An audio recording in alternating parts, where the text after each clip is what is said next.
Daniel Farke watching on, hoping to see his side muster one final opportunity. Loose ball inside the centre circle, cleared away downfield, and Manchester City will get a free kick, which Guardiola is already telling them, just kick it long. How many times have you seen Pep Guardiola give an instruction like that? Just boot in the corner, just win the game, see it through. And also, they are not sending the sky blue shirts forward as well. Brentford 3, Burnley 1. Sunderland, who were 2-0 down, have come to lead Bournemouth by 3-2. Commentary from Everton coming up at 5:30 as the referee gives a free kick this time to Leeds United. By my watch, we are into the 11th minute of stoppage time. Manchester City 3, Leeds United 2. Pep's morphed into Sam Allardyce there, hasn't he, with that type of football? He's now saying to the fourth official, how much longer are you going to play? As Perry clears it downfield, there is the full-time whistle. Sports Report on its way, don't go anywhere, it's finished. Manchester City 3, Leeds United 2. Straight to Brentford, they've taken all 3 points. John Southall. The final 12 minutes, Brentford 3, Burnley 1 in the 81st minute. Thiago with a penalty to give them the lead. Equaliser 4 minutes later from Zan Fleming, again from the spot. Then a minute later there was Thiago again, 11th of the season, smashing into the roof of the net. Ouattara wrapped it up for 3-1. Breathless. Brentford 3, Burnley 1. All gone wrong for Bournemouth. Chris.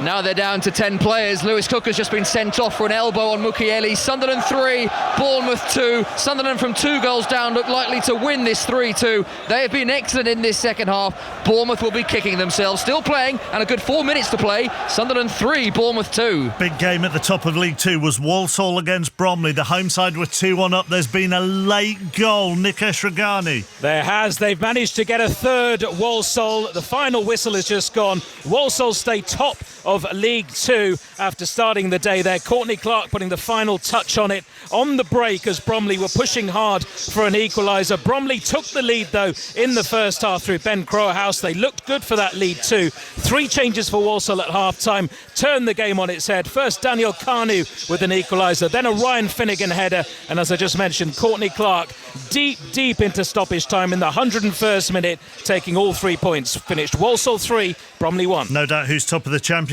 Charlie Slater. None indeed. Coventry 3, Cheltenham 1. Nibs set Cheltenham on their way, but 2 goals from Sims, either side of one for Eccles. See Coventry win a 5th straight. They're 10 clear at the top. Coventry 3, Cheltenham 1. Middlesbrough staying with them though. Shojo Saka. Middlesbrough 2, Derby 1. Derby led from the second minute through Patrick Adjuman, but they showed no ambition in the second half. Borough fully deserved the win. Their goals from Matt Targett and Morgan Whittaker. New manager Kim Hellberg up and running with a win. Middlesbrough 2, Derby 1. Sheffield Wednesday beaten again. Naz. Sheffield Wednesday 2, Preston North End 3, visitors up to 5th. Goals from Whiteman, Dobbin and Frockyar, enough for the visiting Preston North End. Sheffield Wednesday 2, Preston North End 3. Norwich have won at home. Listen to that noise, Sahel Sahi. And that's the first home win of the season at the 9th attempt as they beat Queen's Park Rangers by 3-1. It was a nervy second half, but they were backed by a vocal home crowd, as you can hear, who pushed them to a first win in 3 months. Full time, Norwich 3, Queen's Park Rangers 1. 4 goals there, 5 at the Den. Mark. Millwall made hard work of it but got the win they fully deserved. Behind to an Armstrong penalty, Aziz's arrow levelled. A cracking Caleb Taylor hit from range had them ahead, only for Azaz to bundle in a scrappy leveller. But with 7 minutes of added time gone, Kramer won it. Millwall 3, Southampton 2. Elsewhere in the Championship, West Brom came from 2-0 down at home to Swansea to win by 3-2. It also finished Wrexham 1, Blackburn 1. Into League 1, Wigan against leaders at the start of the day, Stevenage. Ben Croucher. Finished 0-0, Stevenage down to second. A poor game. Wigan should have won it late on, only for Fraser Murray to skew a free header wide. The visitors offered little. Wigan 0, Stevenage 0. Cardiff have gone top. Laura Kenyon. Cardiff 3, Mansfield 0. The division's top scorer should arguably have buried more, but get the win to leapfrog above Stevenage. Will Fish heading home in the first half, consolidated by Yusuf Salek and sealed by Cian Ashford tapping home a rebound. The first time these two sides have met in the league in 22 years. It's ended Cardiff 3, Mansfield 0. Leaders' Hearts stumble again in the Scottish Premiership. Kenny Crawford. Score Motherwell 0, Hearts 0. Action-packed despite the scoreline. All it needed was a goal or a goal that stood. Motherwell had 2 disallowed. Hearts goalkeeper Alex Swallow in tremendous form, and visiting striker Lawrence Shankland had a header cleared off the line. Hearts 5 points clear. Motherwell 0, Hearts 0. Let's go to Wales against South Africa in the Rugby Union. Molly Stevens. South Africa masterclass. Wales a mess. 78 minutes on the clock. Wales 0, South Africa 73 with 11 tries. Thank you very much. Good afternoon. I'm Mark Chapman. You're listening to BBC Radio 5 Live at 5:05, and this is Sports Report.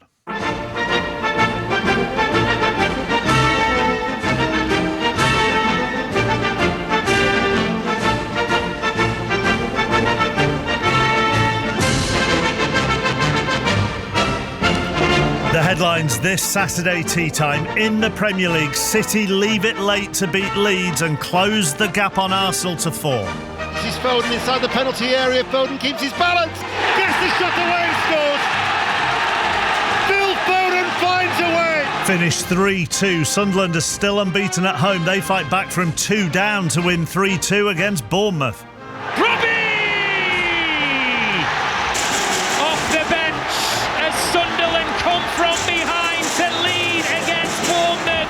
2 goals for Thiago give Brentford a 3-1 win over Burnley at 5:30. Everton Newcastle. Mike Minor. With Idrissa Gueye suspended and Seamus Coleman injured, Everton bring in Jake O'Brien and Tim Irabunam. Lots was made of Newcastle's goalkeeping situation. 6 changes for them, including the man between the posts. Nick Pope is injured, so Aaron Ramsdale starts for the first time this season in the Premier League. Spurs Fulham is an 8 o'clock kick-off. Coventry still 10 clear at the top of the Championship. They beat Charlton 3-1.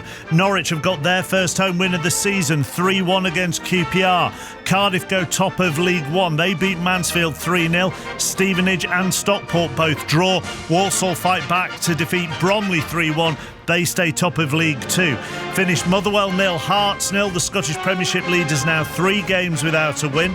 Oscar Piastri cut McLaren teammate Lando Norris's championship lead by 2 points with victory in the sprint race at the Qatar Grand Prix. Victory tomorrow will seal Norris's first world title.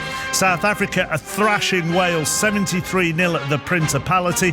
The defending champion Judd Trump is through to the last 16 of the UK snooker in York.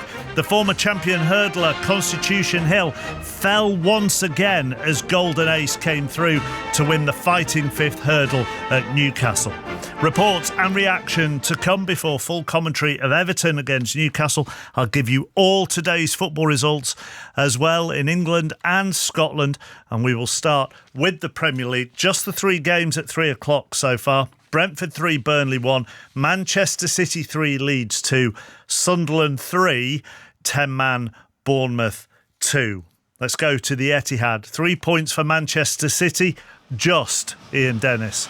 I know, at half-time Manchester City were cruising, leading 2-0. However, the introduction of Dominic Calvert-Lewin transformed Leeds United and the game.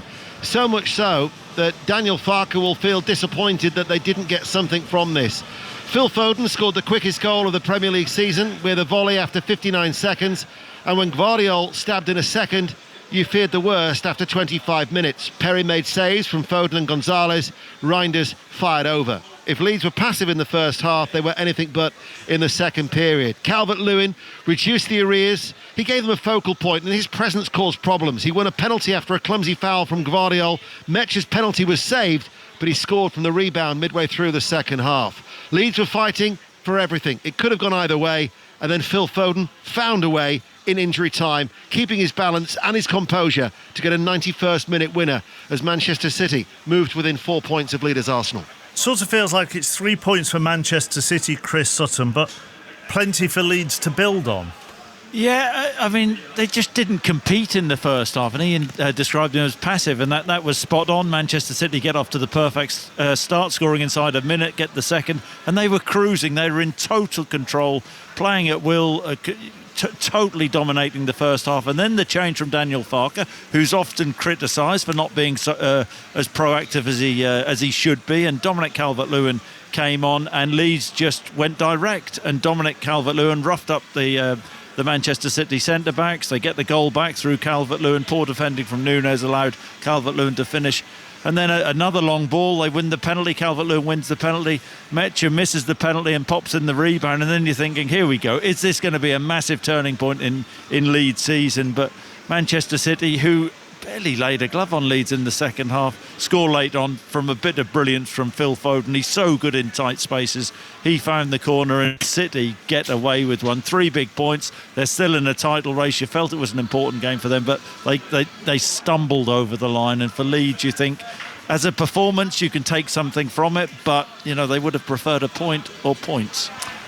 All 3 promoter sides in action this afternoon. Leeds stay in the bottom 3 after that defeat. Burnley also in the bottom 3 after their defeat at Brentford. John Southall. Yes, forget the first 80 minutes. What a final 12. The game had been meandering along when Brentford got an 81st minute penalty. The demons of Brighton 7 days ago must have been consuming the thoughts of Ego Thiago, his missed penalty in added time. No mistake this time. This time he went to the left, and this time he scored. That lead lasted 4 minutes. A penalty at the other end. Zion Fleming dispatched it. Burnley were then heading for a precious away point. That hope lasted a minute when Thiago smashed in his second. His 11th league goal of the season, 12 in total.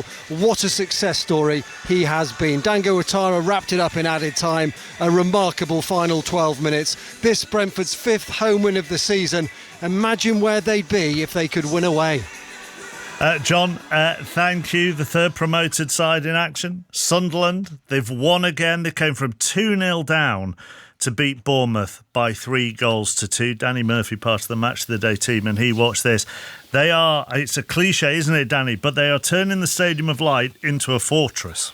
They definitely are. I got lucky today, chappers. When you pick one of the games, and this was an absolute classic.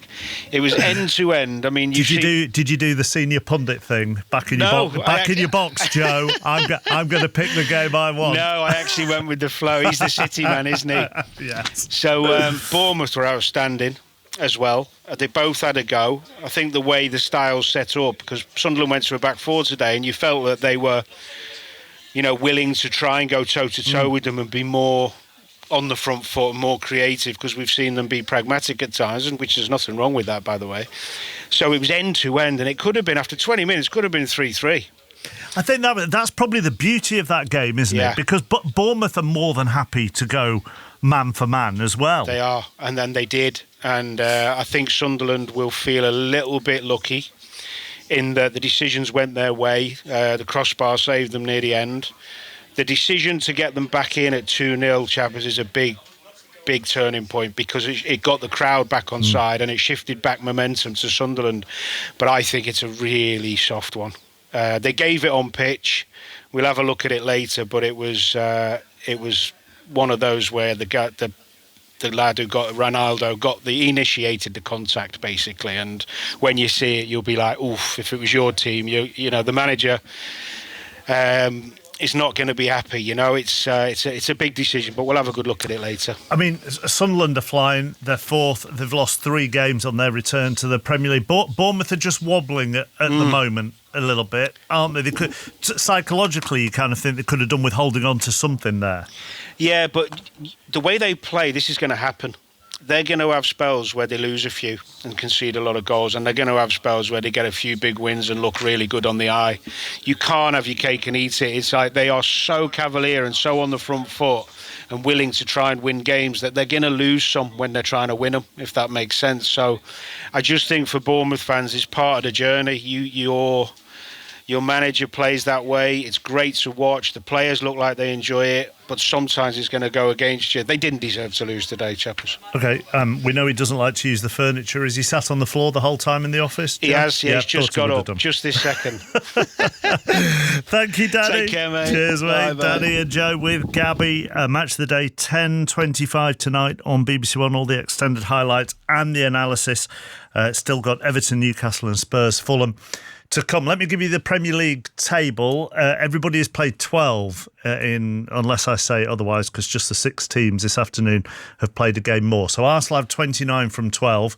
Then Manchester City have 25 from 13. Chelsea have 23. Sunderland 22 from 13. Villa have 21. Palace 20. Brighton 19. Brentford and Bournemouth also have 19, but they've played 13 each, so they've played a game more. Spurs, Manchester United, Everton, Liverpool all have 18. Newcastle have 15. Fulham have 14. Forest have 12. West Ham have 11. Leeds also have 11, but they've played a game more. They've played 13. Burnley have 10 from 13. And Wolves continue to prop everybody else up. They have 2 from their 12 games. They go to Villa tomorrow afternoon. In the Championship, 3 games at lunchtime. Leicester were 3-0 down at home to Sheffield United. They pulled 2 back. They couldn't quite get the third, so it finished Leicester 2, Sheffield United 3. Portsmouth 0, Bristol City 1.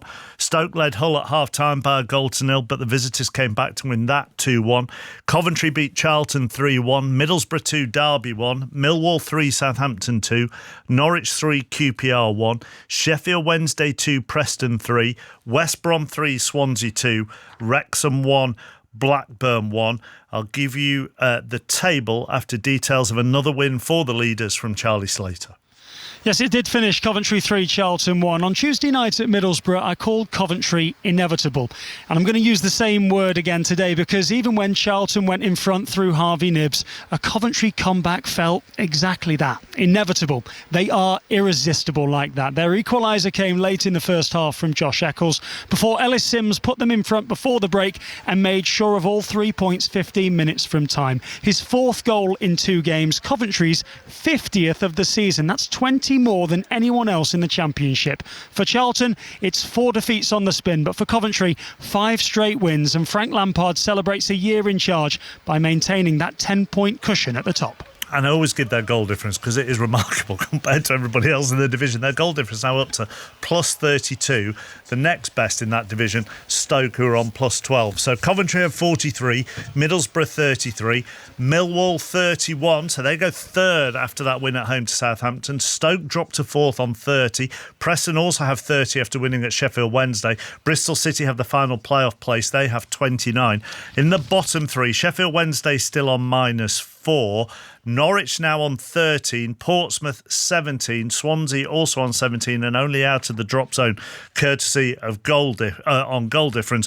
But the story at the bottom, 3 points for Norwich at home. Sahil Sahi. Yeah, there's so many numbers you can throw at Norwich winning today, but maybe the most important factor is what this will do for the confidence of the team. They took the lead after 9 minutes, but they were pegged back 2 minutes later, and the nerves were once again very apparent around Carrow Road. But Norwich were not to be denied as they scored a further 2 goals before the break. Here's a few numbers then to end with. A first home win of the season after 9 attempts, a first win home or away from their last 14 games, and a first win for 3 months.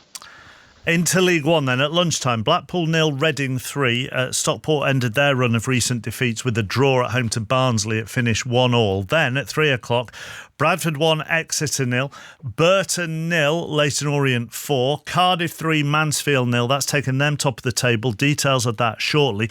Doncaster's winless run of 10 games has come to an end. They beat Peterborough 2-1. Huddersfield 3, AFC Wimbledon 3. Lincoln sneaked past bottom of the table Port Vale by a goal to 0. Luton came back to rescue a point against Bolton once the visitors had been reduced to 10. Finished Luton 1, Bolton 1. Plymouth also reduced to 10 men. Their top scorer, Lauren Tolai, sent off in that game as they were beaten 3-0 at home by Northampton. Rotherham and Wickham drew 1-1. Wigan 0, Stevenage 0. Details of Cardiff's win to take them top from Laura Kenyon. A comprehensive win, Cardiff 3, Mansfield 0, but in all honesty, it could have been a lot more, Mark. Goals from Will Fish, Yusuf Salak and Cian Ashford. Salak in particular could have had 4 or 5, but absolutely showing today why Cardiff are amongst the favourites to go straight back up to the Championship, and that's without an injured Ruben Colwell. Have a game in hand over lots of the other teams amongst the playoff places, 1 point above Stevenage in second, so looking really, really positive for them. It's a 3rd defeat on the bounce, meanwhile, for Mansfield in such a congested league. Nigel Clough, he'll clearly not want to be dragged into a relegation scrap, Mark. Thank you. They're currently 6 points above the drop zone are Mansfield, but Cardiff, their teams are all over the place when it comes to the number of games played here. So Cardiff top, 32 from 16, and Stevenage also 31 from 16, but Bradford have 31 from 17, Lincoln 31 from 18, Stockport 29 from 17, and Bolton have the final playoff spot with 28 from 17. Port Vale are bottom, they have 14 from 18 games. Plymouth have played 17 and have 16 points. Blackpool have 16 points as well, they've played a game more, they've played 18. Peterborough also have 16 and they've played 17. They are the bottom four in League One. In League Two, Walsall are the leaders. They beat Bromley 3-1. Details of this game from Nick Eshragani.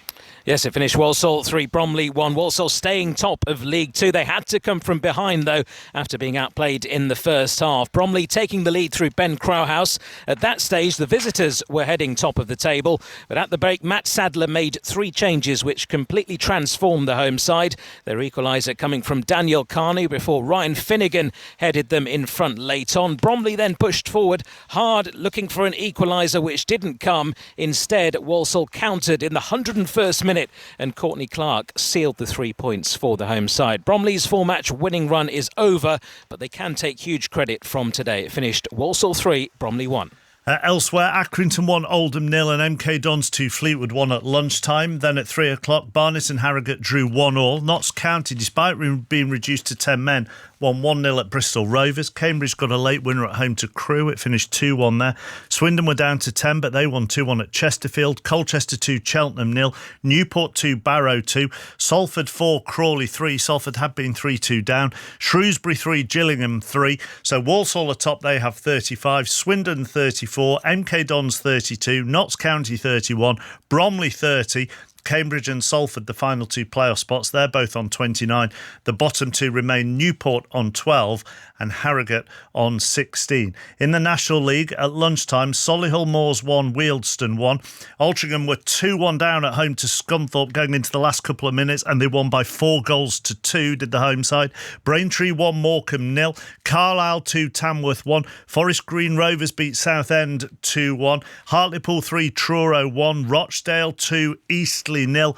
Sutton 4, Gateshead 2. Woking 2, 10-man Brackley 0. Yeovil 2, Boston 1. York 5, 10-man Aldershot 1. So tight at the top. Rochdale have 2 games in hand on those below them, but they have 46 points. Carlisle have 46. York and Forest Green Rovers both have 45. In the Scottish Premiership, just the 2 games at 3 o'clock. Dundee 3, St Mirren 1. And Motherwell 0, Hearts 0. So a third game without a win for Hearts. They have a 5-point lead over Celtic at the top of the table, but they've played 2 games more. It was also Scottish Cup for all the other teams in Scotland away from the Premiership. Airdrieonians beat Hamilton 4-0.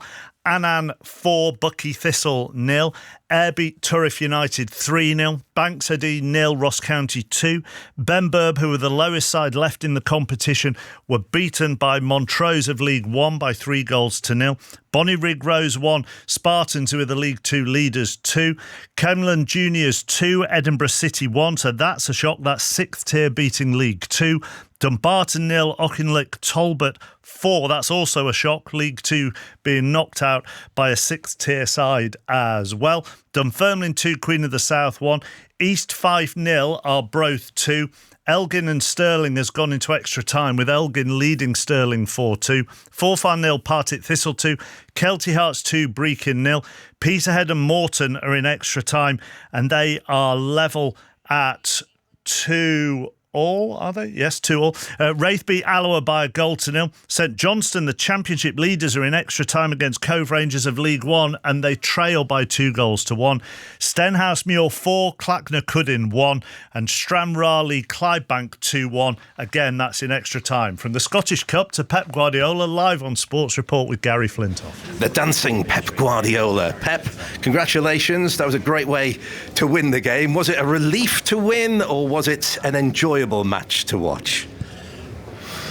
Well, it's a relief. At the end, we won. The situation that we had in the Premier League, we know what's going on. So I think as it was not a perfect first half. We were a little bit too I would say we lose some balls, but the result, we didn't concede one shot, and we create to make 4 or 5, the game will be over. And after the second half, they changed the system, Daniel.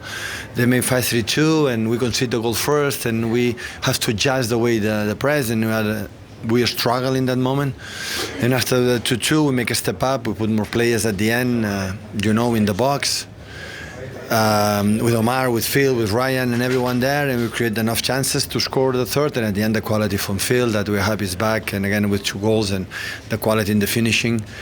And we took the 3 points. You see the game in general, so the first half should be over, and in the Premier League when you concede the third, it's never over, never.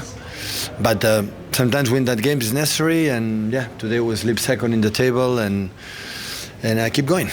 I mean, ultimately, how important do you feel it was to take all 3 points today? It's a business, no? So this is a business, and when you win you score a goal, so obviously how you win the games is important for the next one. On Tuesday, a real tough game, but the players did everything, and happy for that. Thanks for joining us on Sports Report. Thank you. Pep Guardiola live with Gary Flintoff. Now, the big racing story of the day came with Constitution Hill. The former champion hurdler won his first 10 races, but on his comeback in the fighting fifth hurdle at Newcastle, he fell. So that means he's now fallen 3 times in 4 outings. Here's John Hunt.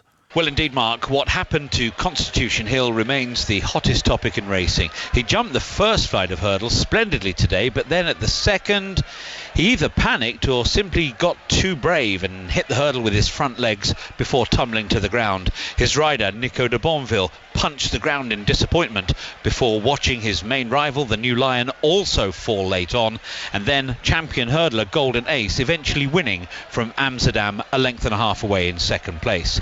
Constitution Hill's trainer Nicky Henderson watched the fall from Newbury and spoke in the immediate aftermath, and you can tell that he was perplexed, dismayed and emotional about what he had just witnessed. I don't know where to go, what to do. I couldn't be responsible for asking him to jump a fence if something happened and he got hurt. And that's the issue that comes into it. It's beyond belief, to be fair. Yeah, it really is. So the only thing that matters, they're both okay, but it seems horribly unfair on everybody. I mean, as you can imagine, the work and everything that's gone in is, we really thought we were on top of everything. Events at Newcastle certainly overshadowed the build-up to the Coral Gold Cup at Newbury. That race too was full of drama. There was a ragbag start with the well-fancied the Doyen Chief left behind before a fence was jumped. The favourite Mertown fell when leading just before halfway. But then Panic Attack, a remarkable mare, eventually galloped clear to beat 3-Card Bragg by 6.5 lengths, with the Changing Man third and Gorgeous Tom fourth. So another major race for trainer Dan Skelton, who is having an incredible season, but who, like Henderson, also witnessed his star hurdler, the New Lion, fall at Newcastle. Panic Attack becomes the first horse for 45 years to land the Paddy Power Gold Cup at Cheltenham and the Coral Gold Cup in the same season. Thank you, John. Now, Oscar Piastri won the sprint race earlier in Qatar, so that means Lando Norris has a 22-point lead over his teammate Max Verstappen, 25 points off Norris. Qualifying for tomorrow's Grand Prix starts at 6 on Sports Extra. Harry Benjamin. Yeah, but Qatar has so far been the Oscar Piastri show. He's got strong form round here and followed that up with the full 8 points in the sprint earlier on. Lando Norris still with that sizable advantage now, but if he wins the Grand Prix on Sunday, he will be champion. But important to put a crucial lap together to stay ahead of his rivals in qualifying under the lights at the Losail International Circuit. So Sports Extra, if you want to listen to that, the Principality where Wales have been thrashed, Molly. Oh, thrashed. That's a good word for it, yeah. The world champions inflicting a record home defeat on Wales.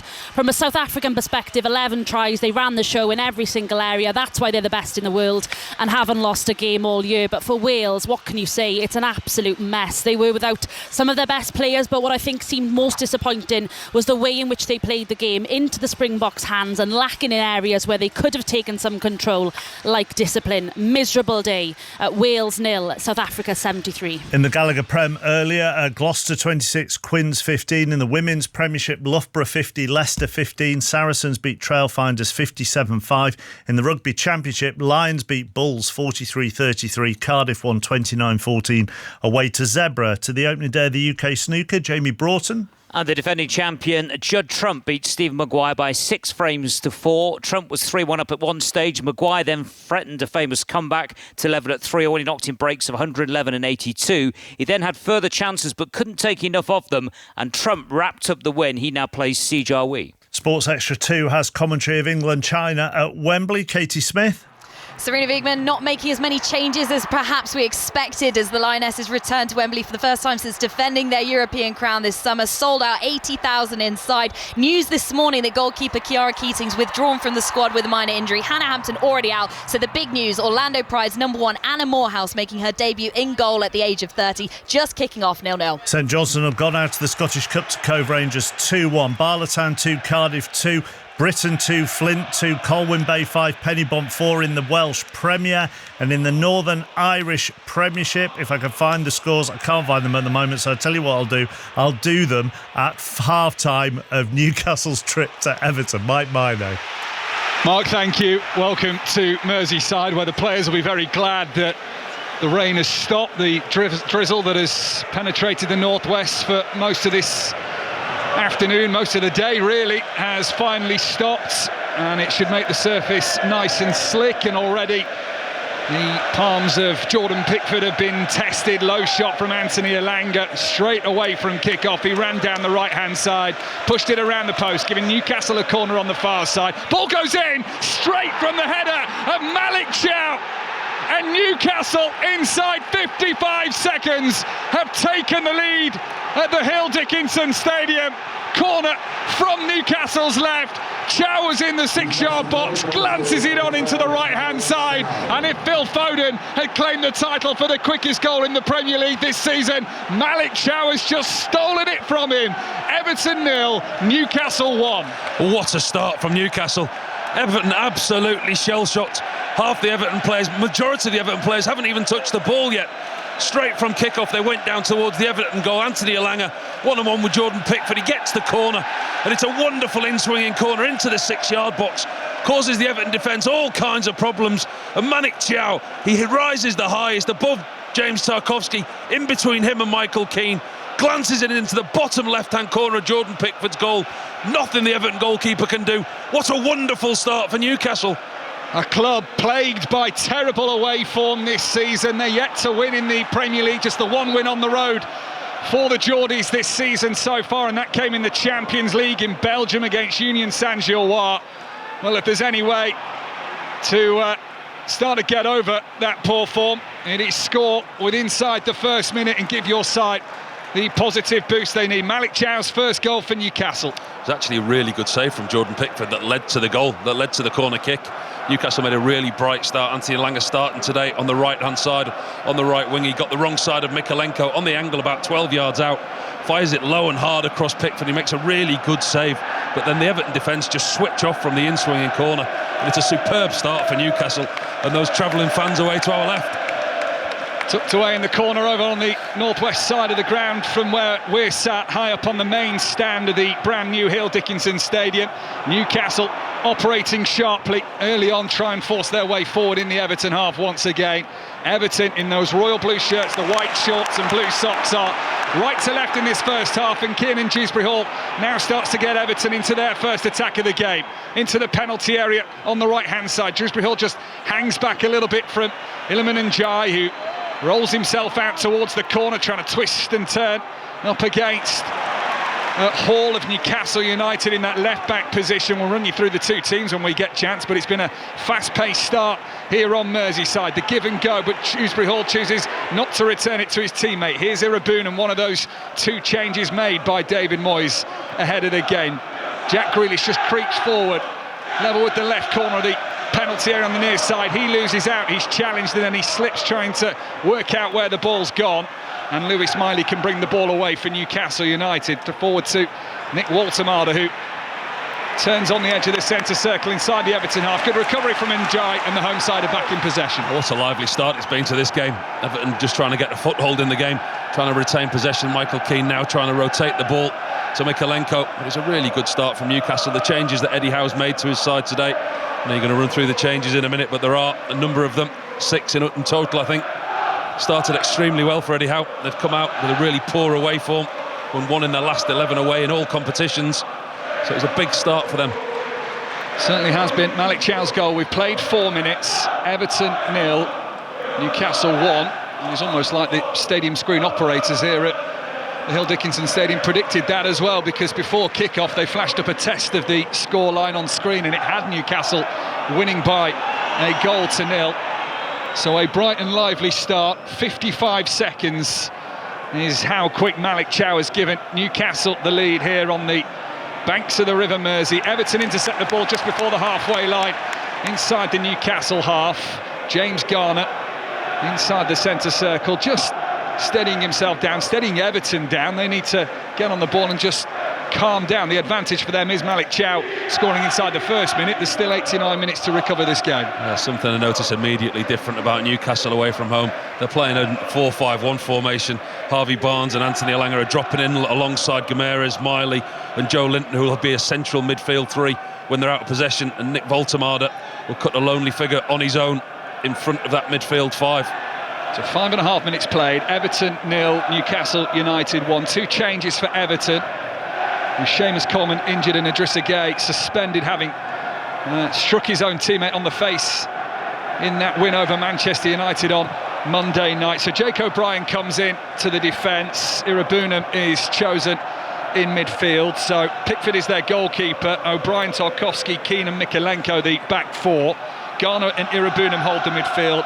And Jai, Dewsbury Hall and Grealish operate just behind Barry up front for David Moyes' side, who's just retreated to speak to his staff in their dugout down towards the right-hand side of the halfway line. Newcastle go long. Nick Voltemade's got a lot of work to do in the corner on that far side, awaits for the support. Newcastle in their green away kit this evening, green shirts and shorts with white socks to boot. The cross comes in from the left-hand side, headed away by Tarkowski out towards the far side touchline, and Jai tries to backheel it to keep it in play.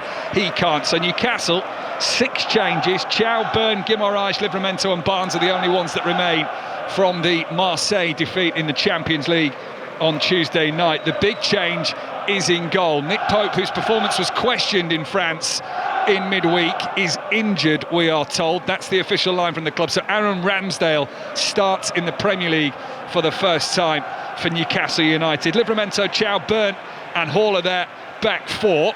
As Elanga just pushes it down the inside right channel for Livramento's continued his run. Little touch comes off Mikalenko, and that gives Newcastle another corner. The rest of their team, Miley, Guimaraes and Joe Linton, and then it's Elanga and Barnes either side of Voltemade. They've had some good early joy down this right-hand side of Newcastle. Livramento playing in his more favoured position at the right full-back, with Gomeres tucking in on the right-hand side. The link-up play between Livramento and Elanga has already proven a source of joy for Newcastle as they get this corner down on this side.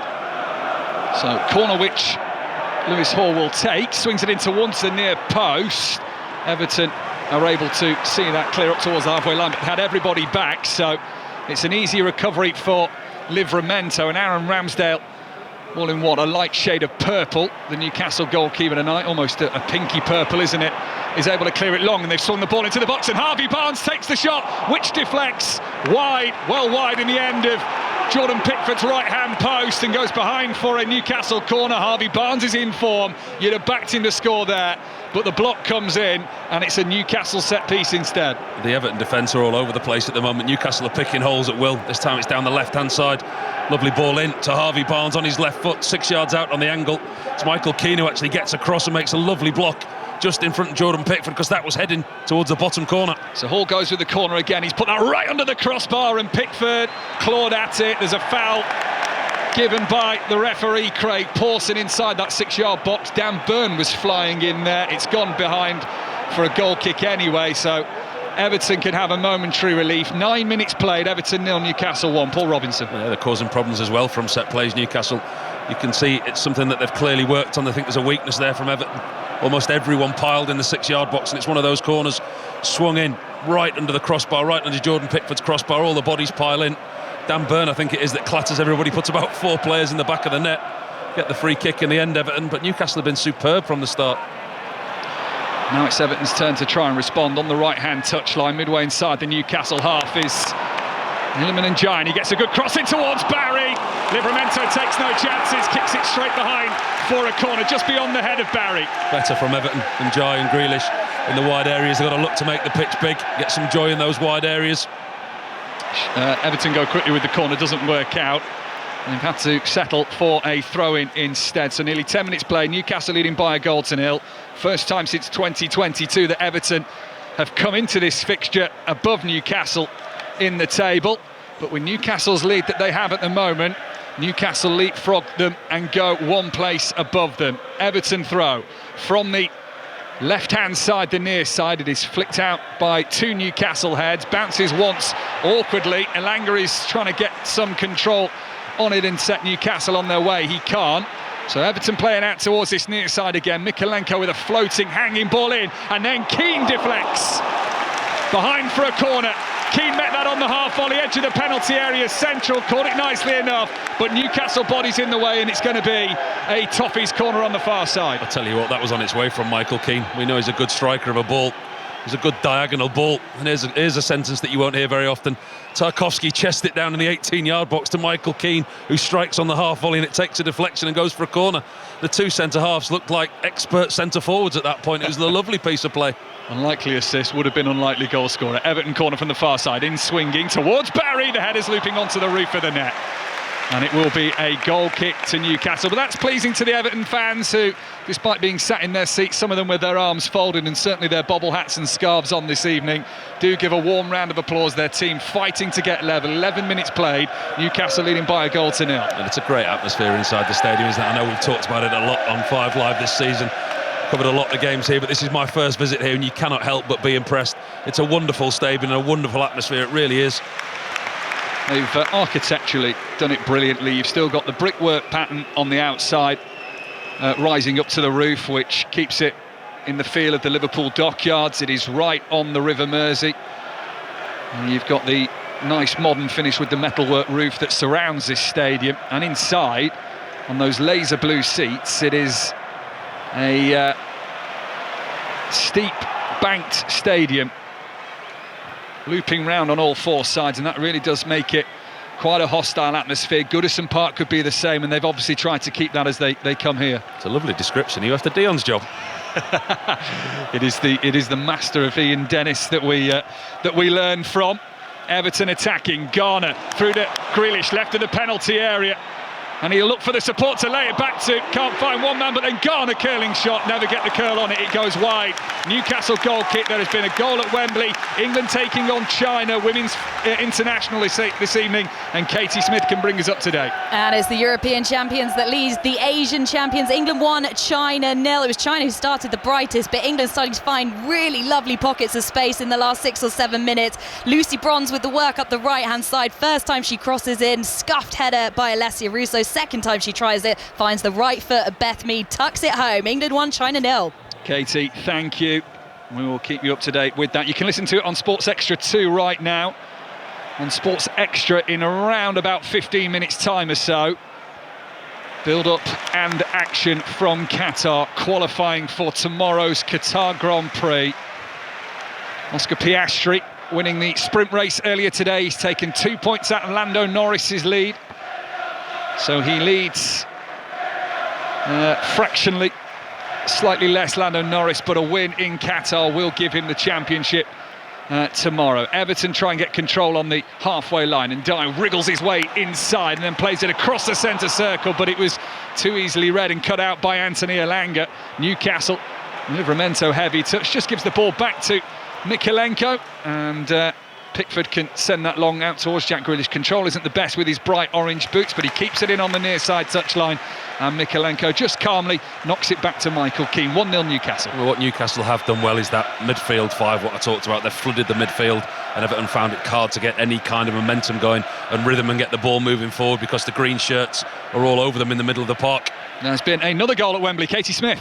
England are loving their homecoming, playing at Wembley for the first time since defending their European crown this summer. England 2, China 0. Toon with the cross from the left-hand side, and Beth Mead, a second goal in 2 minutes. It's England 2, China 0. Thank you, Katie. So, fast start for England. We've seen fast starts everywhere. Not always successfully today. Newcastle leading as they are by a goal to nil. Came inside the first minute from Malik Chow. Manchester City scored early this afternoon, were then pegged back by Leeds to 2-2 before Phil Foden won it late. Bournemouth 2-0 up on Sunderland at the Stadium of Light, but the Black Cats certainly not unlucky. They have come back once again, and once more Brobby the hero, just like he was against Arsenal a few weeks ago. He's won the game, so Sunderland have beaten Bournemouth by 3-2 this afternoon. Brentford 3-1 winners, all those goals coming late on against Burnley at the G-Tech. Everton have won a free kick here, very central. Jack Grealish wants to take it quickly. Newcastle players giving him no room to take that free kick. Referee's called it back. Everton will have to think again, but the free kick is pretty central midway inside the Newcastle half. Yeah, they're still going. Bruno Guimaraes and Jack Grealish didn't like the challenge. Grealish told Guimaraes as much, and they both walked away pushing and shoving each other. Heads were almost together at one point. Better from Everton, though. They've got a free kick in a decent position now, which they've taken. And cleverly so to Jack Grealish on the left of the penalty area. He's put it into the 6-yard box. I think it was Nick Voltemade sliding in there to make sure that an Everton shirt didn't get hold of the ball in a dangerous position. Support from the Everton crowd, some of them on their feet. This is James Garner. Everton a little bit more controlled, and he uses James Tarkowski. Newcastle have fanned out a little bit from the free kick in those green shirts of theirs. They're away strip this afternoon. Mikalenko, the left back, he's now playing on the right hand side of the field because Everton haven't managed to readjust themselves after that free kick, because they're still in possession. Here is Mikalenko, and here is another goal at Wembley. Katie Smith. England are absolutely flying. The 80,000 here don't know what to do. They barely sat down before they're up and celebrating at Glen. England 3, China 0. This time Lauren Hemp back for injury, playing for England for the first time since the Euros this summer, sliding at home. Another beautiful team move from the Lionesses. England 3, China 0. England going well. 16 minutes played here. Newcastle going well. They're leading by a goal to nil. Yeah, Everton are just starting to get back into the game after the early shock that they had from the very start. Starting to keep possession a little bit more. Newcastle very rigid in this defensive shape when they're out of possession. The thing I've noticed for Everton so far is that everything's been very central within the width of the 18-yard box, not really made the pitch big with Ndiaye and Grealish. Every time Grealish has got the ball, looked to cut inside on his right foot, which is obviously natural to him. Grealish slides it on through. Dewsbury Hall also sliding. Dan Burn matches that, blocks it, behind it goes for a corner. Everton working that left-hand side of the penalty area well, particularly through the magic of Jack Grealish. Yeah, and as we say about Jack Grealish there, cutting inside, he does exactly that. Ball into him from Barry. He's got a little bit of space, creates more space for himself, and he slips the ball between 2-3 Newcastle defenders into the path of Dewsbury Hall. Hits a slide in Dan Burn as he crossed the 6-yard box and out for a corner. Which is to Everton on this near side, in swinging right into the 6-yard box. It is Grealish who brings it down for Everton. He'll have to turn away from goal, lays it to the edge of the D for Dewsbury Hall. He pushes it back out to James Garner, the corner taker, drifting cross in, arcing into the penalty area from this near side, the left.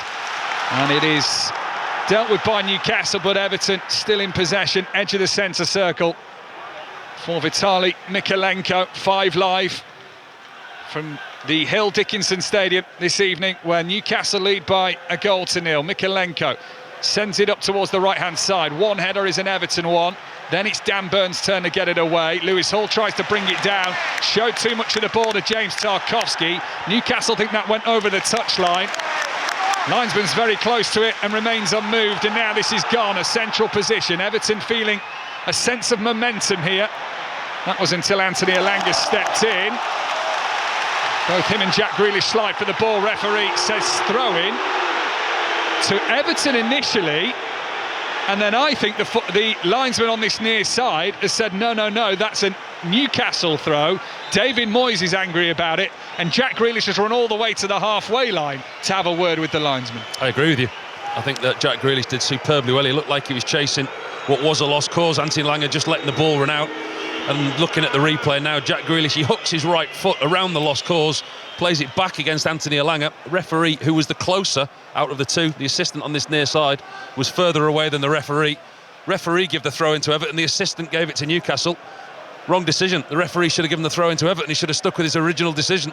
Yeah, Jack Grealish, David Moyes have every right to be slightly furious about that, because Everton have grown into this game. Conceded the early goal inside the first minute to Malik Chow. Some concern for Joe Linton here, who's having his right knee tested, his right leg stretched by the medic. He's got his back lying down on the floor. But Everton, having gone behind early, haven't let that affect them too much.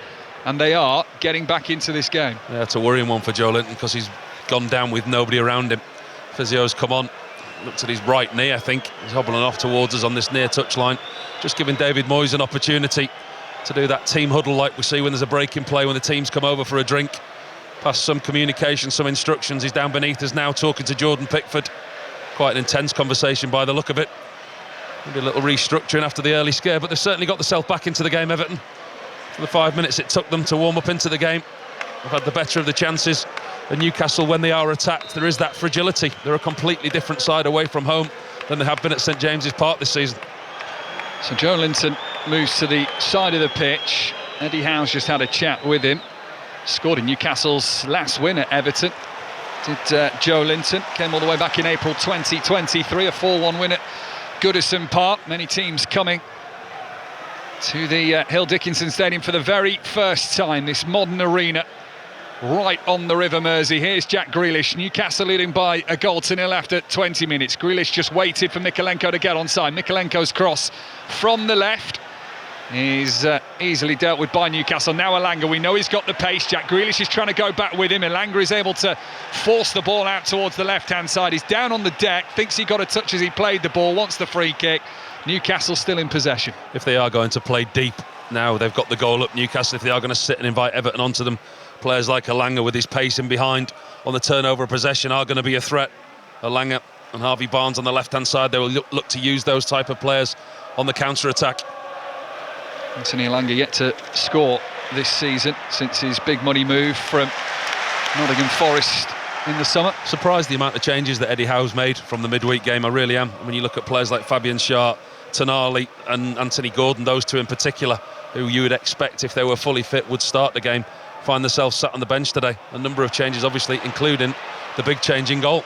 Well, if it works, he's a genius. If it doesn't work, then I'm sure Chris Sykes, our producer, will be asking many questions to Eddie Howe, not least about Nick Pope's situation with the World Cup draw on Friday. You can hear that on BBC Radio 5 Live. Also watch it on the iPlayer with Kelly Cates. Lovely ball through to Dewsbury Hall, played from the left-hand side. Here's Irabunam, he's trying to take on Dan Burn. He's got round in, and the deflection off Bruno Guimaraes carries it into Aaron Ramsdale's hands. There are appeals from the Everton fans behind that goal, that maybe there was a hand in there from Bruno Guimaraes. We'll wait to check the replays on that one. VAR can, of course, check in the background. For now, play continues, Paul Robinson. I think it was in more hope than expectation from the Everton fans behind the goal. It was a cross like a lifted to the far post. It hit the underneath of Guimaraes' boot and then bounced up. And I'm not so sure there was even any contact with his arm. I think that one will be OK. Yeah, play certainly has continued with the referee not finding a need to stop it. Mykolenko sees that one out for Newcastle throw-in right in front of David Moyes, 10 yards or so inside the Everton half. Home side right to left in the opening 45 minutes. Newcastle from left to right. So the throw-in taken by Livramento on this near side. Back to the goal scorer, Malik Chow. The summer move from AC Milan, and Newcastle play it dangerously across the back, but Miley's there to help them out, and they survive a nervy moment with Everton going for the high press. Now it's Irabunam all over Lewis Miley, flicks it up beautifully, chips it down the right-hand touchline. Livramento controls well. Now Nick Voltemada, who is far back from where he'd want to be, as Newcastle start to look forward here. Haven't really had an attack since they took the lead. They've done what they need to do. They lead Everton by a goal to nil. We're past the midway point of this first half on BBC Radio 5 Live. 23 minutes gone. Newcastle now starting to string passes together. Everton's defence has got to be careful here. Jake O'Brien had to be decisive. Everton looked half asleep there, and O'Brien didn't realise what was behind him and just had to belt it into the south stand away to our right-hand side. Yeah, Lewis Miley finds himself in a lot of space in the middle of the pitch, and he looks to thread a ball in between Michael Keane and Jake O'Brien, the right back. He does that. Jake O'Brien's unaware of the presence, I think, of Harvey Barnes on his left-hand side. Lets the ball run across him and almost sweeps the ball out to play. Last time the corner was out on that far side, Newcastle scored from it. It's Dan Burn who gets the header, but he heads it actually away from goal and up in the air. Newcastle first to the loose ball as it exits the penalty area. Back it goes to Aaron Ramsdale, who's closer to the centre circle than he is to his own box. Elanga, there's been another goal at Wembley, we'll be there in a moment. Here's Elanga cantering towards the right corner of the box. Then he puts a cross in. Heavy touch by Irabunum, I think it was, has given Newcastle the ball back. Barnes tries to square it to Voltemade. There's Livramento, wild shot from him. Then it comes to Miley, and it finds a way through. And Newcastle United have doubled their lead. Maybe they are heading for their first Premier League away win of the season. It is Lewis Miley bouncing the ball down into the ground. And Pickford got a touch, but it wasn't a convincing one. He's got a sarcastic smile on his face like he can't believe it. The Newcastle players mob Lewis Miley, and it is Everton 0, Newcastle 2. Oh, what a defensive mess from an Everton point of view. A number of opportunities to clear the ball. Anthony Elanga again on this right-hand side. The ball goes in. Michael Keane half clears it. Comes back to Livramento. Harvey Barnes keeps the ball alive. And then it's Mikalenko half clears it. It's bobbling around. It's a real mess. And then Livramento strikes it. It looks like it's going out for a goal kick on the far left-hand side. Deflected again back into the middle by Dan Burn. Lewis Miley strikes it with his left foot. It's an awful strike. It's bobbling. He hits it into the ground. Bobbles through bodies, bobbles through Tarkowski and Keane. Jordan Pickford goes to pat it down with two hands, makes a real mess of it, the England goalkeeper. He actually pats it on his palms between his own legs. Everton defensively are an absolute shambles at the moment. That is a goal that none of the Everton defenders nor goalkeeper will want to see again. David Moyes down beneath us on the monitors, got a face like thunder. Jordan Pickford's made a real mess of that, he really has. Stands with his hands on his hips. James Tarkowski, I think, was asking questions of the England #1 goalkeeper. We go back to that World Cup draw, we go back to the talking point with the Newcastle United goalkeepers today. Nick Pope injured and Aaron Ramsdale's chance to impress. So Thomas Tuchel, watching on, will have 3 goalkeepers that he might have been expecting to have a look at this evening. And in fact, it's his #1 that's got some questionable goalkeeping errors to his name tonight. Listen, it was a poor mistake from the goalkeeper. He should have done better. But there's no conversation about his England #1 spot for me. You look at his record: 81 caps, 71 of them competitive caps, 26 in major tournaments, 26 in qualifiers. Nobody more qualified to do that job. Yes, that was a mistake, but his England jersey is not under threat. There's Barnes, left corner of the penalty area. We'll get to Wembley in a minute where there's been another goal, but Newcastle on the attack again, leading as they are by 2-0. They've had effectively 2 efforts at Jordan Pickford's goal, and they've scored them both so far. Joe Linton back to the halfway line. We'll go back to Wembley, Katie. Where it is now England 4, China 0. England in party mode. China have been poor this time. Lauren Hemp winning the ball over on the far left-hand side, crosses it in from the byline, palmed away by keeper Pan, but into the path of Georgia Stanway, who slams it in at the far post. England 4, China 0. Thank you, Katie. That's available for you now on Sports Extra 2. If you get the BBC Sounds app, you can flick across the dial. You'll get 5 Live, you'll get Sports Extra, and then these 2 other streaming platforms are Sports Extra 2 and 3, and when there's live sport, that is often where you can find it as well. For example, tomorrow, West Ham Liverpool is at 2 o'clock on BBC Radio 5 Live. On Sports Extra 2, it'll be Nottingham Forest against Brighton. On Sports Extra 3, the West Midlands derby between Aston Villa and Wolves. More live football than ever before on BBC Sounds, so make sure you've got the app. Here come Newcastle United with Lewis Hall having a go, left-footed, the left back getting forward, left of the D, and his shot takes a deflection and goes out for a Newcastle corner, far side. That was the 2 fullbacks combining, and he's really unlucky there, Lewis Hall. Looking at the replay, it's the top of the crossbar. Michael Keane and James Tarkowski having words with each other.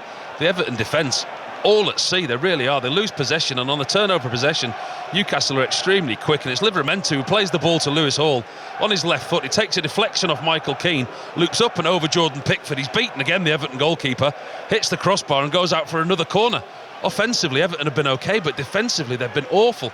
Approaching the half-hour mark, Newcastle corner far side, in swinging. It is the head of O'Brien, and there was pushing and shoving in there anyway, so it has been given as an Everton free kick inside their own penalty area.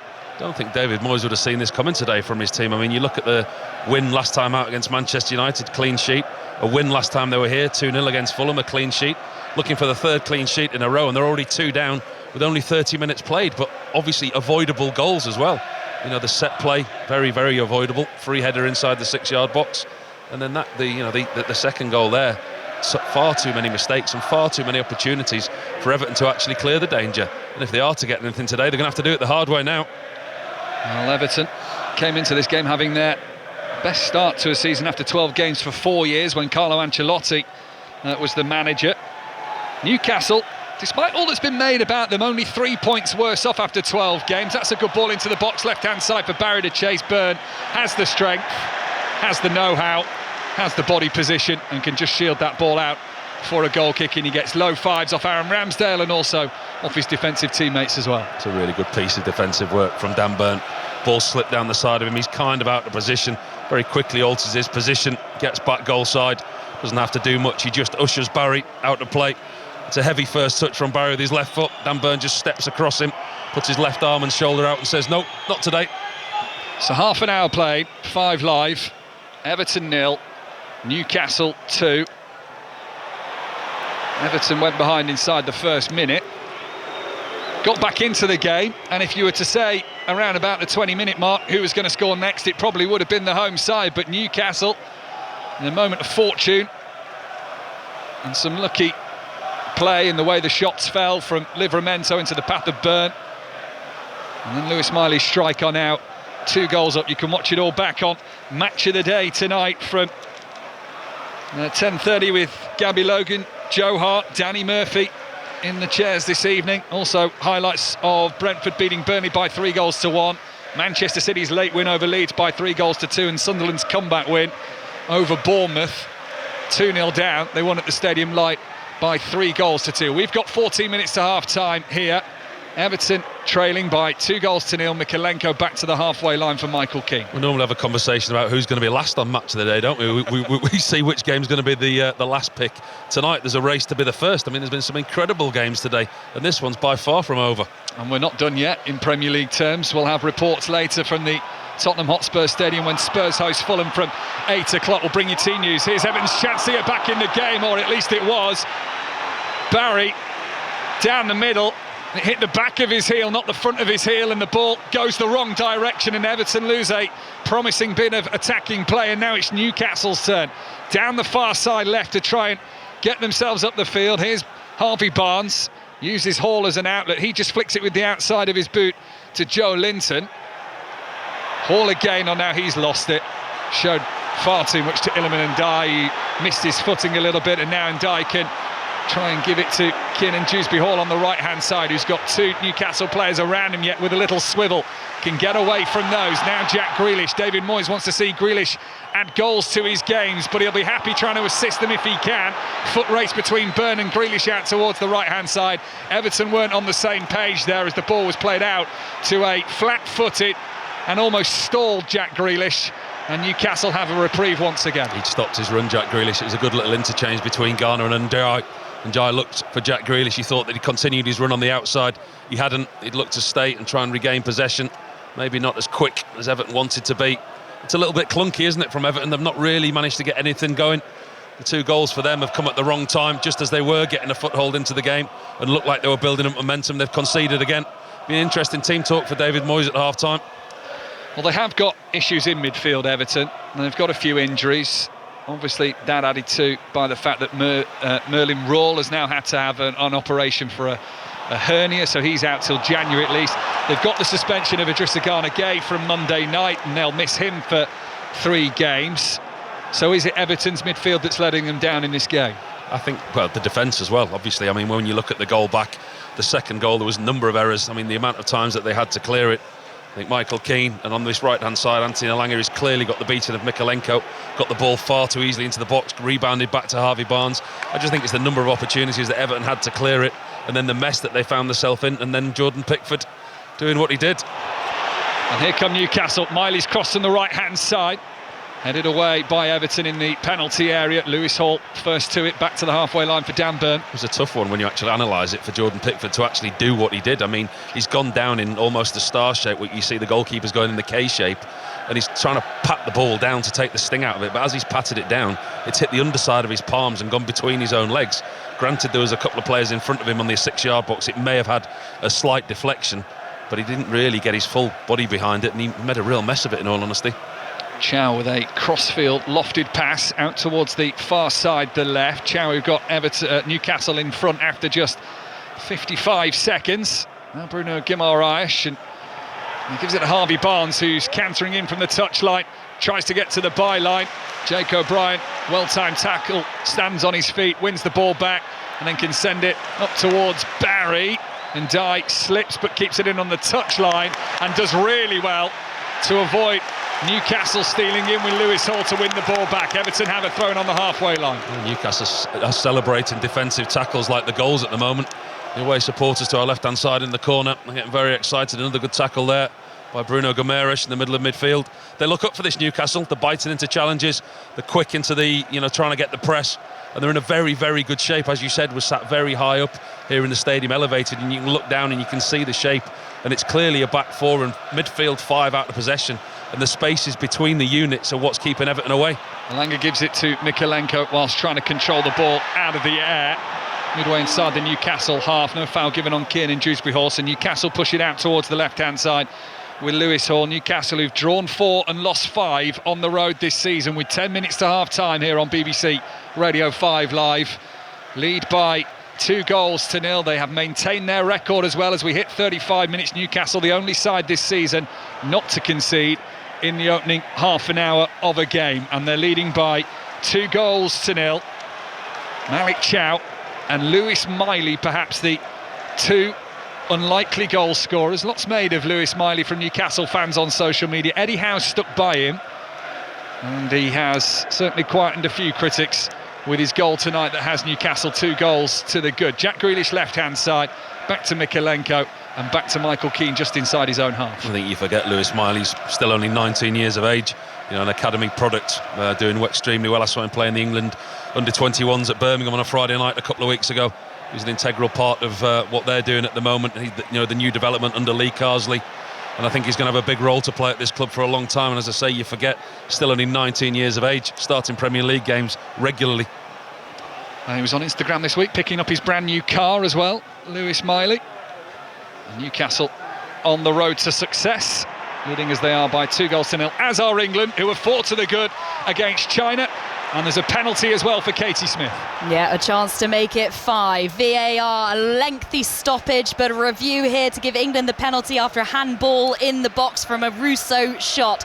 It is Georgia Stanway standing over the ball, Pan in goal, all in green for China. This to make it 5-0 for England. She strikes low and she strikes true. Georgia Stanway with her second in this first half. It's England 5, China 0. Thanks, Katie. England beat China 6-1 at the Women's World Cup a couple of years ago. Well on course to beat that by the sounds of what we're hearing in the first half from Katie at Wembley. Commentary of that right now on Sports Extra 2. On Sports Extra, qualifying underway for the Qatar Grand Prix. Tomorrow's race, which could see Lando Norris win the world title for the very first time. A couple of F1 fans out on the pitch today. James Garner's a big F1 fan. Dan Burn was at the Spanish Grand Prix with a couple of his England teammates earlier this season as well. Qatar this week, and then Abu Dhabi, is it, next week? Straight after. Still all to play for. 2 shots for Lando Norris to win the title, or maybe 2 shots for Oscar Piastri or Max Verstappen as well. That's if they're not disqualified. It's a touchy subject with McLaren, that one, I think. It's just opened up the World Championship and added a little bit more drama. Max Verstappen in the hunt for his 5th world title. Everton 0, Newcastle 2. I think either of these two might be going for the Premier League title this season, but both want to be looking in the top half of the table. 3 points this evening would certainly be doing that, and Newcastle on course, leading as they are by 2-0. Everton, you feel, could do with one before half-time. Yeah, they need a way back into this game. I mean, we talked about Aaron Ramsdale coming into the side tonight. He's had very little, if anything, to do. Can't remember Everton creating anything of any note. Hurried across in from the right-hand touchline there, Everton. It was always going to be ambitious to find one of two options in the box. Now it's swung in by Mykolenko from the left-hand side. That one's a little bit more threatening. Newcastle have hashed away the clearance. And Tim Irabunam has it back for the home side. Grealish just nudges it back, a little bit of space for Irabunam. Grealish is able to turn and look forward. Midway inside the Newcastle half, out on this left-hand side. Here is Mykolenko, level with the corner of the box, but closer to the touchline. It's a bit slicker there from Everton, but Garner couldn't turn it out towards Grealish. And now it's Mykolenko once again. Here's Irabunam. Slow and steady and patient from Everton, but Newcastle are well organised. Very well organised in a new, well, with the changes, the newish shape that they're playing within the midfield, and actually not many days since the Marseille game for Eddie Howe to work on this. That's probably the most impressive thing, the lack of time that they've had on the training ground, with the amount of games that players have now. There's more focus on recovery and preparation rather than, you know, looking forward to the next game and doing tactical work on the pitch. Mykolenko, Irabunam. Everton in possession, but they're not worrying the Newcastle penalty area at the minute. It's all happening on the edge of the Geordie's defensive third, but nothing more than that as they try and play it down the left-hand touchline. Mykolenko's pass is blocked off by Tino Livramento. That's the little cue for a few Everton fans to go for a half-time refreshment. Will they stop on the stairs? There's maybe half a chance. Barnes, though, gets there before and Dyer can hack it away and then goes chasing out for it by the touchline to hopefully release himself, and the ball on that far side, he can't, he's stopped. Brilliant defensive work from James Tarkowski sliding in. It'll be a Newcastle throw midway inside their own half. He had to get that right, James Tarkowski, because if Harvey Barnes had just nicked that over him, he was sliding off the pitch and Harvey Barnes was away. I mean, he had half the length of the pitch still to go. Could have been a nasty challenge, or he could have got caught out, Tarkowski. Good piece of defending from the central defender.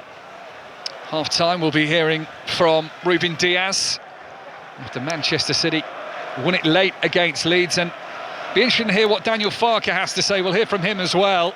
His side down and out at the break by all accounts. Passive, I think, was the word from Ian Dennis and Chris Sutton at half-time.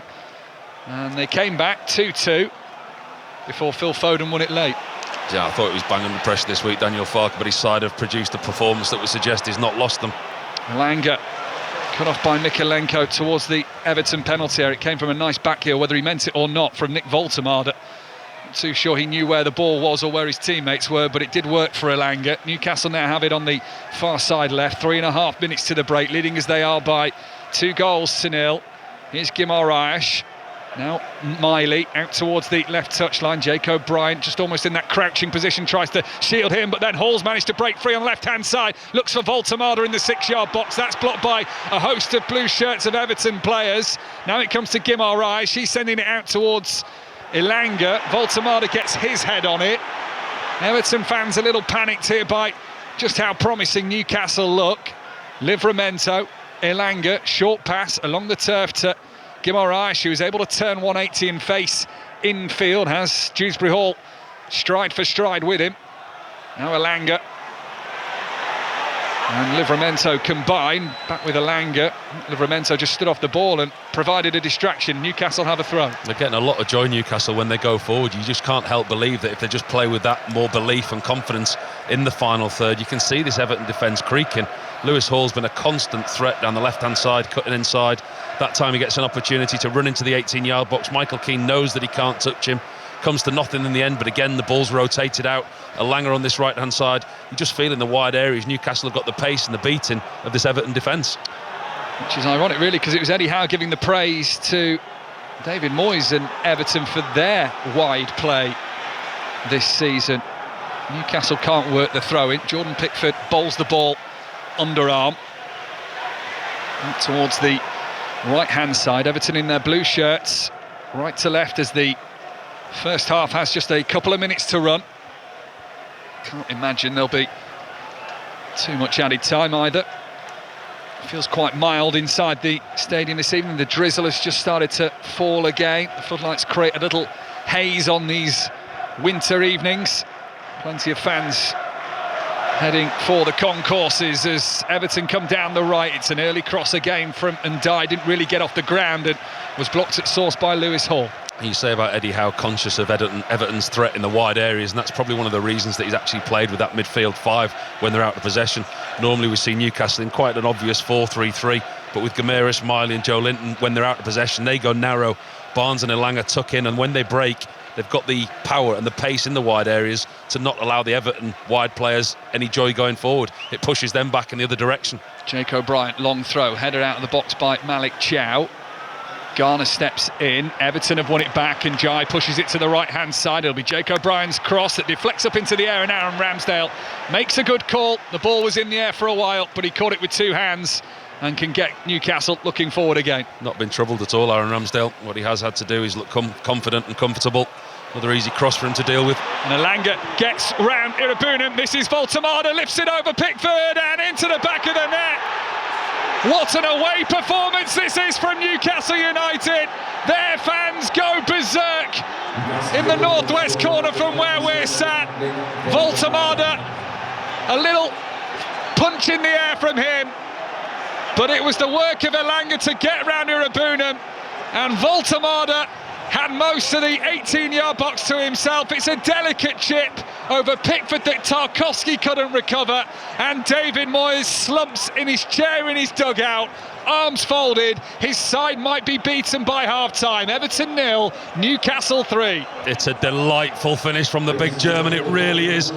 It's such a delicate touch over the on-rushing Jordan Pickford. From back to front, very quickly Newcastle, from Aaron Ramsdale's gloves into the back of Jordan Pickford's net within 3 passes. Anthony Elanga it is who put Voltemada through, one-on-one with Pickford. The ball's still bouncing. What he does, he takes his time. He doesn't rush, he doesn't lash at the ball. He looks up and he sees the England goalkeeper on rushing. He uses the bounce of the ball, side-footed, helps it over a hapless Pickford. Garner rushing back into the net, can't get his foot round it to clear it. And Newcastle are 3 up going into the break. His first goal in 5 games, Nick Voltemada. A £69 million man with his 5th Premier League goal. Everton now desperately need a response.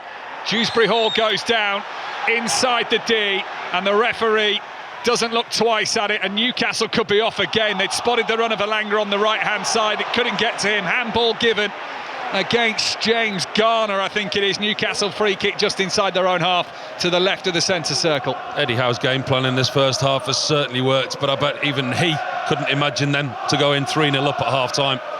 Geordie's away to our left-hand side. Some of them with their tops off, as usual this time of year, singing the hearts out. They're delighted. Without doubt, the best 45 minutes away from home for Newcastle this season. The way that they've set up, the way that they've hit Everton on the break, and the way they set up now, it's perfect for them with the pace of Elanga and Harvey Barnes on the counter-attack. If Everton are unlikely to get anything out of this game, they're going to have to open up, they're going to have to come at Newcastle, and that's exactly how they've just got the 3rd goal. It's quite a mild night by Geordie standards, isn't it? No wonder the tops are off. Gloves are on from Paul Robinson. I don't think there's anyone out there wearing gloves, is there, player-wise? Rumours are Ian Dennis had his heated gloves on earlier today. By the way, don't knock them, they're the way forward. Soft on a rather temperate night. Here's a chance for Everton. Dewsbury Hall, brilliant sliding challenge from Dan Burn. He's furious at the referee for something there, Dan Burn.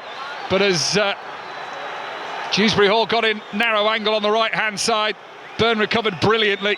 And Everton have a corner to close out this first half. They're trailing by 3-0. 2 minutes of added time was shown. We've had that. So it's an Everton corner, far side the right. This will be the last action of the first half. Is there hope for Everton? Newcastle headed away to the edge of the penalty area. It's recycled by Njai. Cross comes in, bouncing around, skipping into the box. Newcastle bring it away. And there are boos around the Hill Dickinson Stadium for Everton, who trail by 3-0 at the break. It was a fast start. Malik Chow's header from a corner made it 1-0. Lewis Miley, the 19-year-old, doubled the lead for Newcastle after a bit of Everton pressure for 2-0. And then right on half-time, Nick Voltemada got Newcastle's 3rd. There's a lot to unpack from an Everton point of view. A really poor defensive performance from them. But you've got to give this Newcastle side a lot of credit, the way that they've played away from home this season. You certainly haven't seen a performance like that coming. A change of personnel, a slight change of shape from Eddie Howe today. They've looked dangerous, they've looked decisive, and they've taken their opportunities when they've come, and they've put themselves in a superb position to go on and get all 3 points, having scored 3 by the time the half-time whistle's blown. Newcastle, yet to win in the Premier League away from home this season, are on course. Only Brentford have dropped more points from winning positions this season than the Magpies. It'll be a tough ask for Everton to extend that Newcastle record. At the break mark, Everton 0, Newcastle 3. Yeah, dominant for Newcastle at Everton, dominant for England at Wembley. Katie Smith. England 5, China 0. England have been excellent. The fans are loving it, but China have been really poor. And you do wonder what Serena Wiegmann's learning from this. The first 3 goals, 2 for Mead, 1 for Hem, came in the space of 3 minutes and 53 seconds. England then waited a whole 7 minutes before adding a fourth. That came from Stanway, drilling in at the far post. She added another from the spot. It was a penalty awarded by VAR for a handball. So Anna Morehouse, making her debut in goal today, has quite literally had nothing to do. So surely we'll see plenty of changes from Wiegmann in the second half. She's got a chance to test out a lot of new faces sitting on the England bench. At half-time, England 5, China 0. Earlier in the Premier League, Brentford beat Burnley 3-1. Manchester City were 2-0 up at home to Leeds at half-time. Leeds came back to make it 2-2, but a late Phil Foden goal gave Pep Guardiola's side the win. Sunderland came from 2-0 down at home to Bournemouth to win that 3-2. In the Championship, Coventry remained 10 points clear at the top. They beat Charlton. Middlesbrough beat Derby. Stoke dropped down a couple of places. They were beaten at home by Hull.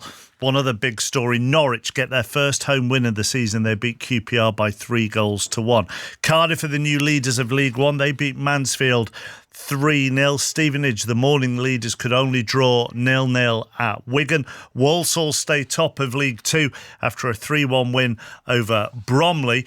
In the Scottish Premiership, Hearts were held, so that's 3 games without a win now. They drew 0-0 at Motherwell. In the National League, the big 4 at the top all won. So that's Rochdale and York and Forest Green Rovers and Carlisle. All of them were winners today. I didn't give you the Northern Irish Premiership at earlier on, the full time. So they are as follows: Crusaders 0, Coleraine 2, Dungannon 1, Larne 2, Glenavon 3, Ballymena 1, Linfield 3, Carrick Rangers 1, Portadown 2, Cliftonville 3. Oscar Piastri won the sprint race earlier in Qatar. At the moment, it's qualifying for the race tomorrow. Jenny Gow. Thank you, yes. And all eyes are on the championship title, which could be sewn up tomorrow with Lando Norris winning. That would be enough to seal his first ever world title for McLaren.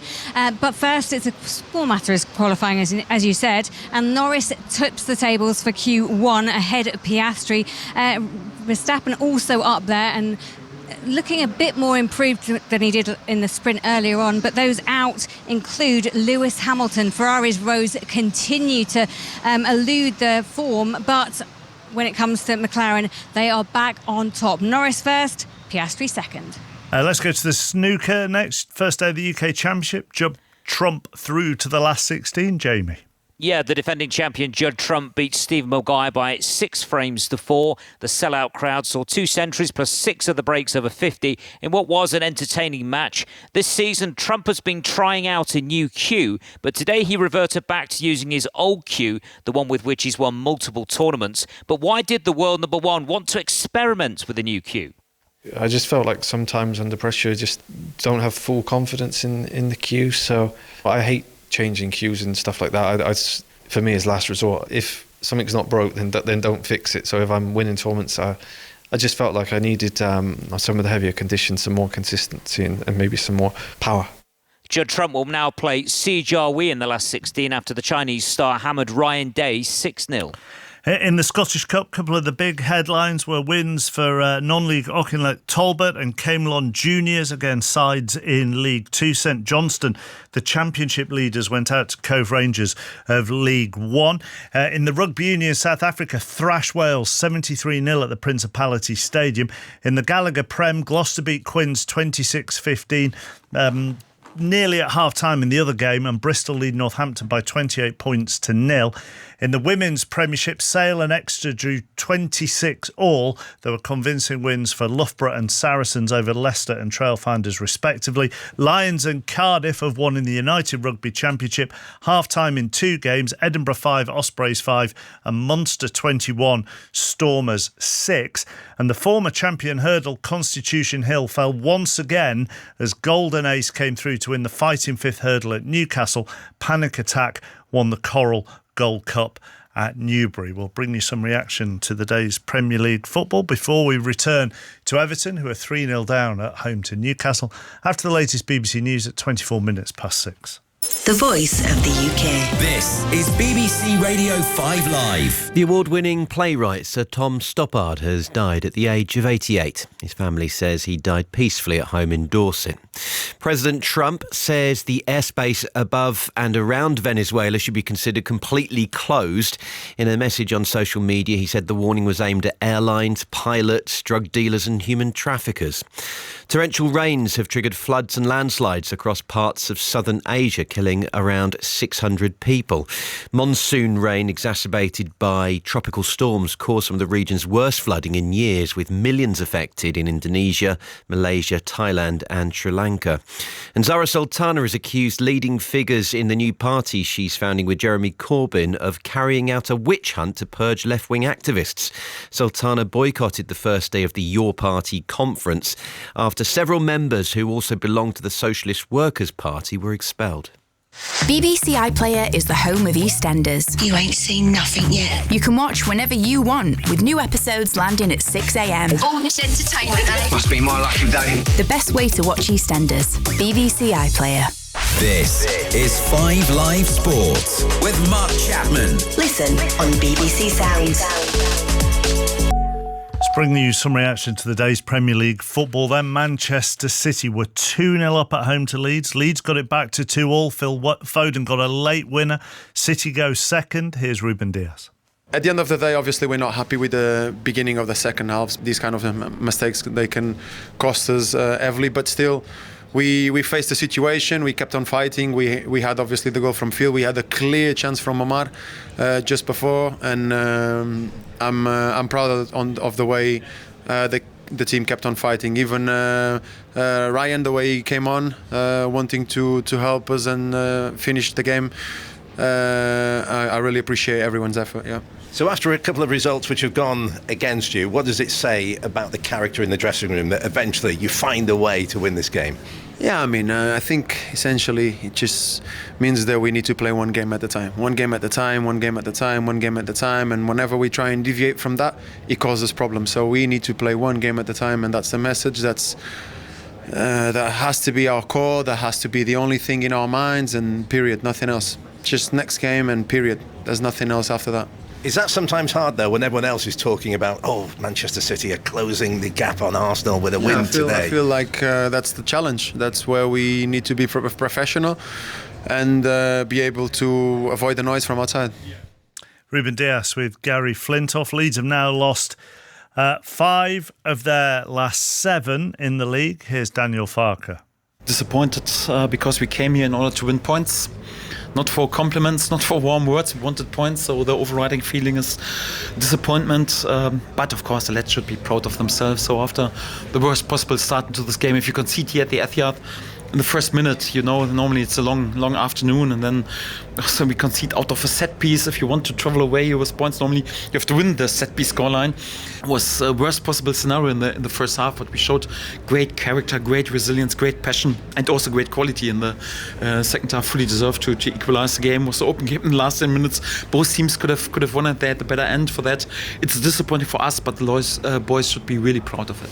Sunderland came from 2 down to beat Bournemouth 3-2 at the Stadium of Light. They're now back into the top 4 on 22 points. Here's Sunderland's Régis Lebris. To be fair, I think we started well, especially with the ball. We felt that they were strong on their left side, so as expected.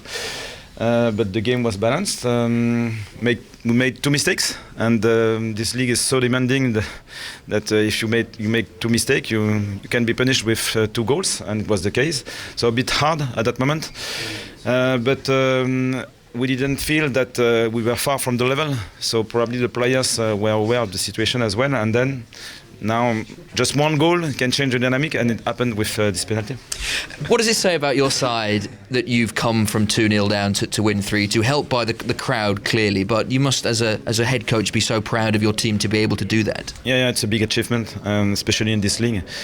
It shows the character, it shows the consistency of the tactical model, and the depth of the squad as well, because our finishers were really important, and the connection with our crowd is crucial. We know that to be efficient in this league we need this extra drive, and it was the case today. Igor Thiago got 2 for Brentford, including a penalty as they beat Burnley 3-1. Here's Keith Andrews. I thought it'd be a game of patience. You look at their results and the way they've played this season. I think they're such a well-drilled team. It was always going to be a game for us today that we had to keep doing the basics really well, not get frustrated, because we've no divine right to win football games. You've got to earn it, and in the end I thought we did earn it. And what about Igor Thiago? Some mental strength he had to show for that penalty. Yeah, listen, he's shown a lot of mental strength, full stop, to get to this point in his career. So again, it doesn't really surprise me. First half I thought he could have and should have imposed himself on the game a little bit more. Some of that was down to the service. I think it's fair to say in the second half he certainly did that. I mean, what an impact he's had on the Premier League. Has it surprised you? I knew he'd have an impact, but in terms of what he is as a centre forward and the attributes, you never quite know, because he's been out for so long, and then before that he was playing in Bulgaria and in Belgium, so it's a huge trajectory for his career, but he settled so well, and last season being injured and how he integrated into the group and the culture of the football club, I think that's what made it easier for him this season. He's worked so hard to get to this point. He loves it here. It's a big part obviously of what we do, so am I surprised? Probably a little bit, because it's not easy to do what he's done. It's not the norm, I suppose. Keith Andrews with John Southall. Tomorrow afternoon on Premier League Sunday, Chelsea-Arsenal at 4:30, West Ham-Liverpool at 2:05. Alistair Bruce-Ball will be your commentator at the London Stadium after he's got through 6:06. Good evening, Mark. Yeah, just on Brentford there and Keith Andrews. I look at the Premier League table tonight. They're sitting in 8th, 3 points off the top 4. Igor Thiago on 11 goals. We don't hear from that many Brentford fans on 6:06, so why not give us a call tonight? 08085 909 693. You know, has your club surprised you this season? Has Keith Andrews surprised you? Did you think it was going to go this way? Has Thiago surprised you? Listen to Chris Sutton. He was sitting there, wasn't he? Busy boy this afternoon. Good second half at the Etihad Stadium.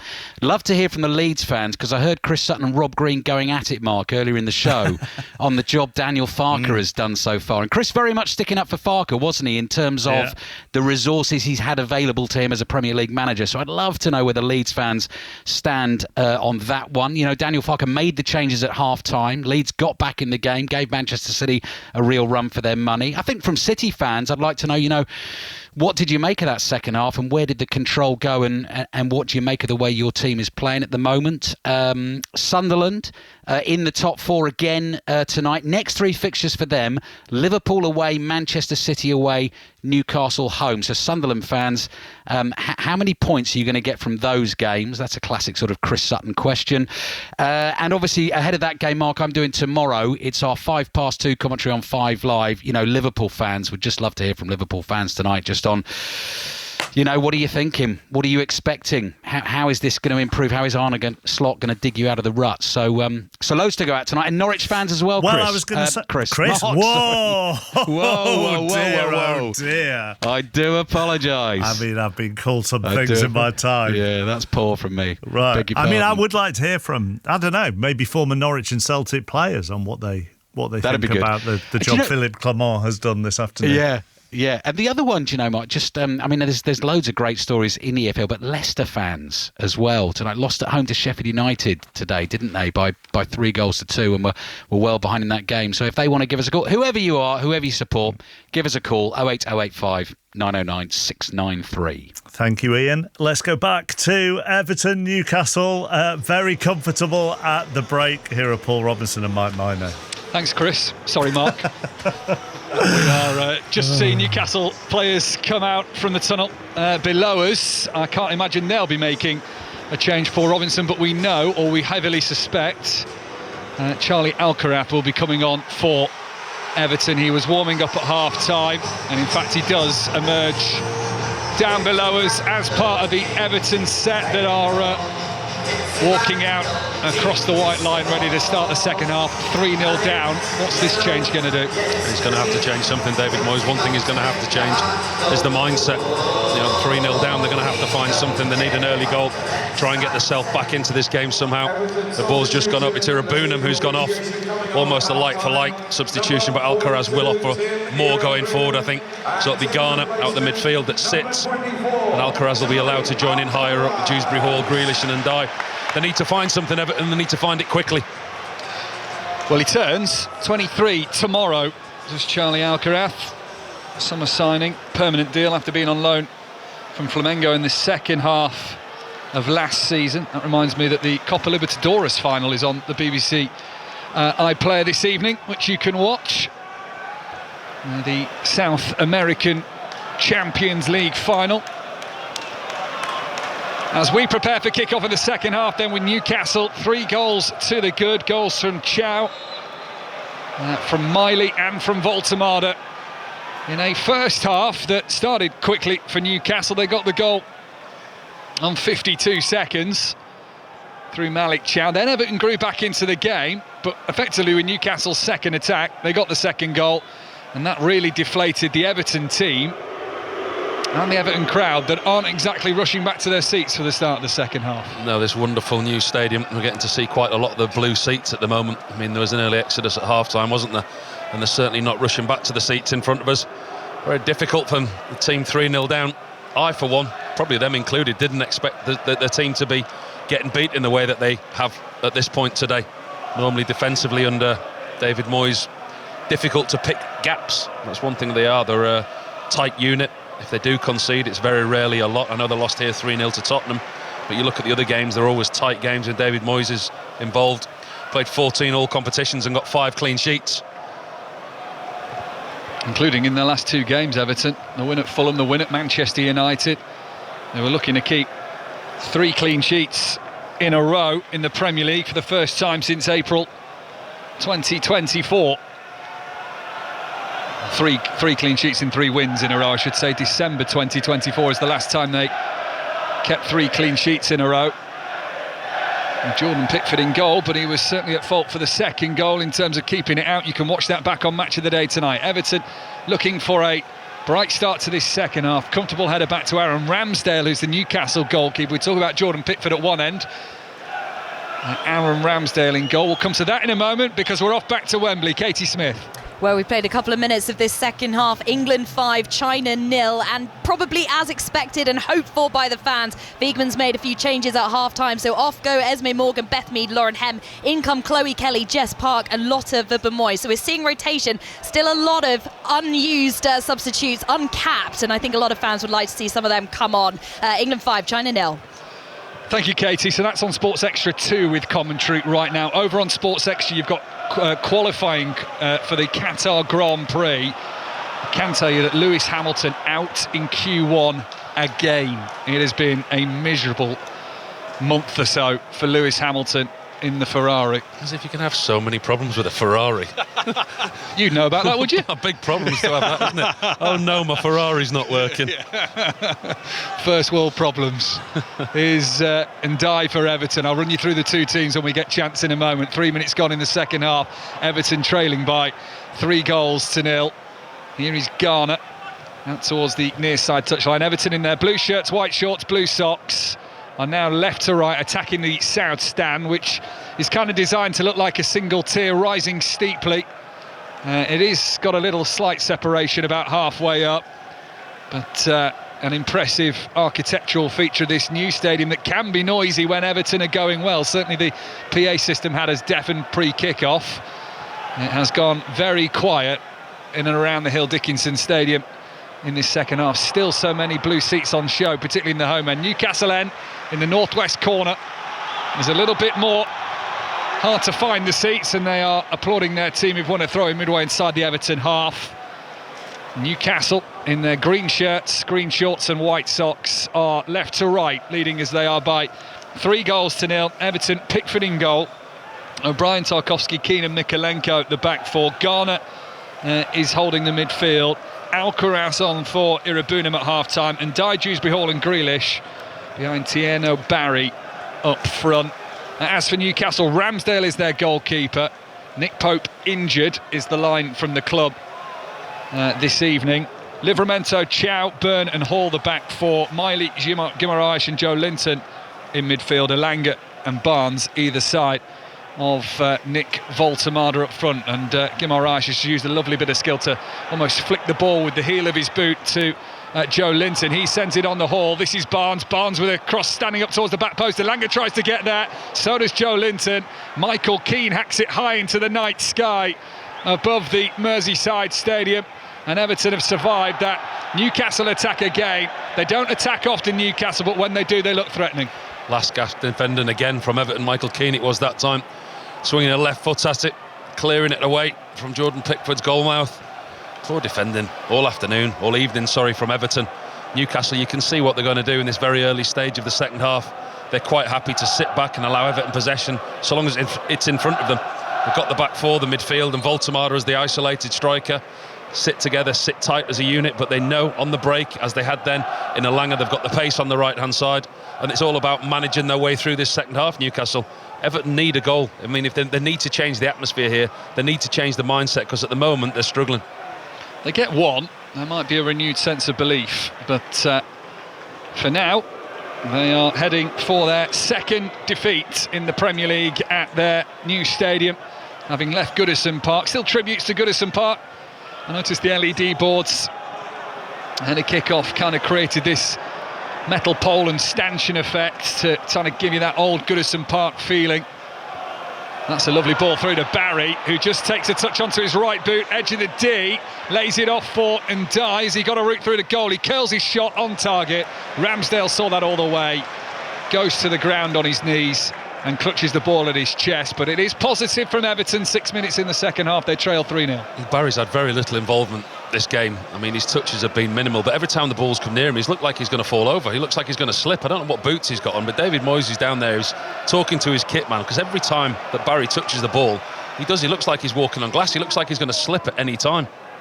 Signed in the summer from Villarreal, has featured in every Premier League game so far this season for Everton.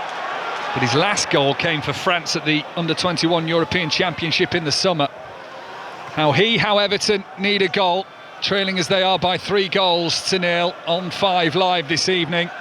Updates to come from Tottenham against Fulham from 8 o'clock tonight. That'll be into 6:06 with Alistair Bruce Ball and Chris Sutton. 08085 909 693, the number you need to have your say. We'll also bring you live reaction, hopefully from the Hill Dickinson Stadium tunnel with Chris Sykes. He'll hopefully get a word from Eddie Howe and David Moyes. Eddie Howe in discussion with Jason Tindall. Eddie Howe's got his black winter coat on. Jason Tindall in a bright white training jacket. Another goal for England at Wembley, Katie Smith. Yeah, we played less than 10 minutes in this second half. It's a 6th for England, a hat-trick for Georgia Stanway. England 6, China 0. Another really well-worked team goal from the Lionesses, played through the centre. Loads of 1-2 passes, intricate little touches, finished off by the Bayern Munich player. England 6, China 0. Thank you, Katie. Sports Extra 2 for commentary of that one. Grealish on the left-hand side, played it off Livramento. Everton have a corner. That's better from Grealish. First time he's tried to go around the outside of Livramento. Every time in the first half he's looked to check inside on that right foot and move the ball quickly with either a pass or a cross. This time he tries to go around the outside of him on his left boot. He looked dangerous on his side of corner. So far side corner, which is Everton's left. Tarkowski stands on the penalty spot unmarked. It's swung right in towards Ramsdale. He punches it, and then a blasting shot from Alcaraz off the bar. He had a full run up to that. Newcastle players in the 6-yard box. Alcaraz just charged onto it 10 yards out, and he smacked the crossbar. Ball flew away, and Newcastle survived. That was Everton's moment of hope. Alcaraz has absolutely walloped that off the crossbar. It's hit the crossbar that hard, it's ended up in Everton's half. And watch Newcastle try and go on the counter-attack now. Alcaraz wins it back as the ball is trying to be switched from the right-hand side to a more central position. That was a big moment for Everton, and it is the bar that saves Newcastle from conceding in this second half. 8.5 minutes played, Newcastle lead 3-0. It was a really good delivery on the far side from Everton, in-swinging corner. It went on to Aaron Ramsdale's goalmouth at like shoulder height. Aaron Ramsdale had to dive towards his near post, clawed it out with 2 hands, missed everybody in his 6-yard box, and it was rolling really nicely for Alcaraz, bobbling just after the penalty spot. He got his head down and he absolutely sent a thunderbolt towards the crowd of players, past everybody, and rattled the crossbar so hard. Paul down the left-hand side, draws level with the corner of the penalty area, the near side of the pitch as we look at it in this second half, with Newcastle going from right to left in their green shirts, all green outfit, shirts and shorts with the white socks for Newcastle United this evening, their away strip. I've just seen producer Chris check his fantasy team. I wonder who's out there that he's hoping scores a few points in this second half for his side. As Barry tries to hold up on the halfway line, he can't. Malik Chow wins the ball back for Newcastle. Here's Dan Burn and now Joe Linton. It's all about managing it now, Newcastle. The scare there from Everton. Actually, we talk about the pace of the shot from Alcaraz. I think he had a lot more time than he realised. He just went for pure power. I mean, it missed everybody in the box. Goalkeeper was beaten, rattled against the crossbar. Can't help but think he maybe could have picked his spot a little bit more cultured with his finish. Yeah, he definitely latched onto it, didn't he? Hit it cleanly and sweetly. As Elanga just pushes it through the Livramento right-hand side, looking for the pullback of Voltemada. Everton have enough bodies in the way, and Dye's got to be clever here. He plays a angled ball towards Dewsbury Hall, who's got Elanga chasing back behind him and catches him, and that's going to be an Everton free kick. No yellow card for Elanga. Yet to see a yellow card at all this afternoon so far. 10 minutes gone in the second half. Newcastle lead 3-0. Clever play from Dewsbury Hall, who's under pressure from Elanga. Newcastle looking to turn possession over again quickly.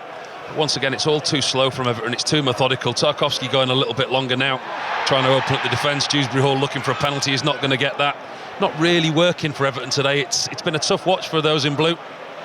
Just watching a replay of Aaron Ramsdale's save from that corner initially that then led to the Alcaraz shot hitting the bar. He's had to sort of claw the ball around the back of Harvey Barnes. Harvey Barnes is restricting his own goalkeeper there.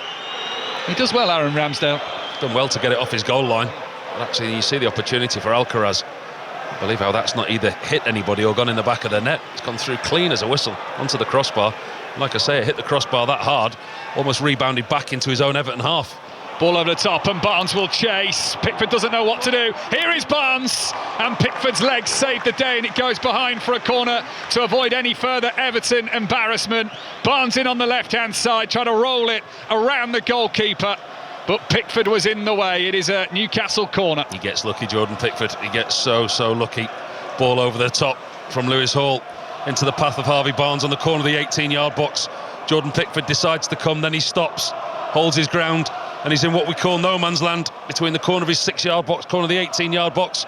Ends up standing up, makes himself big, in the end makes a decent save. So corner to Newcastle, near side, in towards the 6-yard box, headed away. It will drop on the edge of the penalty area to Livramento. Miley, right-footed first-time delivery. It's in. Voltemada can control it. Gets it on his left boot. Pickford, great save. Left-handed, right-handed rather, down towards his right-hand side, just before the goal line, and stops Newcastle having a fourth. It's swung back into the box. The header's there. They're not stopping that one. And it's Malik Chow again. Got his first goal in the first half. He's added to it in the second half. A header at the back post, and Malik Chow is able to head it past Pickford. And Newcastle are loving their first trip to the Hill Dickinson Stadium. They lead Everton by 4-0. Christmas has come early for the Geordies. It's a wonderful header again from Chow at the far post. Lewis Hall on his left foot. It's a cultured ball to the far post. The Everton defenders again nowhere to be seen. The space, the holes, the gaps, and Chow at the far post rises above everybody to power it past Jordan Pickford. And 4-0 now away from home. Surely that's job done for Newcastle. They kept Voltemada's effort out as he was looking to add to his collection this evening. They recycled the ball. Everton's line couldn't adjust quick enough, and Chow just ghosting it at the back post. Beats his man. Angled header back across the direction of which it came from. It is a good header, and it is one that has Newcastle sailing. Everton fans, those who did eventually come back for the second half, are quickly heading back down towards the concourses. David Moyes was ever so hunched in his dugout, watching what will be Everton's biggest defeat at their new stadium. And again, it comes in a period where Everton aren't playing badly, but defensively are having a nightmare this evening. They've won a corner here now on the far side. decisive finishing from Newcastle. Such good play in and around the 18-yard box in the final third. The ball from Lewis Hall, it was absolutely perfect to the far post. Malik Chow attacked it with power, with pace, powered it past Jordan Pickford. Been really impressive. The last third of the pitch, Newcastle, when they get the opportunity, they've been clinical. And as you say, just as Everton were trying to get a foothold back in this game, trying to get something, it's surely now, on the hour mark, been taken away from them. Newcastle are going to win back-to-back Premier League games for the first time this season. Their Premier League form this season so inconsistent. Draw, lost, draw. Won, drawn, lost. Won, lost, won. Lost, lost, won. And then now, on the hour, 4-0 up against Newcastle for what will be, certainly, another W. Everton throw-in, level with the right-hand corner of the penalty area, near side the right. Jake O'Brien wipes the ball on his royal blue shirt. Tarkowski and Byrne side by side in the penalty area. That's a good combination of height and muscle to watch out. Malik Chow's in there as well.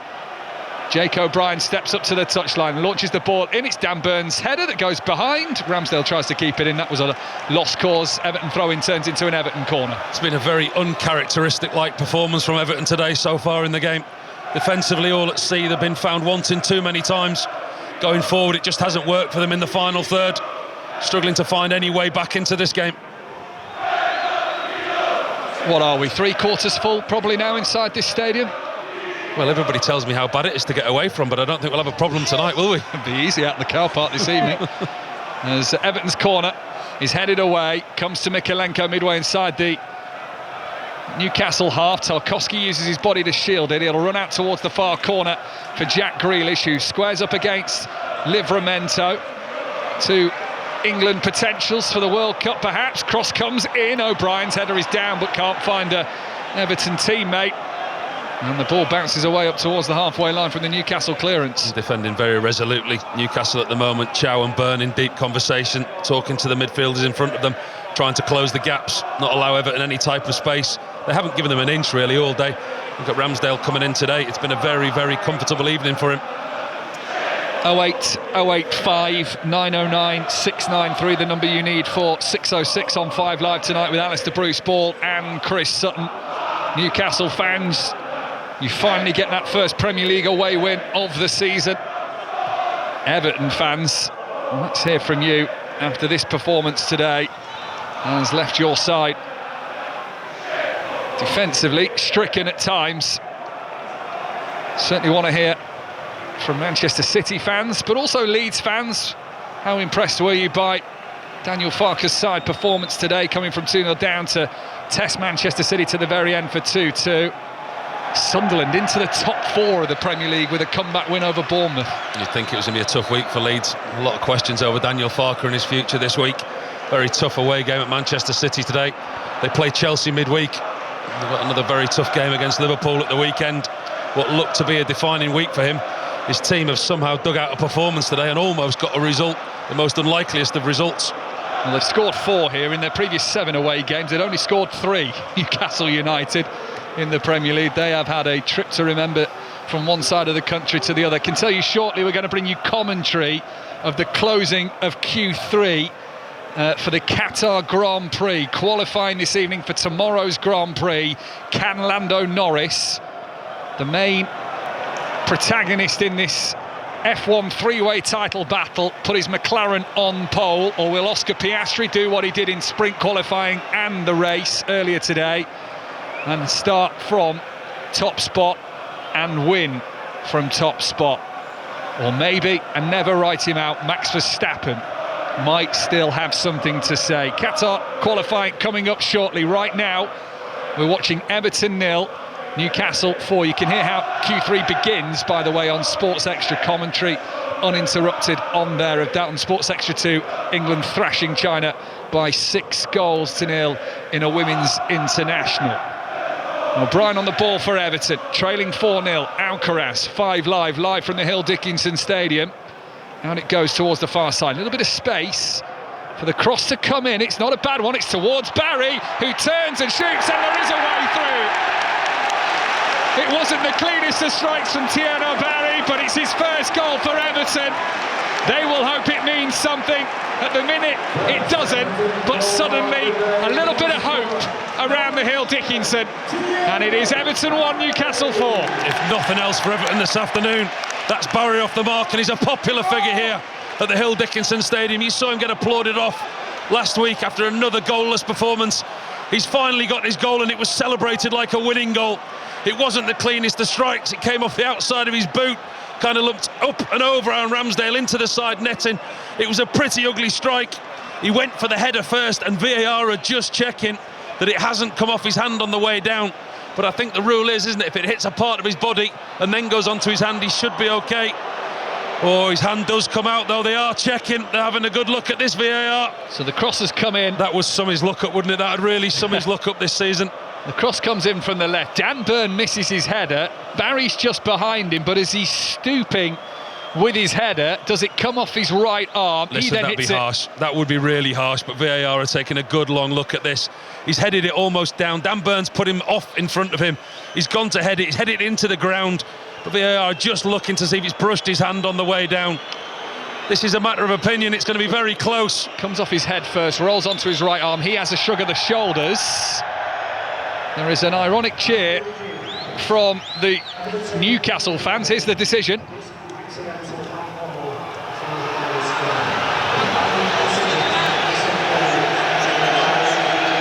Well, I'm not sure you could hear that. Clearly, I struggled too. But it has been given as handball, so the goal doesn't stand. And Everton don't have their first goal of the evening. And Tierno Barry just walks back to the Newcastle penalty area because what he thought was his first goal is now a Newcastle free kick. Everton 0, Newcastle 4. And that sums Barry's look up this season. It's a real opportunity for him to get off the mark. I mean, it's a scruffy goal. It's not a clean strike. He's headed it down and it's rolled down onto his arm. VAR took a long time to look at it, and they've decided that it was an accidental handball.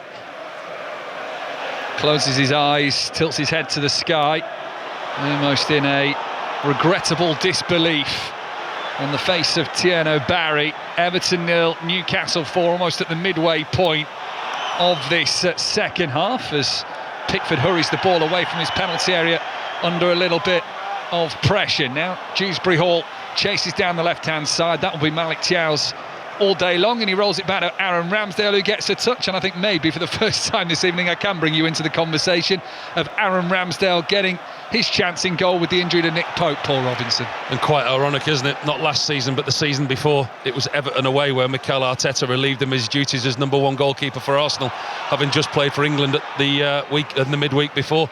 Played as England's #1 against Scotland, and then found he was dropped at Goodison Park for the Arsenal team, and then never really got another look in since. Difficult season for him last year. Bided his time here at Newcastle, but now some would say deservedly got his chance. Top goalkeeper Aaron Ramsdale is a goalkeeper that I like. Has played in a couple of League Cup matches this season for Eddie Howe's side. And maybe he would be hoping to impress this evening. He hasn't had a lot to do to impress. I don't think he's going to have to now because of what Eddie Howe said midweek. If you listen to his press conference, he was asked about the goalkeeper's situation, about the recent mistakes that Nick Pope had made, and he said, look, if I am to change, it's not short term. He said, I believe that my goalkeepers need to have a relationship with the defenders need to understand how the goalkeepers play as a team, as a unit, and if I am to change, it will be for the mid-term, not the short term. Hence the reason that I think maybe the line might have come out from Newcastle that Nick Pope was injured. Might be a case of maybe just best to leave him out for a couple of weeks. Aaron Ramsdale's going to be in the team now for the foreseeable, if you go off what Eddie Howe said midweek. Nick Pope not part of the side today, hasn't travelled, we don't believe. It's John Ruddy, who's the substitute goalkeeper for Newcastle United. As Aaron Ramsdale gets his chance. Interesting with the England squad as well, isn't it? I mean, you look at Thomas Tuchel's last England squad. Nick Pope was unfortunate. He was called into the squad, then missed out with a concussion protocol. And now, only a couple of weeks later, he's lost his place in the club side to Aaron Ramsdale. But listen, Aaron Ramsdale had exactly the same done to him. Gave the Newcastle fans a wave as he came out the tunnel at the start of the game. Aaron Ramsdale, Everton 0, Newcastle 4. Newcastle are going to make a double change in a minute, which we'll see both Jacob Ramsey and Joe Willett come on. They are stripped off, ready to come on. Number 28 and number 41 for Eddie Howe's side. Everton enjoying a bit of possession but not really doing anything with it. Now they send it long to Dewsbury Hall, tries to control it over his shoulder. That's a tidy finish from Dewsbury Hall. Controlled that over his shoulder as it dropped out of the air, sent it into the bottom right hand corner, and quickly gathers the ball to get Everton back to the midway point to start again. Everton's goal will stand on this occasion, and it is Everton 1, Newcastle 4. We've been treated to some brilliant goals this afternoon. That's the best of them. It's a hopeful ball over the top. Dewsbury Hall finds himself tucked in behind the Newcastle defenders, keeps his eye on the ball in between Livramento and Chiao. It's an unbelievable first touch with his left foot, brings the ball under his spell and then passes it past Aaron Ramsdale with the instep of his left foot. That really is a superb goal. That goal itself is worth the entrance fee. What a lovely finish. One touch to bring the ball down over his shoulder, the next to send it past Aaron Ramsdale. And Everton have won back. They've got 20 minutes to try and make this game slightly more exciting. Everton 1, Newcastle 4 on 5 Live. And interestingly, we talk about England, we talk about Ramsdale and Poe.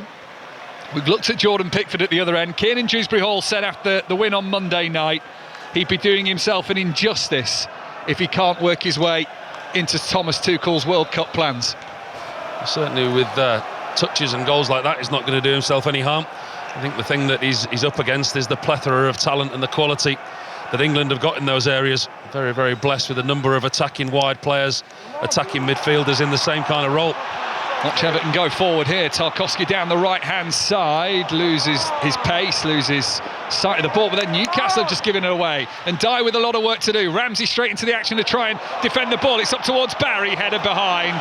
It will be a goal kick. Everton fans feel that should have been a corner. They're screaming and gesticulating towards the referee, Craig Pawson, but it won't change his mind. It is going to be a goal kick. Newcastle lead 4-1. What do England lead by now, Katie Smith? They lead by 7-0 here against China, the Asian champions, and this the most humiliating yet for China. A mistake at the back, complacency passing between the goalkeeper and her centre-back, and Ella Toon just gifted the ball and able to just guide it into the back of the net. England 7, China 0. On top of a Stanway hat-trick, a Hemp goal and 2 for Beth Mead. England rampant at Wembley. Their first game since winning the Euros at the National Stadium. 7-0 they lead. That's on Sports Extra 2 for you right now.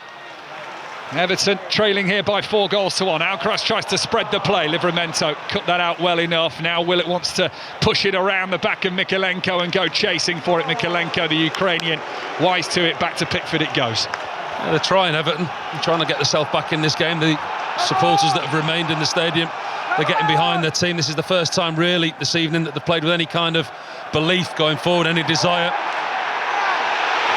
Everton want a free kick, and Dye felt he was tripped as he moved in from the touchline. Joe Linton had a little leg stuck out at him. Jacob Ramsey too. Throw in is the settlement for Everton. 25 yards from the byline on this near side. 08085 909 693 is the number you need for 606 this evening. Wins for Brentford, Manchester City and Sunderland earlier. Newcastle winning here. Maybe you're a Coventry fan. Coming from behind, still 10 points clear at the top, and already racking up half a century of goals in the Championship as Coventry came from behind to beat Charlton 3-1. Middlesbrough winning Kim Hellberg's first game in charge, 2-1 at home to Derby. Cardiff back to the top of the League One table this evening. They beat Mansfield. Brian Barry Murphy's got them ticking along. It also reminds me, Cardiff City's the focus of Colin Murray and Pat Nevin's football songbook tomorrow morning on BBC Radio 5 live between 10 and 12. Here come Newcastle United down the right-hand side, looking to get 4-goal cushion back. Livramento crosses it in, deflects behind. Newcastle corner. They always carry that threat on the counter-attack, Newcastle, with the pace that they've got in Livramento in the wide right areas.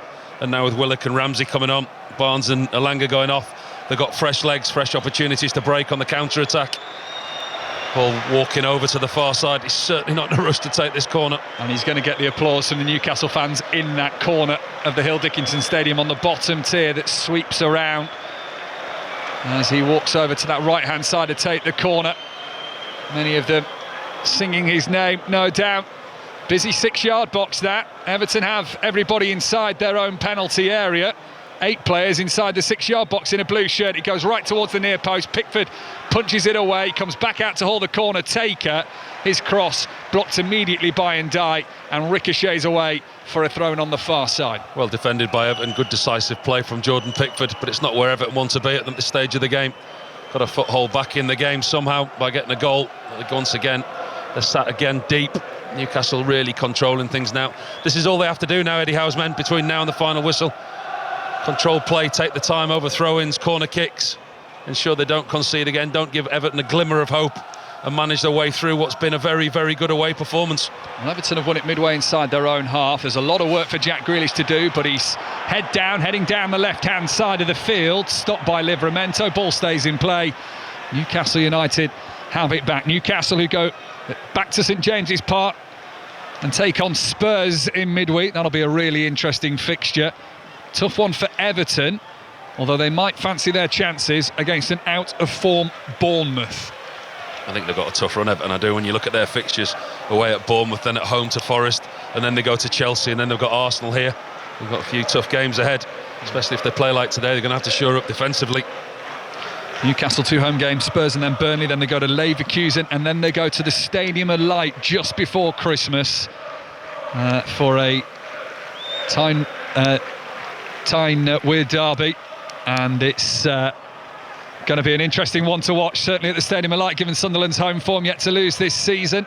Everton having some defending to do here. We'll be off to Qatar in a moment. Let's see what Newcastle do with this attack down the left-hand side. Ramsey. O'Brien squares up, the long-range shot comes in, deflects. Everton are able to head it away. Dewsbury Hall wants to get the touch on it, he can. Let's go to Qatar then.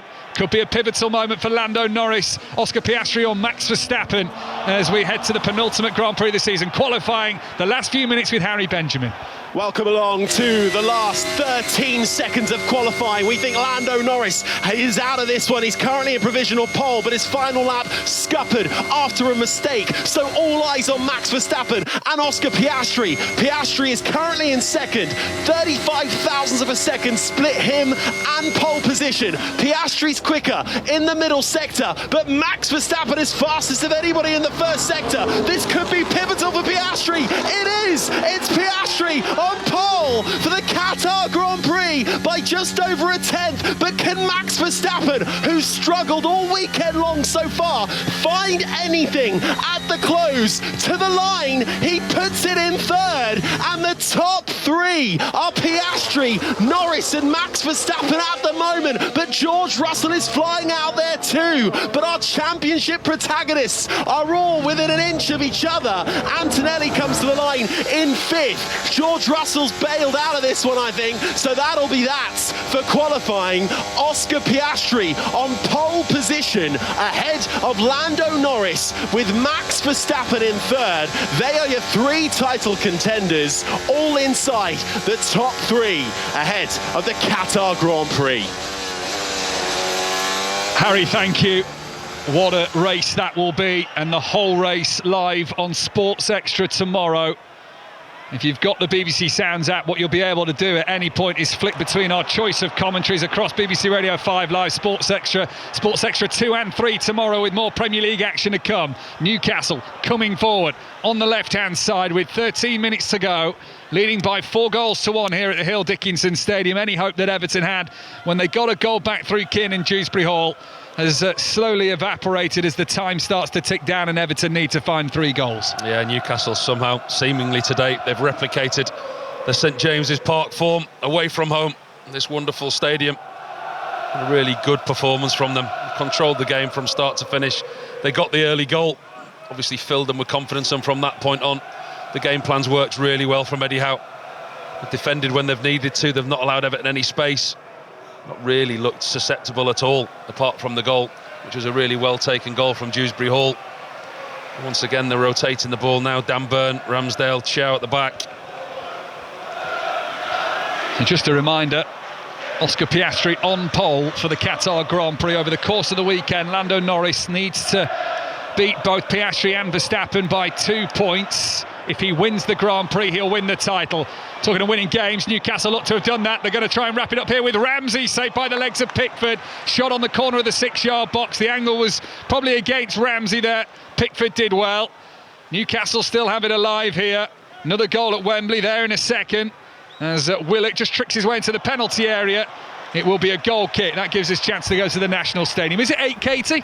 Oh, you guessed it right, Mike. Well done. England 8, China 0. And how many times do we say this during the season? Alessia Russo with so much great hold-up play throughout this match, finally rewarded with a goal. A lovely weighted pass to the centre-forward in the 6-yard box, tucks it home, was reviewed for an offside by VAR. Very, very marginal, but the goal stands. England 8, China 0. 80 Smith with that report there for BBC Radio 5 Live. Double change for Everton to quickly move on from that terrible pun. Illiman and Dye and Jack Grealish are coming off the field. Dwight McNeil, much out of favour this season, is going to get the final 10 minutes of this game as the fine rain starts to fall down from the jet black skies above the Hill Dickinson Stadium this evening. And Tyler Dibbling, the youngster, moved from Southampton in the summer, just 19 years old. He's on as well. Hasn't featured since mid-October and the defeat to Manchester City. It is his 5th Premier League appearance in an Everton shirt and his 4th from the bench. And I think that's David Moyes managing his players' minutes. I mean, he knows this race is run, and Dye and Grealish are going to be very, very important to Everton going forward. Just approaching the 81st minute now. Looks to be a very tough way, if any way, back into this game for Everton. They've certainly not been at the best today. Newcastle have come here and they've done a job on them. They've been quite easy to play against. Defensive mistakes and a very good performance to Newcastle have combined to get the scoreline that we look at now. Dan Burn in the left-back position, sends it forward. And now here's Joe Linton from one side of the centre circle to the other. Newcastle very relaxed in how they're approaching this game now, leading by 4-1. BBC Radio 5 Live from the Hill Dickinson Stadium from 8 o'clock tonight. Reports from the Tottenham Hotspur Stadium where Spurs host Fulham, and with the team news, James Gray. Evening to you, Mike. Yeah, Tottenham make 4 changes from the side that lost 5-3 in Paris in midweek in the Champions League. So we've got Kevin Danso, Joao Paulinho, Destiny Origi and Mohamed Kudus replacing Jed Spence, Rodrigo Bentancur, Pape Sarr and Christian Romero, who is suspended today. And just one Fulham change from the side, who beat Sunderland 1-0 last weekend, with Samuel Chukwueze replacing Kevin. Sasa Lukic is back on the bench for the Cottagers after a ban. Thank you, James. Regular reports from there during 6:06 then, which tonight is Alistair Bruce Ball and Chris Sutton. 08085 909 693 is the number you need. Newcastle has spread the play well, working it from the right-hand side. Now to Jacob Ramsey, who's on the left. Now Voltemada, played through in the penalty area, trying to find the space to shoot. Too many Everton bodies in the way. One of them gets a little leg to stick out and take the ball away from Nick Voltemada, and Newcastle have to think about their approach again. Jacob Ramsey, who is taking on Everton for the 9th time. He's never lost to them. 7 wins in those previous 8 games. I think it's going to be 8 wins in 9. Yeah, the complete control now, Newcastle. This game's done. They're camped in the Everton half, just making the blue shirts chase after the ball, rotating possession from side to side. Miley's going to get a sprint on towards the byline, slides in, can't keep it in play. A little bit too much grease on the surface to slow that ball up, and it will be an Everton goal kick. It's a key for the Everton supporters to leave the stadium once again en masse. It's been a poor performance from Everton today. There's no other way to dress it up. Defensive mistakes individually and collectively have cost them in what has been a really good Newcastle performance. Every time Newcastle have had the opportunity, they've been decisive and they've punished a poor Everton side. Bright moment, probably from 10 minutes to the 25-minute mark, where Everton were in this game. They were 1-0 down, but the next goal looked like it might be theirs, but they never had that clear-cut chance. They've had a fair amount of the ball. They haven't looked disastrous, but they also haven't looked accomplished at the same time. And the scoreline reflects that Newcastle have quite simply taken the chances that they have been presented with. As Everton do get into the penalty area, the cross will be looped behind the goal from Kiernan Dewsbury Hall. It deflects, so it's going to be an Everton corner. Spoke before the game, didn't we, about the 6 changes that Eddie Howe made to the side today. A few eyebrows raised that Tonali was left on the bench, Gordon was raised on the bench, Ramsdale's come into the side. But as you said, they get the result. It'll be touted a genius. It's worked for them today, hasn't it? Really has worked for them. Certainly has. We'll hopefully hear from Eddie Howe live into 6:06 with Chris Sykes. In goes the corner for Everton. Heads are up. Tieno Barry was in there. It's going to drop to Alcaraz, who's hit one from similar range earlier in this second half. That one skies over the bar, though. Goes into the Everton fans in that south stand. Away to our right. Well, actually goes into probably an empty chair in the south stand away to our right-hand side. That many have left. And it'll be a goal kick to Newcastle. It's been one of those afternoons for Everton. It's been a really uncharacteristic performance. I'm sure David Moyes, this is one of those games where he'll go home and he'll scratch his head and say, not so sure, can't really put my finger on that today. Individual errors, defensive mistakes, but uncharacteristic defensive mistakes and individual errors from players Michael Keane, James Tarkowski, the goalkeeper Jordan Pickford, who's so reliable. You know, that triangle of players, the trio of players, they're normally the bedrock of Everton's stability and strength. When actually it's not really come together for them in any way, shape or form today. It might even be one of those games where he goes, do you know what, let's put that to bed and we move on. He's just unfolded his arms, David Moyes, and slammed them into his pockets of his thigh-length overcoat. A little bit of a breeze whips around the top of this brand new stadium on the banks of the Mersey. The old, now heavily greyed and blackened through air pollution stonework of the dockyards where the ships used to line up once upon a time. If on a clear day you look out through the glass panels behind the North Stand that are part of this smart featured brand new stadium, you can get a good vantage point across the Liverpool waterfront, the Liver building and the arts centres. But not tonight, not in this darkened skies, but also with the drizzle that is falling. It'll be a miserable trudge back to the cars in the town centre for Liverpool fans. Pickford's got his foot on the ball. He's under a bit of pressure from Voltemada. Sends it away with one of those bright lime green boots. His gloves to match as well. Coordinated outfit for Jordan Pickford, who's seen 4 goals go in the back of his net this evening on Merseyside. Beto is preparing to come on for the final 5 minutes or so. He's just jogging around on the edge of his technical area alongside David Moyes, who is motionless and doesn't utter anything to Beto. It'll probably be a simple message of, if you get a chance, great. If you don't, well, you've got some minutes in your legs. Yeah, I think it's been a combination of too many individual players not performing to the level which hasn't allowed the team to play to any kind of level at all. You find it very, very hard to identify anyone in a blue shirt who's had a decent game today, in all honesty.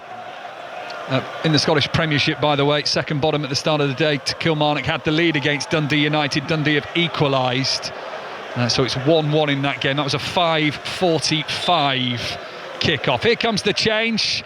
Tieno Barry's going to go off. He'll feel a little aggrieved. He had the ball in the back of the net, but VAR chalked it off. His header came down onto his arm before his left-footed curling shot away from his body found the back of the net to get Everton what they thought at the time was first on the score sheet. They have since scored, but he'll go off and know that he still is yet to officially score in an Everton shirt. I mean, you do have to feel for him, don't you? I mean, it was a very, very unfortunate handball off his head, rolled down his arm, and then it was kind of a matter of opinion.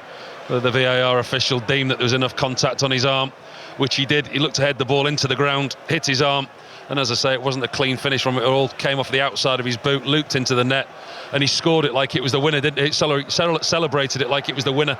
You could see what it meant to him. It was the weight lifted off his shoulders, only to have it taken away from him. And we've just seen an image of him on the big screen in the stadium, sat on the dugout, head in his hands. Yeah, you can see him bent over there. His head still in his hands, almost as if, I imagine, that maybe a little bit of a watery eye there from Tieno Barry.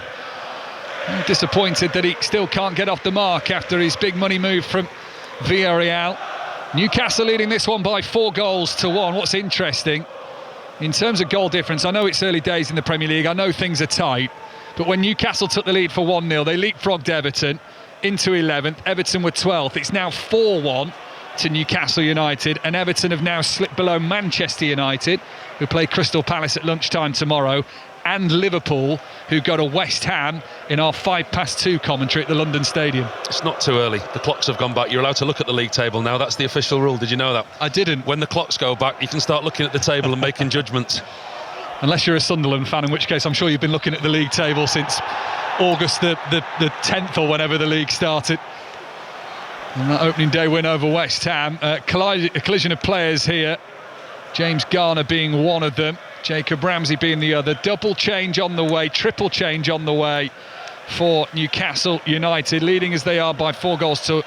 Tonali Gordon and Cher are going to come on. So that's Anthony Gordon going to get a few minutes against his former club, just to add insult to injury, I think, of the night for Everton. Interesting to see what type of reception he gets from the remaining Everton supporters inside the stadium. Bruno Guimaraes is the first one to come off. He's put in his shift today. He's been quite quiet, but effectively quiet. He's gone about his business, protected the back foot, walks off slowly, hands the captain's armband to Dan Burn, turns, claps the supporters over in the far right-hand corner. So he's off, Guimaraes. Tonali on in his place. Said he's taking his Newcastle future 1 year at a time, but he is happy. On Tyneside is Sandro Tonali. Also on, Fabian Cher. He replaces Lewis Hall at left back, or the left back comes off. Cher goes into the centre defence. Dan Burn comes out to left back, and there are a few boos for Anthony Gordon, who played 65 Premier League games for Everton, scored 7 goals in his time at Goodison Park. He's yet to score in the Premier League this season for Newcastle United. We'll see whatever is added on to see how long he's got maybe to change that record, but he's on, and he replaces Nick Voltemada, who got Newcastle's third just before half-time. Yeah, wasn't warmly welcomed onto the pitch, was he? And that's a number that the Everton fans won't want to see. 5 more minutes to endure for those supporters that have remained in the stadium. I actually think there's more Newcastle supporters inside the stadium than there is Everton fans. Yeah, there's not an empty seat to be seen in that northwest corner from where we're sat, and nobody sat down in the Newcastle away end on that bottom tier. It curves around at an angle. And away to our left-hand side, plenty of blue seats on display. Even more head for the concourse every time the ball goes out of play. 4.5 minutes of added time to go. Everton 1, Newcastle 4 on BBC Radio 5 Live. Earlier today, Brentford 3-1 winners at home to Burnley. Manchester City, through Phil Foden, won it late after a Leeds fight back 3-2. Sunderland 2-0 down. Beat Bournemouth at the Stadium of Light by 3-2 to move into the top 4 this evening. Plenty more to come on 5 Live tomorrow. Commentary on 5 Live of West Ham against Liverpool. Sports Extra will have the Grand Prix build-up and coverage. So on Sports Extra 2 you have Forest Brighton from 2 o'clock, you have Villa Wolves from 2 o'clock on Sports Extra 3. Before the big one at Stamford Bridge, Chelsea against Arsenal. 4:30 kickoff, the top 2 in the Premier League. Bayern Munich couldn't stop Arsenal in the week. Could Chelsea perhaps, Paul Robinson? It's a mouth-watering clash, isn't it? One that we've been looking forward to. We spoke about the tests that keep coming for Arsenal. Tottenham Hotspur last week, which they dispatched of very easily. Bayern Munich in midweek, which they also dispatched of very easily. They seem to be answering all the questions that are being asked of them at the moment. Tough place to go, though, at the Bridge at the moment. You never quite know what you're going to get from Chelsea. Chelsea beat Barcelona. That Estevao brilliant goal to help them to that 3-1 win on the night. Here's Dewsbury Hall, tries to flick it out towards the left-hand side, and Charlie Alcaraz, but he can't, although at Newcastle then give it away. Here's Dwight McNeil, not much game time for him this season. Might have to be used a little bit more with Everton's midfield crisis at the minute. David Moyes did point out McNeil could play a central role if needed, but in this game started with Irabuna in replace of Idrissa Gueye, who was of course suspended after his red card.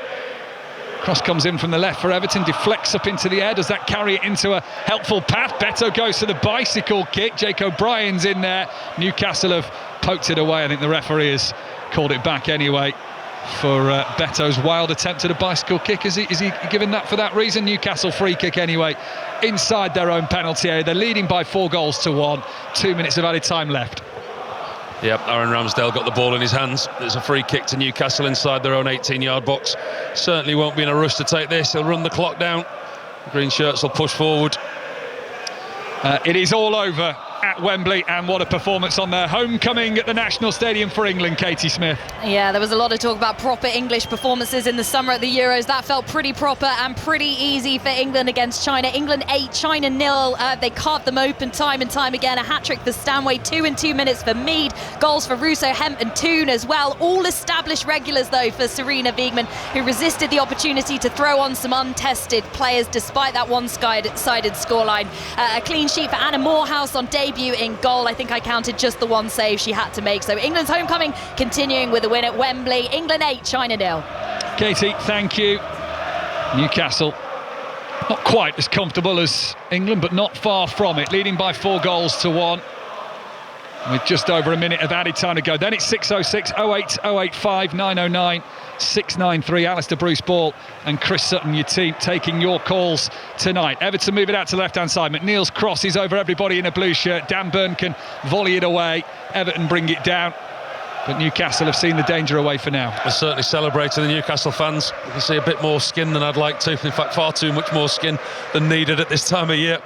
But they've made the trip, as you say, down and across the country. And they don't get many away days to celebrate this season. And it's certainly a good day for them today. Yeah, next away day in the Premier League for Newcastle is Sunderland. So that really will be a test. I'm going. I'm doing that game. I can't wait. Absolutely delighted to be doing that. That will be a crackling atmosphere up at the Stadium of the Light. Some time since we've had a Tyne-Wear derby. Red and white taking on black and white. Right now it's blue against green. Everton's blue swinging across on the left-hand side. Newcastle's green are able, or should be able to see it away. Jacob Ramsey caught in possession on the edge of his own penalty area there. Everton have the ball, but 4-1 down with seconds remaining. It's only to perhaps make the scoreline a little less flattering to Newcastle. O'Brien and Dibbling, short passing between them. Dibbling nutmegs. Jacob Ramsey gets round him on the right-hand side. It's a tidy ball into Dewsbury Hall as well, who then takes the curling effort just high and wide away from Ramsdale's goal, and that is the last action of this match, where Newcastle United have finally got their first Premier League away win of the season. They were dominant in the first half. They took their chances as quick as 52 seconds when Malik Chow headed in from a corner. Lewis Miley with a half volley from the edge of the penalty area made it 2-0, although Pickford will be at fault for that. You can watch it back on Match of the Day tonight to have your assessment of Jordan Pickford's failed save. Nick Voltemada, with time in the penalty area, made it 3-0 at half-time. In the second half, Chow was at it again, a back post header for him as Newcastle recycled the ball from a set piece. Later on, Dewsbury Hall got an attractive goal, bringing the ball down over his shoulder and rolling it into the bottom corner in a two-touch move.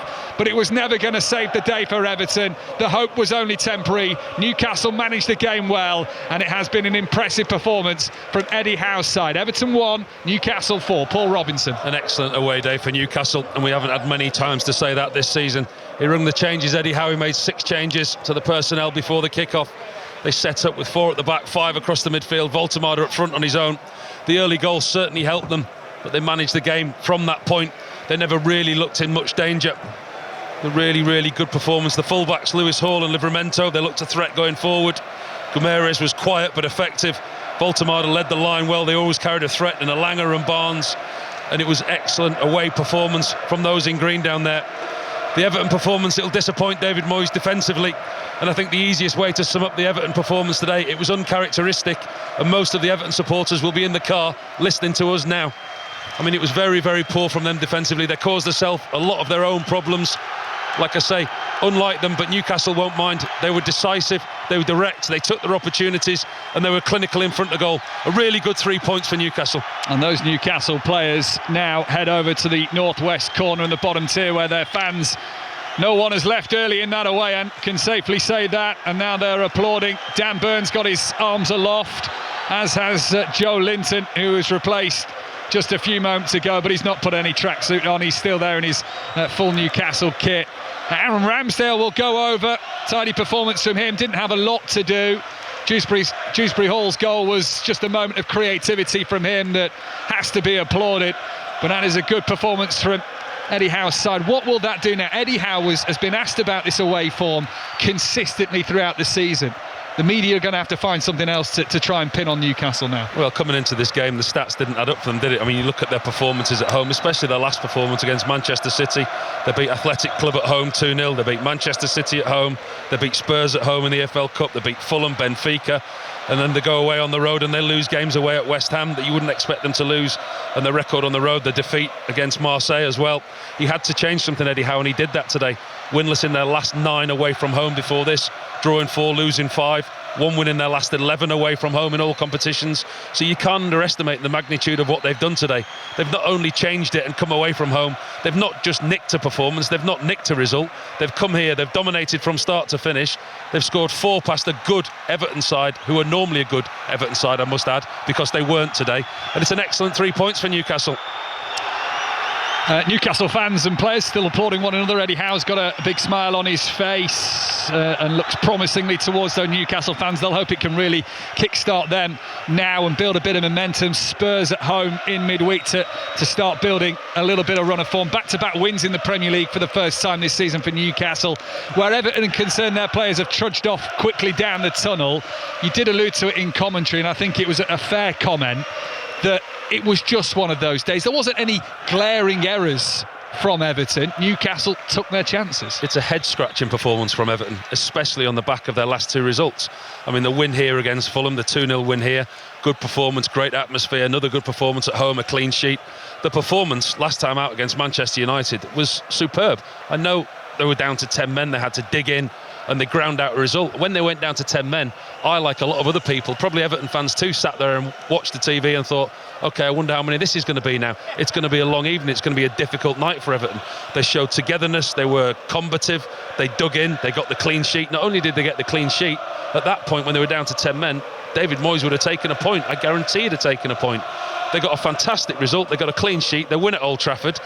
This performance today from Everton hasn't been coming, and that's the thing that'll frustrate David Moyes. When we hear from him after the game, I'm sure that's what he'll say, but I don't know where that's come from, because in the recent weeks, that performance, there's been no sign of it. Paul, thank you. We will hopefully hear from David Moyes into 6:06 with Alistair Bruce Ball and Chris Sutton. That's next. Earlier today then in the Premier League, Brentford beat Burnley 3-1. Chris will be able to talk about Manchester City beating Leeds at the Etihad. He was there for 5 Live earlier. City 2-0 up.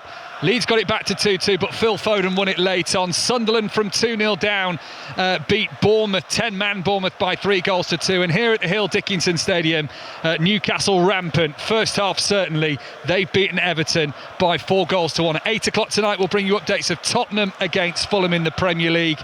But now, at 7:30 on BBC Radio 5 Live, it is time for 6:06. Are you ready to have your say in the UK's biggest football debate? Your teams, your views. Get ready. This is 6:06 with Alistair Bruce Ball and Chris Sutton on 5 Live.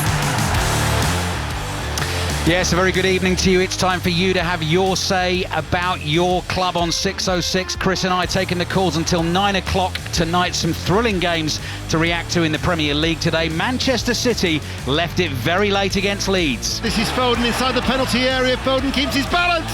Gets the shot away and scores. Phil Foden finds a way. An injury time goal to break the hearts of Leeds United. Chris, I listened to you, Andy and Dennis at the Etihad today. Great effort from Leeds in the second half there. Do you think City were a little bit lucky to walk away with the 3 points? I think so, Bruce. Better to be lucky than good. I thought City were good in the first half, but Leeds United, Daniel Farke, often accused of not being proactive with his substitutions, put Dominic Calvert-Lewin on. He changed the game. I think that Leeds fans need to have faith in Farke.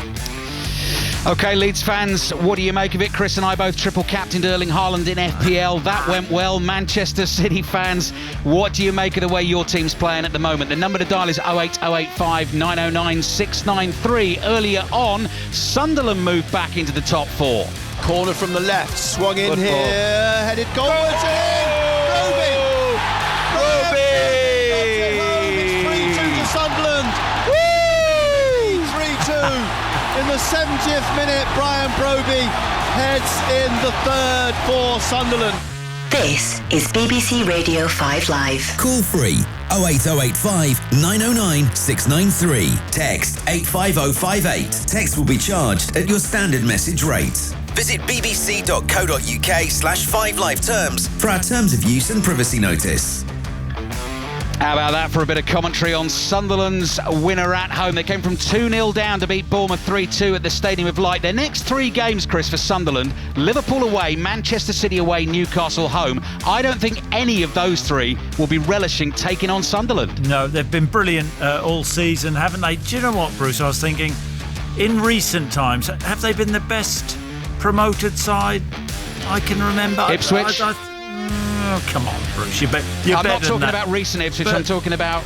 Yeah, but you think last decade or so, Sunderland have made a real fist of it. And, maybe Leeds under Bielsa, were quite good to watch. Yeah. But gotta say, Sunderland, in my mind, the best promoted side in recent years.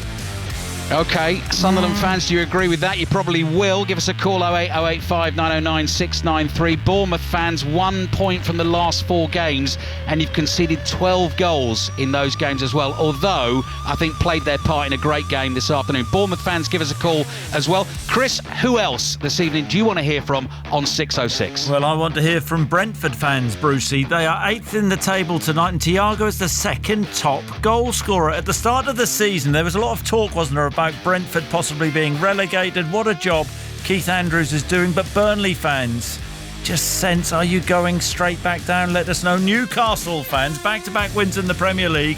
Brilliant win on the road at the Hill Dickinson today. I think Roman Kemp said that would be a fortress for Everton. Didn't seem so today. But Newcastle fans, are you going to start climbing the league table now? In the Championship, Coventry City fans, 10 points clear at the top.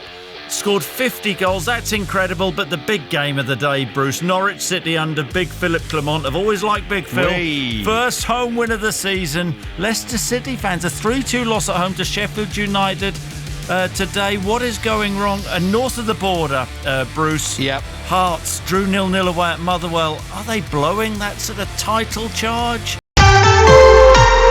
Total Sport Northeast. BBC Radio Newcastle. Corner of the penalty area. Murphy went beyond. Willock didn't play the cross. Then slips it in for Tonali. No offside. Looking for Gordon. And Harvey Barnes has scored again. Harvey Barnes' run of goals continues, and Newcastle take the lead in the south of France. And a ball forward up the right wing, and Nick Pope's left his goal, and Marseille have equalised inside 30 seconds of the second half. Weah on the outside of Livramento, and at the near post, the cross is converted, and Marseille inside 5 minutes at the start of the second half, to Pierre-Emerick Aubameyang again have tipped this match on its head. This season, for whatever reason, has brought about a set of circumstances really that I of course have to comment on, and rightly so. But sometimes you don't have necessarily all the right responses or answers, should I say, to the set questions. And I think anyone that comes out with one definitive answer, I think that's a difficult one to judge. We're disappointed. Look, we started the games really well. We've scored at good times. And historically, I think from those moments we've gone on and either been able to keep a clean sheet, because there's 2 ways of looking at that. One goal is enough, and defensively we pride ourselves on being good enough to maintain that clean sheet. And also the other side of it is we should go on and look to score the 2nd and 3rd goal and really consolidate our strong start. We haven't done either, and that's a disappointment, not just for me but for the players. That's 3 away matches in a row that they have taken the lead and conceded an equaliser after a goalkeeping error, and Nick Pope misses out for Newcastle United today. He's not in the squad here at Everton. The club are saying that's because of an unspecified injury. So Aaron Ramsdale is in, his first Premier League start for Newcastle, his 4th appearance in total, something that many had been calling for after recent errors leading to goals, and Ramsdale plays in one of 6 changes here at Everton. Also coming in are Hall, Miley, Joelinton, Elanga and Voltemada from the team that started in Marseille. Newcastle United look like this: Ramsdale in goal, Livramento, Chow, Byrne, Hall at the back, Bruno, Miley, Joelinton, Elanga and top scorer Barnes either side of Voltemada up top. On the bench, Ruddy, Cher, Tonali, Gordon, Jacob Murphy, Alex Murphy, Willock, Ramsey and Neve. 5:30 kickoff. You can listen to our commentary from Everton's brand new Hill Dickinson Stadium on the BBC Sounds app, as well as on BBC Radio Newcastle tonight. John Anderson with us as always, the former Newcastle United defender. Ramsdale's in, but Newcastle is saying that's because of an injury to Pope, or that's why Pope's not part of the squad. And lots of changes. He is using the players that he has available to him, Ando, but I think most interestingly it is about the goalkeeper, and we're going to see Aaron Ramsdale from the start with a back four ahead of him rather than a back five like the other night. Yeah, I mean, a lot of people were crying out for Ramsdale to come in. He gets his opportunity. I suppose conveniently enough that Nick Pope picked up an injury, but there you go. That's what we've been told, that he's picked up an injury, so that's that. Lewis Miley gets an opportunity. Joe Linton comes back in, and Alanga gets that right-sided bird. So he's utilised the squad. He's made the changes that he's made. It's something that he's going to have to do. With the amount of games that we've got, it's going to be. I think we're going to see players get opportunities, like we're seeing here tonight. So it is what it is. Ramsdale's in goal. We always thought that Livramento and Hall would be the full-backs. Dan Burn, I think, was always going to come back in at left side of centre-back, so no real surprise there. So he's looked at it, he's watched the boys since they got back from Marseille. Obviously felt that he needed to freshen it up a little bit, and that's what he's gone and done. It's high time things improve away from home. Not just the results this season, and I mean in all competitions away from home. 8 matches, 1 win, 3 draws, 4 defeats. The win was in Belgium in the Champions League, where they did play well. They were pretty good at Aston Villa, finished 0-0. Most of the others, probably all of the others, haven't really been that great. It hasn't just been results, it's been performance on their travels that hasn't quite been there. But Eddie Howe felt they were good in Marseille, that the performance overall, with the exception of particularly the equalising goal, represented an improvement on recent away performances and showed a continuation to a degree of what they did against Manchester City. But they've got to put it all together, haven't they, for 90 minutes here at Everton to try and get that elusive first away win. Yeah, look, I agree. I don't think the performance in Marseille was poor. I thought we played quite well. It was just a rush of blood right at the start of the second half that led to the equaliser. I think the second goal, to be fair, is a good goal because the good ball whipped in near post. Aubameyang did what he's done all his career. He's got a cross share and he's just rifled it into the roof of the net. I don't think any goalkeeper's stopping that, but okay, we've got to put it together in the Premier League. I think our performances away from home in the Premier League will be poor. I don't think anybody could argue that fact. I suppose you can take the opening day performance of Villa when we drew, when we were the better side, probably should have won it. Apart from that, we've been very, I suppose timid is the right word to use away from home. We haven't had that intensity that we've become accustomed to, closing teams down, putting them on the back foot, squeezing them in. We haven't seen that away from home. But look, it's another one tonight. Games are coming thick and fast as well. We've obviously got one midweek and then another home game next weekend. But first and foremost, we've got to get this one out of the way. Everton being hit by injuries and a suspension as well, which doesn't help their cause. But the one thing about Everton Newcastle games in previous seasons, they haven't been great. They haven't been a great spectacle. They're not great on the eye. But first and foremost, the most important thing is to get 3 points on the board. It's not about a performance, it's about the points. This is Newcastle's first visit to Everton's brand new ground, the Hill Dickinson Stadium at Bramley-Moore Dock, just outside of Liverpool city centre, about 2 miles from their former home, Goodison Park. It holds 52,769, which is about 500 more than St James's Park does. It's absolutely spectacular. It still has the new feel. Everything is still sparkling and glistening and clean and fresh, really setting the standard for a brand new and modern football stadium, and I'm sure Newcastle United will be taking note. Just before we hear from Eddie Howe, just want to mark something that has happened outside the stadium today. This week is 14 years since the death of Gary Speed, and Everton have today unveiled a memorial bench at Hill Dickinson Stadium in tribute to a player who is still so loved at both clubs. It's a talking bench which is there to encourage conversation, tackle loneliness and direct us to support for mental health. There at the unveiling is Gary Speed's mother, Carol Speed. I think it's a fantastic idea because simple reason on my story, we didn't know that Gary was struggling. Obviously people sort of on the outside looking in would think, and it just shows, you know, what's going through people's minds. So I think this is just a fantastic idea. Yeah, it's a really significant and meaningful thing to do, isn't it? And coincidentally, today's match, Ando, falls 14 years on from this week from Gary Speed's untimely death. Yeah, I think it's a great idea as well. You know, I think you've got to encourage people to talk. There's no point in sitting bottling it all up. You've got to be able to talk to people. You've got to be able to get it off your chest. I mean, 14 years, it doesn't seem like that. You know,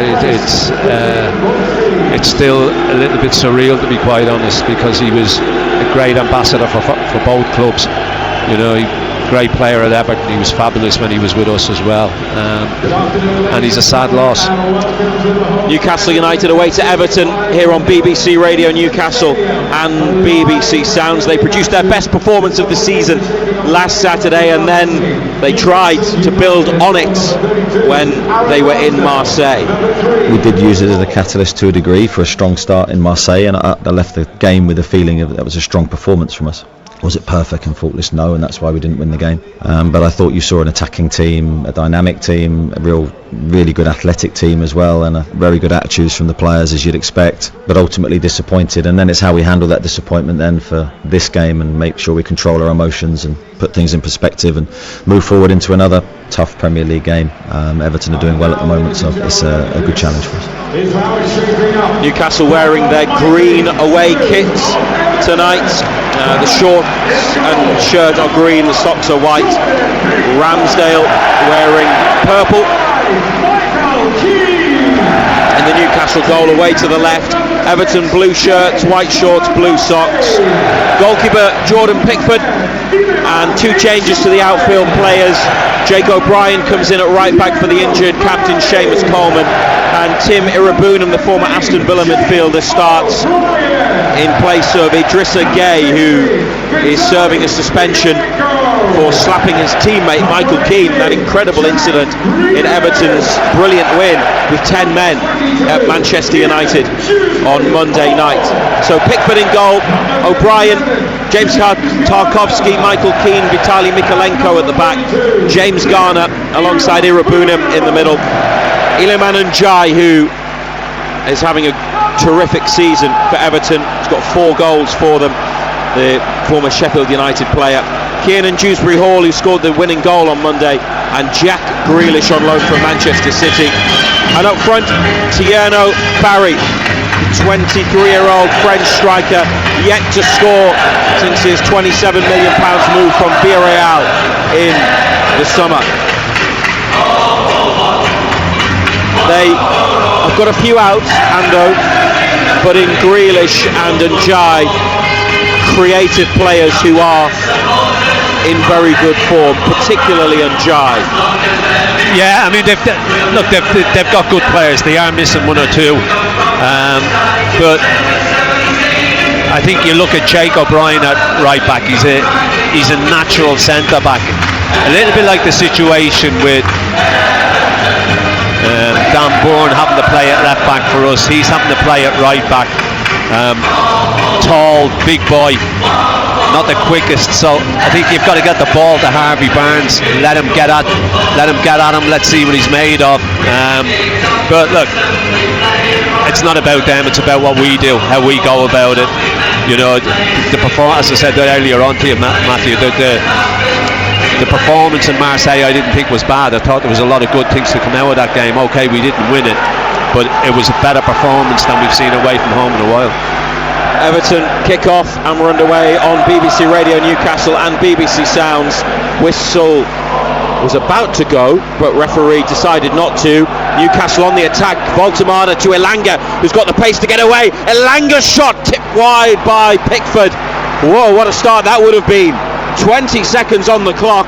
Dan Burn down under a challenge at one end. Newcastle get it forwards. Voltemada held it, turned, rolled in Elanga, who raced towards goal, got past the defender, and Pickford low down pushed the shot wide. Corner kick on the left. Yeah, good break, used his pace, got away. I'm not too sure whether it was going in. It always seemed to be drifting away from that right hand post, but Pickford wasn't taking any chances.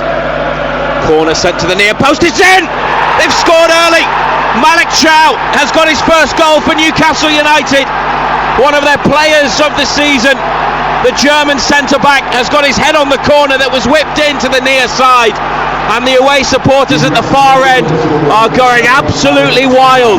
What a start for United on their first trip to the Hill Dickinson Stadium, almost ahead through Elanga, and from the corner that followed, Chow has glanced the ball in to make it Everton 0, Newcastle United 1. It's a great delivery, it's a fabulous delivery into a great area, and he just rises above everybody else. The pace that was on the ball, it just needed contact. He got a great contact on it. It's flown into the back of the net, into that top corner. What a start.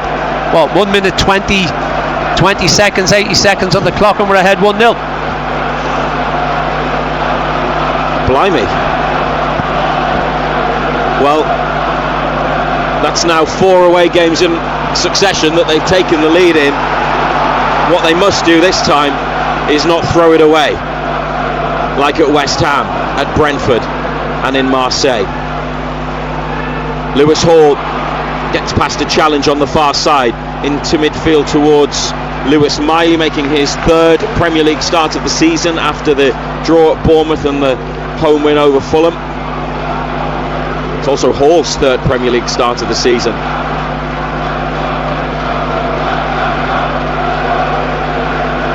I think everyone's still recovering from that early start. What a start. The break from Voltemada and Elanga, and then from the corner,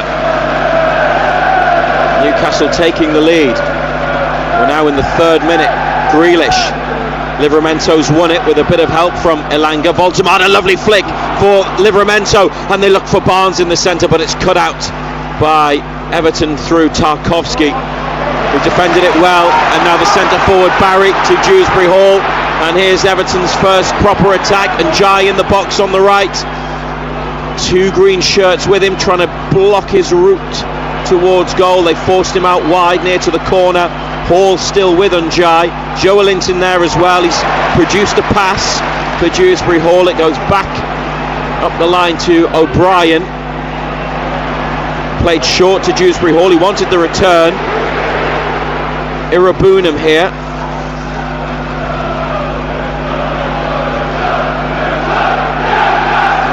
Everton with Grealish. Newcastle win it, and they're looking to break. Miley from Livramento's pass. Bruno now turns, centre circle, finds Voltemada, got it caught between his feet, but now he's brought it away out to the left hand side. But Everton, through a combination of Garner and Jai, win it back. BBC Radio Newcastle, 4 minutes played, and they lead 1-0 through Malik Chow.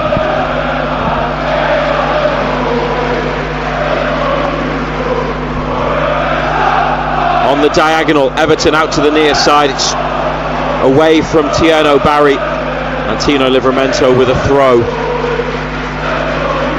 about level with the edge of the United box when he gets there.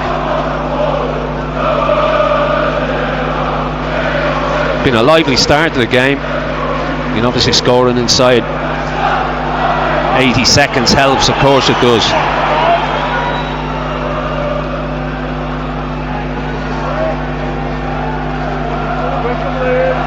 Got it through Miley. Bruno looking for Elanga. It's cut out.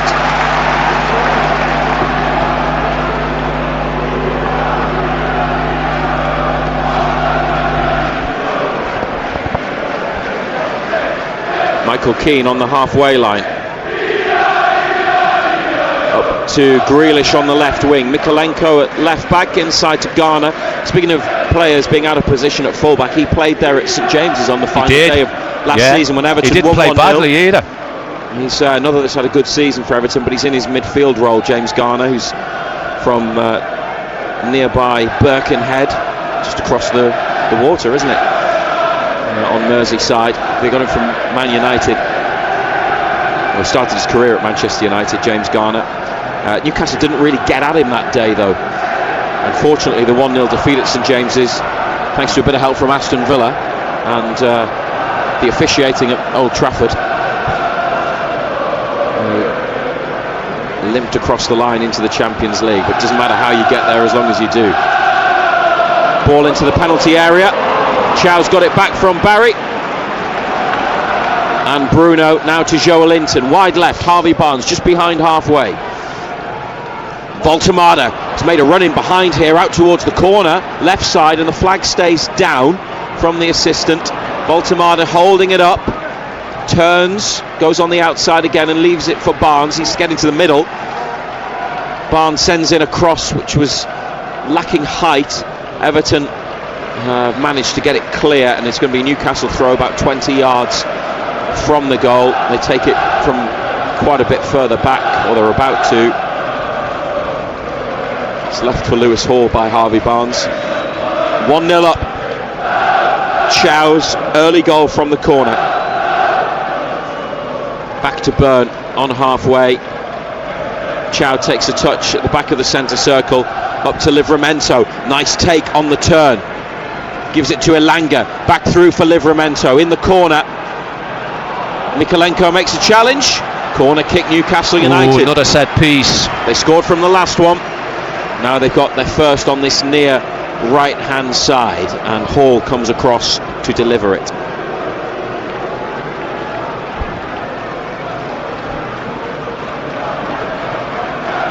Just stick it in the same area again. The noise is coming from the away section as Lewis Hall puts his right arm in the air.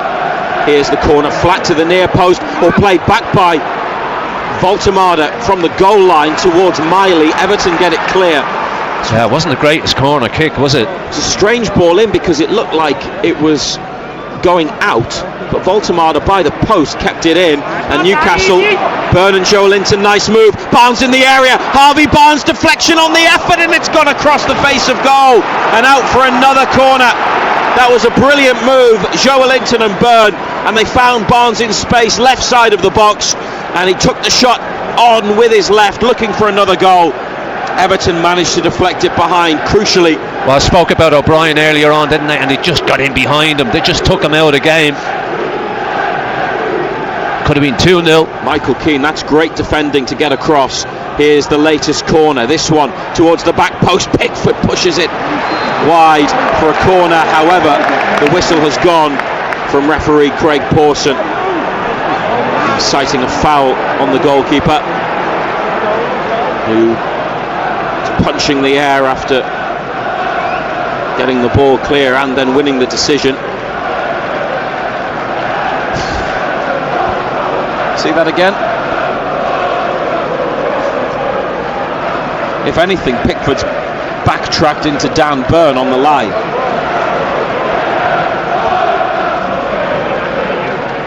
But goalkeepers always get those, don't they?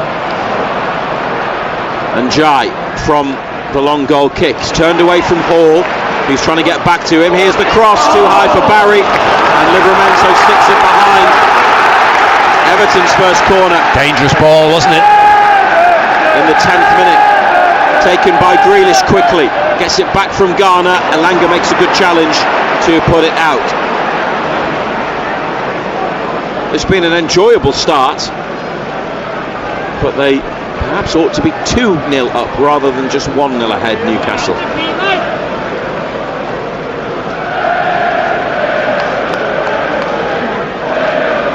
Mykolenko to take the throw, and it's a long throw in towards the 6-yard box where Voltemada stands to head clear, and Newcastle have got it now with Elanga trying to break towards the halfway line.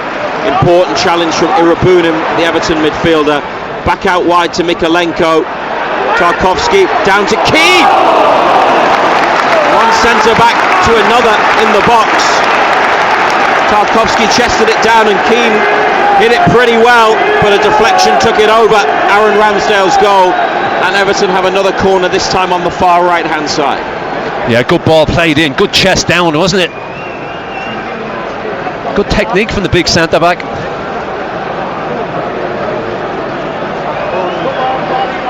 Dan Burn with the important touch to take it over the top. Referee keeping an eye on things in the middle. There's lots of pushing. Everton header onto the roof of the net. Aaron Ramsdale there getting moved around. There's plenty of pushing and shoving in that box, isn't there, from set pieces at both ends. He had it covered though, Tieno Barry's header.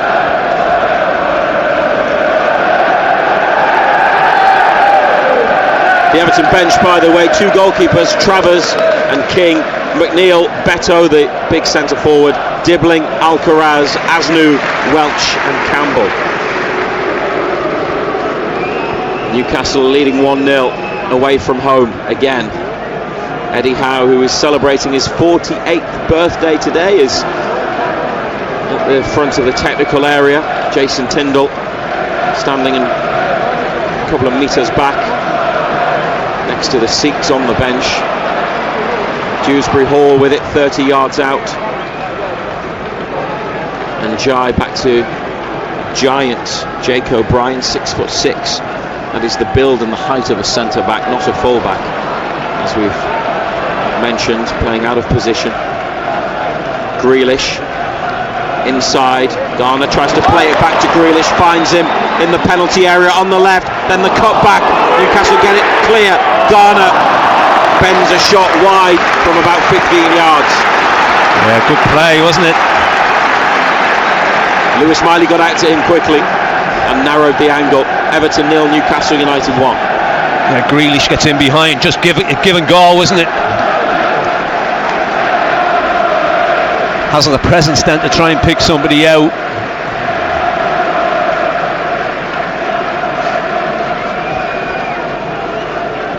Trying to win back-to-back Premier League matches, Newcastle, for the first time this season, the first time since they managed a run of 5 between March and April earlier this year, last season.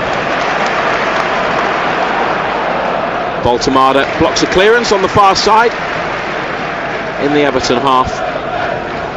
O'Brien gets the ball.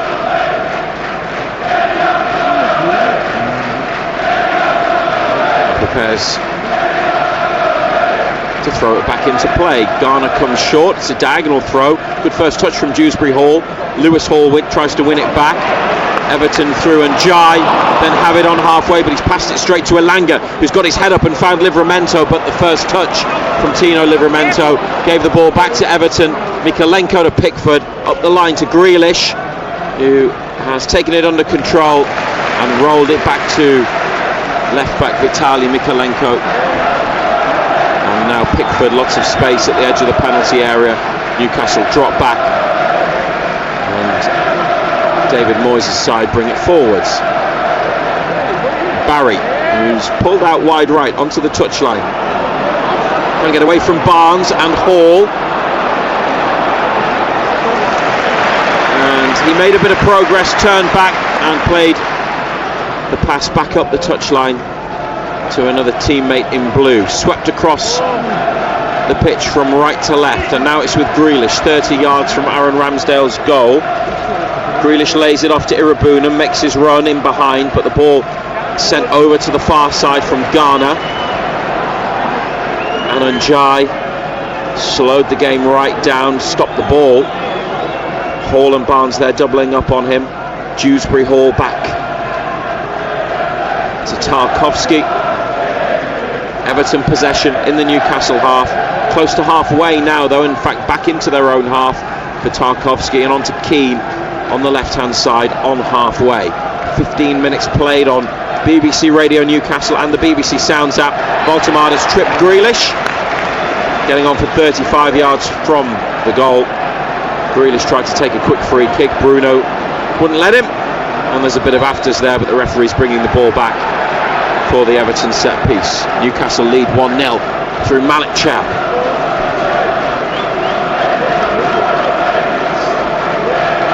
Yeah, I mean, he's just standing there, isn't he? Quickly taken free kick to Grealish in the penalty area. Baltamada, more defending from the big centre forward, managed to cut out the cross, and it's back with Everton still in Newcastle's half, 35 yards out. Garner on the ball. Nobody in blue in the penalty box. They were quick with the free kick, even though they had to bring it back, Everton. Newcastle just didn't switch on quick, run. No. It's on halfway with the home side, who've settled into it more following the Newcastle goal, and then the other big chance for Barnes. Baltamada, another foul just ahead of the halfway, the centre circle. Everton play this one square to Keane. Grealish inside to Garner. Mikalenko forced back, and Joelinton stepped out of midfield and into the forward line to put pressure on Tarkowski, the big centre back. Started every game this season for Everton, rolled it back to Jordan Pickford. Grealish got 3 green shirts around him. He scoops the ball up away from them and onto the feet of Tierno Barry, left of centre. He finds Grealish again near the corner of the area. A through ball for Dewsbury Hall, and Dan Burn sliding across turns it behind. Yeah, it's been a good response from Everton, hasn't it? Good defending by Dan Burn. Tracked him all the way in there, made sure he didn't get the cross in. Here's Everton's latest corner kick.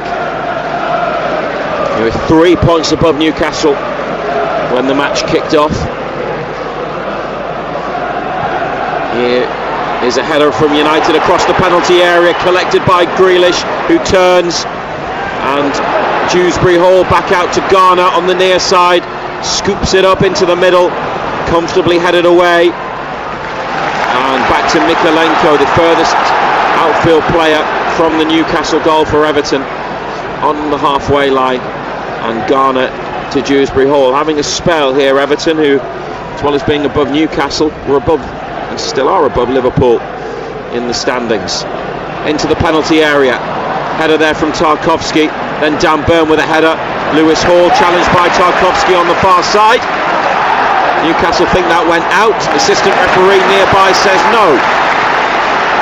Irabunam to Garner. Dewsbury Hall tackled by Elanga. And a throw for Newcastle. Everton think it should be theirs, and they've taken it quickly. David Moyes is in the ear of the assistant referee and is told by the fourth official to get away. I think he might have a point. Joelinton is down with an injury. This might well be a tactical stoppage from Newcastle, because they've been up against it in the last 10 minutes or so. Elanga did have the last touch, no doubt about it. He started pretty well, Anthony Elanga, as did Newcastle, with the early goal from Malik Chow after a minute. Less than a minute, 55 seconds. It's the quickest goal in the Premier League this season. 55 seconds the time of Malik Chow's goal. Since then, Everton have come into it a bit more, John Anderson. Yeah, they've had a bit of the ball, got in behind us once or twice, but that final ball has let them down. Tottenham Hotspur are the only away team to leave the Hill Dickinson Stadium with 3 points this season. Everton have beaten Brighton, Palace and Fulham here.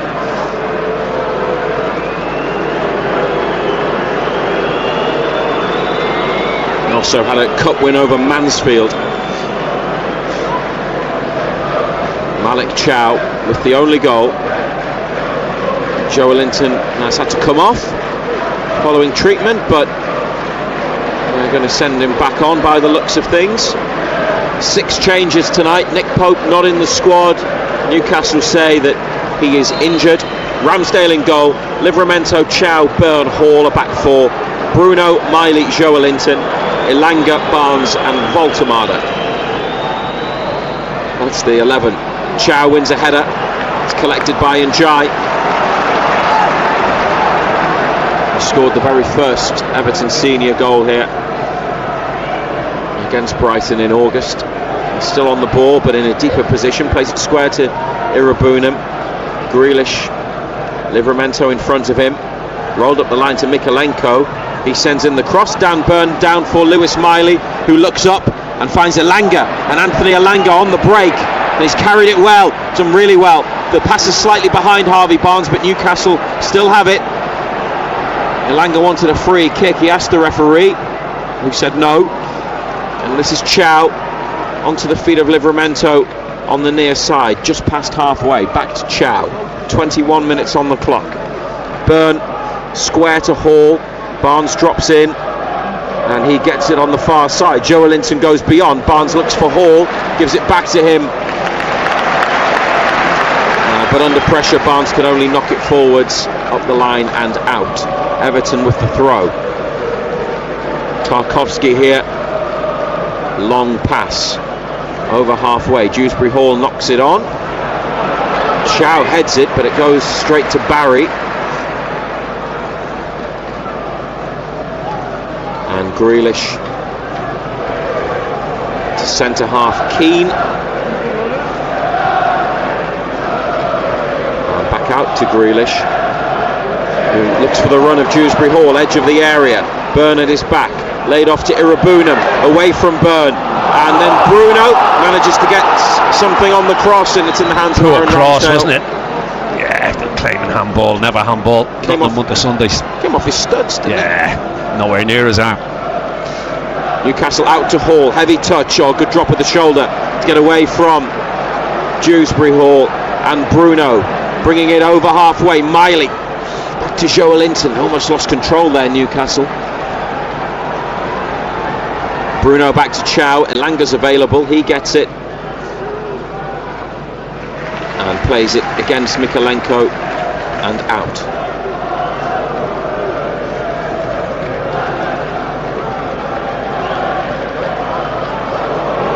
Livramento wanting an option from the throw. Voltemade comes short, goes back to Chow. Ramsdale on the edge of the penalty area. Ball is played just inside the box. Oh, that's a risky pass towards Bruno. Fortunately, he missed it, and so did Dewsbury Hall. They took a huge chance there, and they got away with it. Miley up the line. Lovely ball for Livramento. Oh, he's brought it inside and away from Keane. Now they've got the chance to go forwards. Voltemade plays it back to Byrne, but a good first touch from Byrne. Up to Joelinton. Back to the big man on halfway. Inside to Bruno.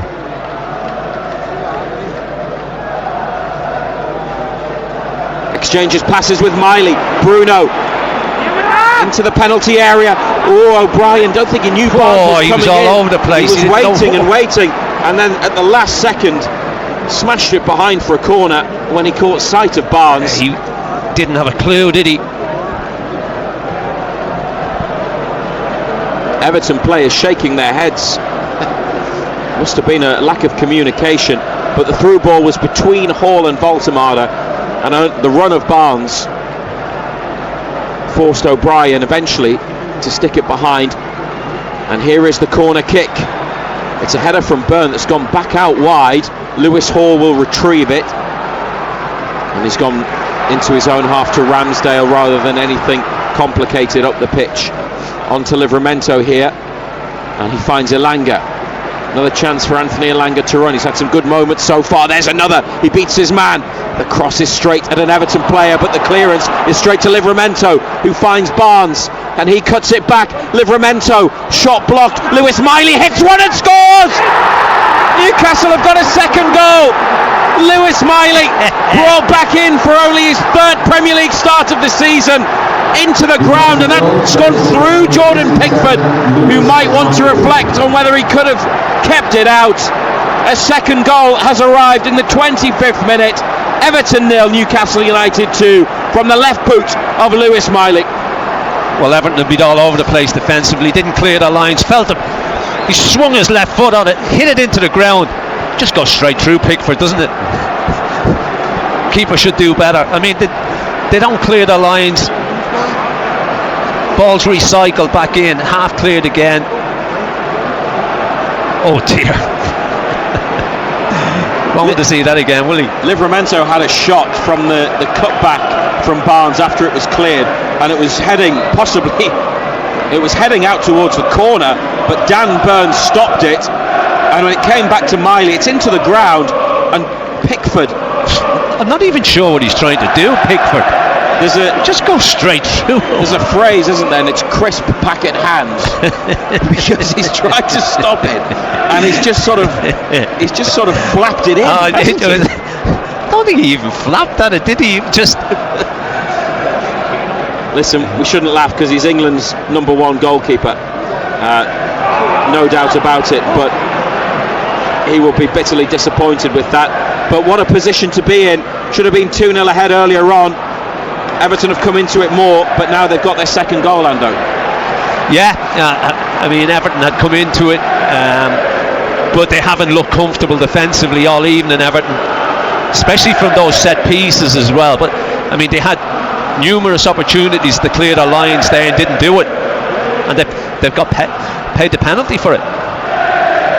Well, they've been this season in the Premier League 1-0 up away from home in their last 2 matches and blown it. Now they are 2-0 up, and they've got the ball with Barnes and Voltemada back out wide to Barnes. Oh, there's options here in the middle on the corner of the area. Harvey Barnes forced away from goal, finds Joe Linton, who drags it back and rolls it to Byrne. Slowed it down there. Hall inside to Joe Linton. They're keeping possession, Newcastle, here, when they had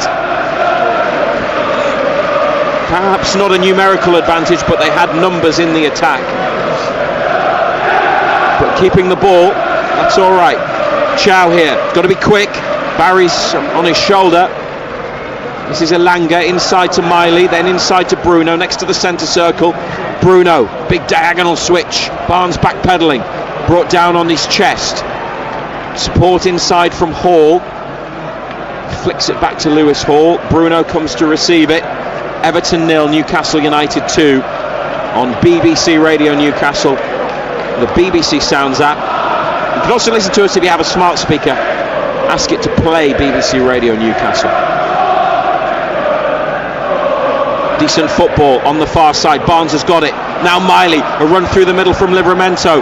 Miley's pass has reached Voltemada, who gives it to Livramento, and Lewis Hall at the edge of the area. Couple of step overs. Hall with a shot off the top of the bar. Via a deflection. Lewis Hall so close. Oh, they're all over the place. Third goal for Newcastle tonight. They've got another corner kick on the far left-hand side. So much space. There's inquests going on in that Everton defence. Just too easy to play through, isn't it? Deflection off Keane. It looped up and it dropped on top of the frame of the goal. This is the corner from Miley. It's a deep one. It's an Everton header. What's the referee seen there? Free kick for the home side. No idea. That's 2. I've no idea what he's saying. Well, we haven't been able to properly review that, but it didn't look like there was anything there. I think a player got bumped, but whistle from Craig Pawson has gone again. Elanga trying to keep the ball in, but it's going to be an Everton throw just inside the Newcastle half on the near side, and we've got a commentary position right at the back of what is the main stand of the Hill Dickinson Stadium, right up high. It's a beautiful view, unobstructed view, unlike at Goodison Park, where some fans might get a couple of pounds off their ticket because of pillars in the way. Everton into the box, looking for Barry, who's not going to get around Big Dan Burn, who eases him out of the challenge and watches the ball roll behind. Poor touch, wasn't it? Just got away from him. Burn just got his body in the way. Never going to get round them. Hill Dickinson, by the way, who bought the naming rights, are a law firm from the city of Liverpool. Doesn't sound right though, does it? Bramley Moor Dock is what it was going to be called, because that's the location. But yeah, naming rights are a thing, aren't they? Elanga flicking the ball on away from Tarkowski. Challenged well in the air, Anthony Elanga. I think he started brightly. Yeah, he's done all right, hasn't he? I thought he was decent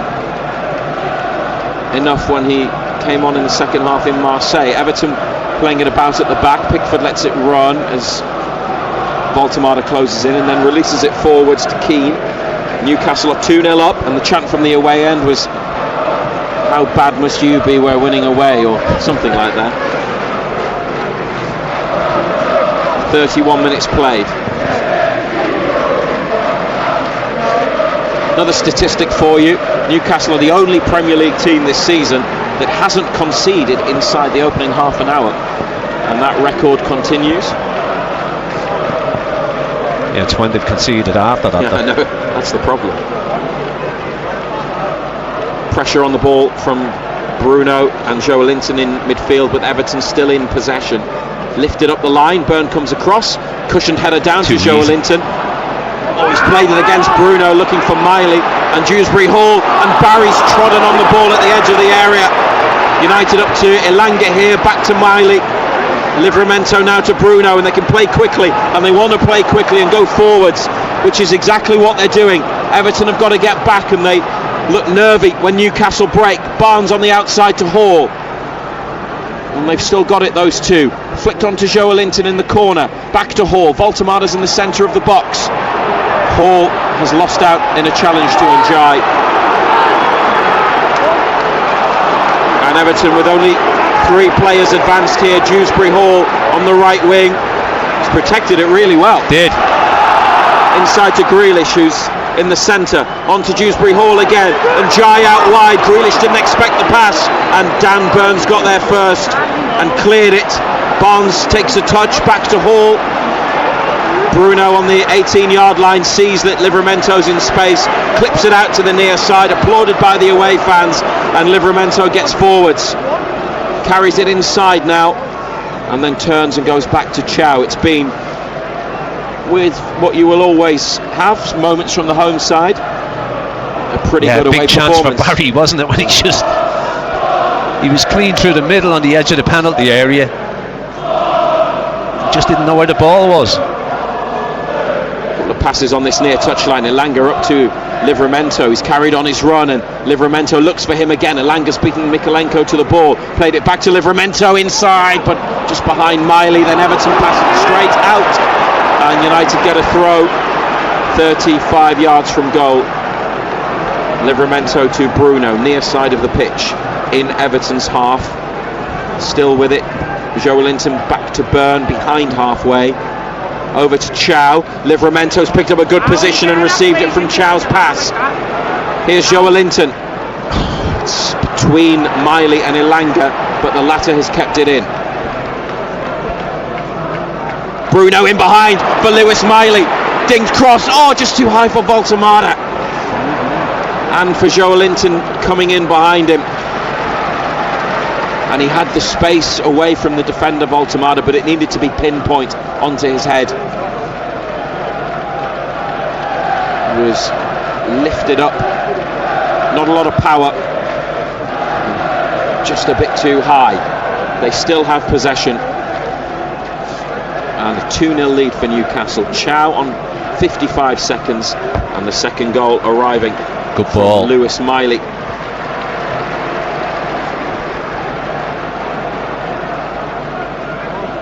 Bruno to Barnes, standing off, so he's got space to attack on the outside of O'Brien, who recovers well with a good challenge and an important one for Everton too. Barry holds it up with Burn at his back, and Jai has slipped, and won a block challenge, and then Bruno slides in and lets out a scream of delight for stopping the breakaway. And it's out on the halfway line.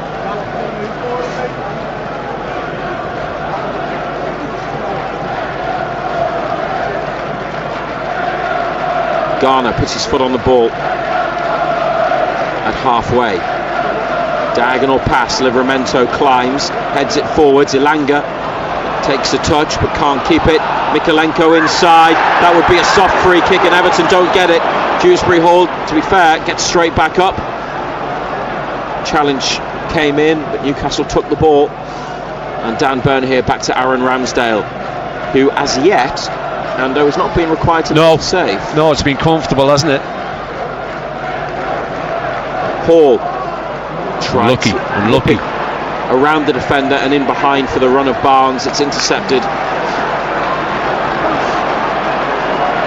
and James Garner was actually linked to Newcastle a couple of weeks ago, the midfielder. Tries to get play moving for Everton. He's on it here, just inside Newcastle's half, left side. Grealish, that's a Mikalenko. 9 Premier League away matches without winning this season, and a couple from the end of last season, but 2-0 up at Hill Dickinson Stadium. Byrne has dispossessed Dewsbury Hall in the far corner, and Lewis Hall and Joe Linton help United bring it away. Miley, centre of the pitch to Bruno, away from Barry and on to Chow, then Miley. It's just found Livramento inside towards Voltemada. Sliding challenge from Everton, then a sliding challenge from Miley for Newcastle to win it back, but then they lose it again. And it's at the feet of James Tarkowski at the back of the centre circle. 37 minutes played. Grealish back to Mikalenko.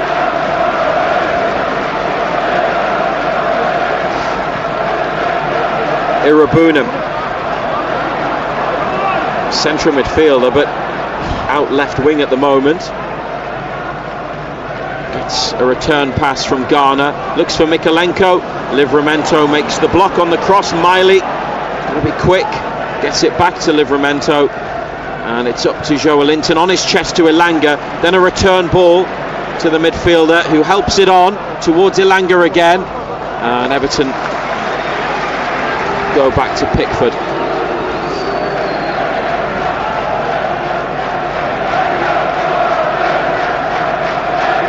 Grealish on the halfway line. They've had the ball a lot around this sort of area of the pitch. Only 2 or 3 times have they really got in behind. When they've got the players to do that, Grealish and Njai, they've both been able to do it maybe once each. But Newcastle have defended well enough, haven't they? Yeah, they've passed it well enough, but it's that final ball, isn't it? They've got nothing up top, really.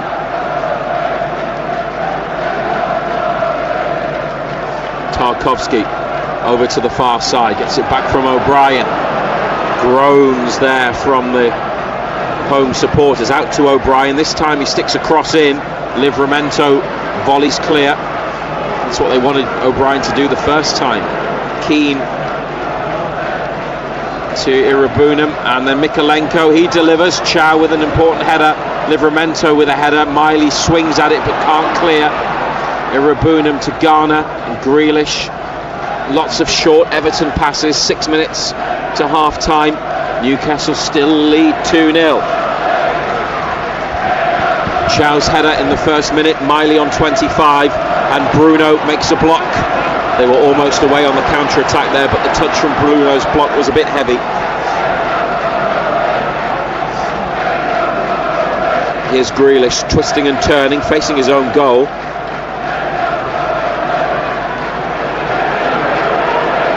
Plays it around Bruno to Dewsbury Hall. Every Newcastle player behind it, brought forwards by Keane now. Irabunam to Mikalenko. Back inside to Irabunam. Garner. 20 yards out here. It's just a lot of defensive work and concentration at the moment, and teamwork, team shape, which is... They haven't got a great deal of movement in those forward areas, Everton. Garner floats one in, far side, looking for O'Brien. Lewis Hall gets his head to the ball first. Harvey Barnes lifts it away, chases his own touch, and Barnes stopped by the challenge from Tarkowski, who had to get the timing of that absolutely right, and he did. Yeah, won the ball cleanly, didn't he?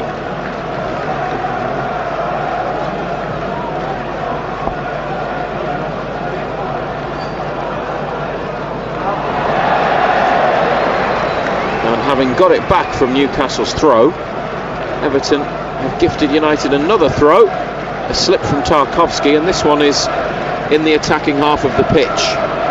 One of the things that we used to experience at Goodison Park, Ando, and you went there many, many times, were the Everton fans who were all around you, and their tendency to berate the referee, whatever the score. Don't quite get the spear in this. Here's Voltemada from Joe Linton's pass. Elanga runs into a challenge, but it's come from Miley. Don't get that in the rather plush surroundings of the Hill Dickinson Stadium, do you? No. Got a lot more space. Plenty of room in here. Yeah. But a beautiful stadium. Newcastle space again. Enjoying their first visit here. 2-0 up. They want a third before half-time. Hall from Barnes' pass. Hall beats his man. Lewis Hall tries to pick out Voltemada, but it's blocked. It's come back to Hall in the penalty area, though. Everton all over the place. Bruno, the cross. Voltemada with a flick. Barnes has run across the penalty area to get there before anybody in blue. Wide to Livramento. Elanga to Bruno. Spins away from Dewsbury Hall. And now Lewis Hall to Elanga. First time ball to Livramento. Back to Elanga. Heading out wide. Two blue shirts with him. Elanga wins a throw. They look terrified every time Newcastle attack. Well, there's no sharpness about Everton, especially in those midfield areas. Irabunam's really struggled. It's all happened too quickly around him. I know he's not a regular, but he's got to be doing better in there. Livramento's throw, about level with a penalty spot, gets it back from Joe Linton, inside to Miley, who rolled it through the legs of Bruno. He let it run, but nobody made the run beyond. Bruno dummied it, and all it needed was a runner. Pickford lifts it up and sends it upfield. 2 minutes of the 45 remaining. Then at half-time, reaction to Sunderland's comeback win over Bournemouth, and the non-league roundup here on BBC Radio Newcastle and BBC Sounds. And then the second half from Merseyside. And Jai, cross blocked by Hall, out for a throw in line with the penalty box.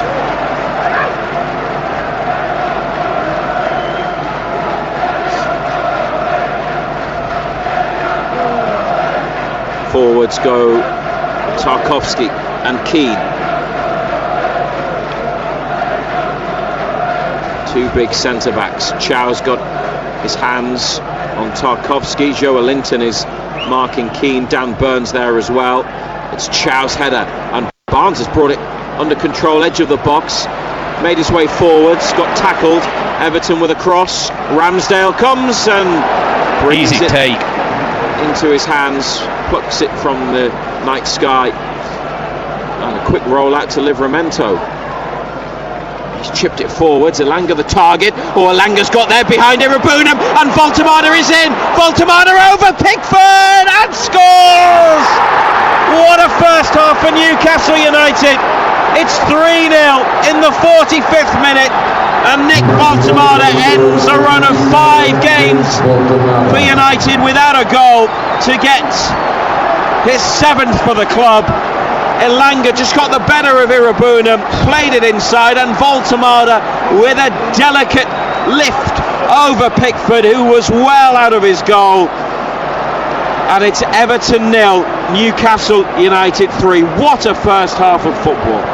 Well, I mentioned Irabunam earlier on. I mean, that David Moyes would be absolutely livid with that. That is so weak, so poor. It's a great finish, mind. Just lifts it over England's number one, but Irabunam he's been pitiful this first half.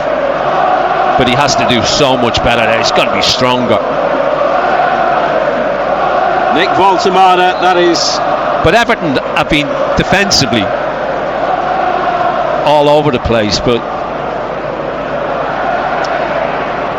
it's a scoreline that. Well, it reflects the way Newcastle have attacked, because they've really had Everton frightened every time they've gone forward. Yeah, they could have made more of other situations. Edge of the penalty area, Dewsbury Hall here. A challenge in the D, no foul, and away go Newcastle. They've got 3-0, they want 4-0. Barnes tried to switch it. That's handball, surely, by Mikalenko. And 2 minutes were added to the first half. We're into the second of those. They have a free kick behind halfway on the left. The Voltemada finish, it was so precise, nonchalant almost, and that's exactly the sort of technique you associate with him. Hasn't really been involved in the game either, has he? He hasn't seen a great deal of it. Great little finish for him. Elanga, who has played well and played his part there in that third goal. Back to Ramsdale. Voltemada tries to head it on there. Keane to Tarkowski under pressure. James Tarkowski's done well. And Mikalenko slams his forward ball into the shins of Elanga. It comes back to him, and Garner now.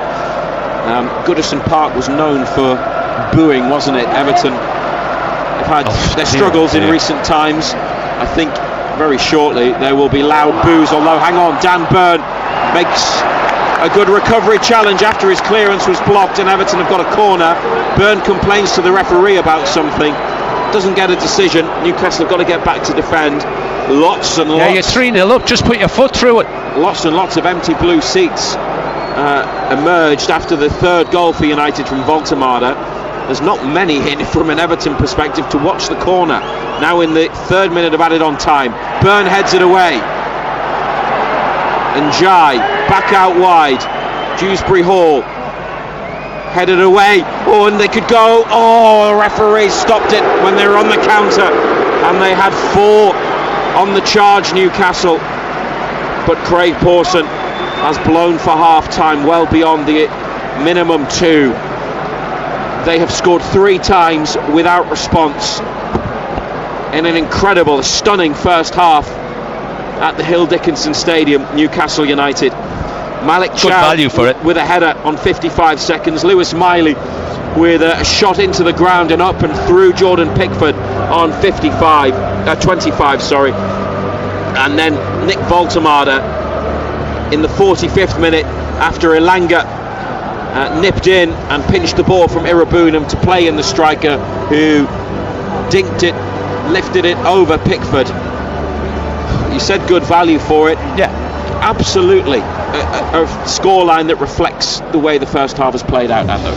Yeah, I mean, Everton probably had more of the ball, but they haven't carried a threat whatsoever, and every time we've carried a threat. Everton at 6s and 7s at the back, they're all over the place. I think the second goal probably sums it up. They've got 2 or 3 occasions when they could clear their lines, they don't, and it ends up, I'm not too sure what the goalkeeper's doing, no idea what he's trying to do, just goes straight through him. And then the second one, or the third one, is just all about desire. It's all about wanting to get to the ball. Irabunam didn't want to get to the ball. He didn't have that intensity, that desire to get to the ball first. And Voltemada, great little finish. Pickford comes, he just lifts it over him into the back of the net. I don't think 3-0 flatters us at all. As I say, Everton plenty of the ball, but we're the ones that have got the attacking intent. No attacking intent whatsoever from Everton. Get to the edge of the penalty area and they just run out of ideas. We'd be looking forward to coming to this spectacular new stadium, and we've enjoyed it so far. Yeah, so far so good, and you wouldn't rule out there being a few more in the second half if it keeps going the way it is. We'll bring that live to you here on BBC Radio Newcastle and BBC Sounds. A half-time score at the Hill Dickinson Stadium. Everton 0, Newcastle United 3. You about? Join me, Roman Kemp, and me, Tom Grennan, for our weekly catch-up, otherwise known as a podcast. Oh, Race Across the World. Yeah! Absolutely You like it? Brilliant. One time, we walked past this bloke's shop and there was a mattress on the floor. I said to him, how much for the mattress? And we just slept in the back of his bloke's shop. Really? That's how desperate you are for a bed. Did they not look after you, like, What? when the cameras are off? No way. No? It's real, man. You about? Listen on BBC Sounds. At half-time at the Hill Dickinson Stadium then, Newcastle United 3-0 up on Everton. Malik Chow, Lewis Miley and Nick Voltamada will be back with Matthew Raisbeck and John Anderson shortly for full coverage of the second half. Elsewhere in the Premier League today, our first commentary of the afternoon saw Sunderland come from 2-0 down to beat Bournemouth 3-2, keep their unbeaten home record in the league going as well. The goals came from Enzo Lefebvre from the penalty spot, Bertrand Traore's first for the club, and Brian Brobby's second in as many games at the Stadium of Light. A 3-2 win for Sunderland puts them up to fourth as it stands. Manchester City also won 3-2 at home to Leeds. Phil Foden scored in the first and the 91st minutes after Leeds had come back from being 2-0 down. Brentford beat Burnley 3-1, all 4 goals coming in the final 10 minutes of the game. Igor Thiago scored twice for Brentford, including one from the penalty spot. And Coventry are still 10 points clear at the top of the Championship. They came from behind as well to beat Charlton 3-1. Former Sunderland striker Ellis Sims scoring twice. Middlesbrough remain second after they came from behind too. They beat Derby 2-1. They'd been a goal down after a couple of minutes at the Riverside, but that comeback included a goal from the former Newcastle defender Matt Targett. Let's talk non-league football, shall we? Local football, Total Sport, North East. BBC Radio Newcastle. You are listening to the local football roundup on BBC Radio Newcastle, a somewhat abridged version again this week. We'll get some reaction to a couple of today's games that did survive the weather in a moment, but first here with all of today's results is Dominic James. Thank you very much, Colin. We begin in the Enterprise National League. Sutton United 4, Gateshead 2. The Enterprise National League North South Shields game with Peterborough Sports was postponed. The pitching in Northern Premier League Premier Division, Rushall Olympic 0, Hebburn Town 1. Warrington Town 0, Morpeth Town 0. In the pitching in Northern Premier League East Division, just one game ended in a result. Ashington 3, Brickhouse Town 0. The games between Blythe Town and Redcar Athletic, Ossett United and Concert, and Bridlington Town against Blythe Spotton were all postponed.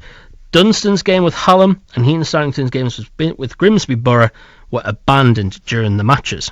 Moving to the EBAC Northern League Division 1, Gisborough Town 1, West Allotment Celtic 0, Horden 0, Kendal Town 4, Penrith 2, North Shields 2, Shildon 3, Northallerton Town 1, and Carlisle City 4, Easington Colliery 2. The game between Newcastle Benfield and Berkeley Town was abandoned.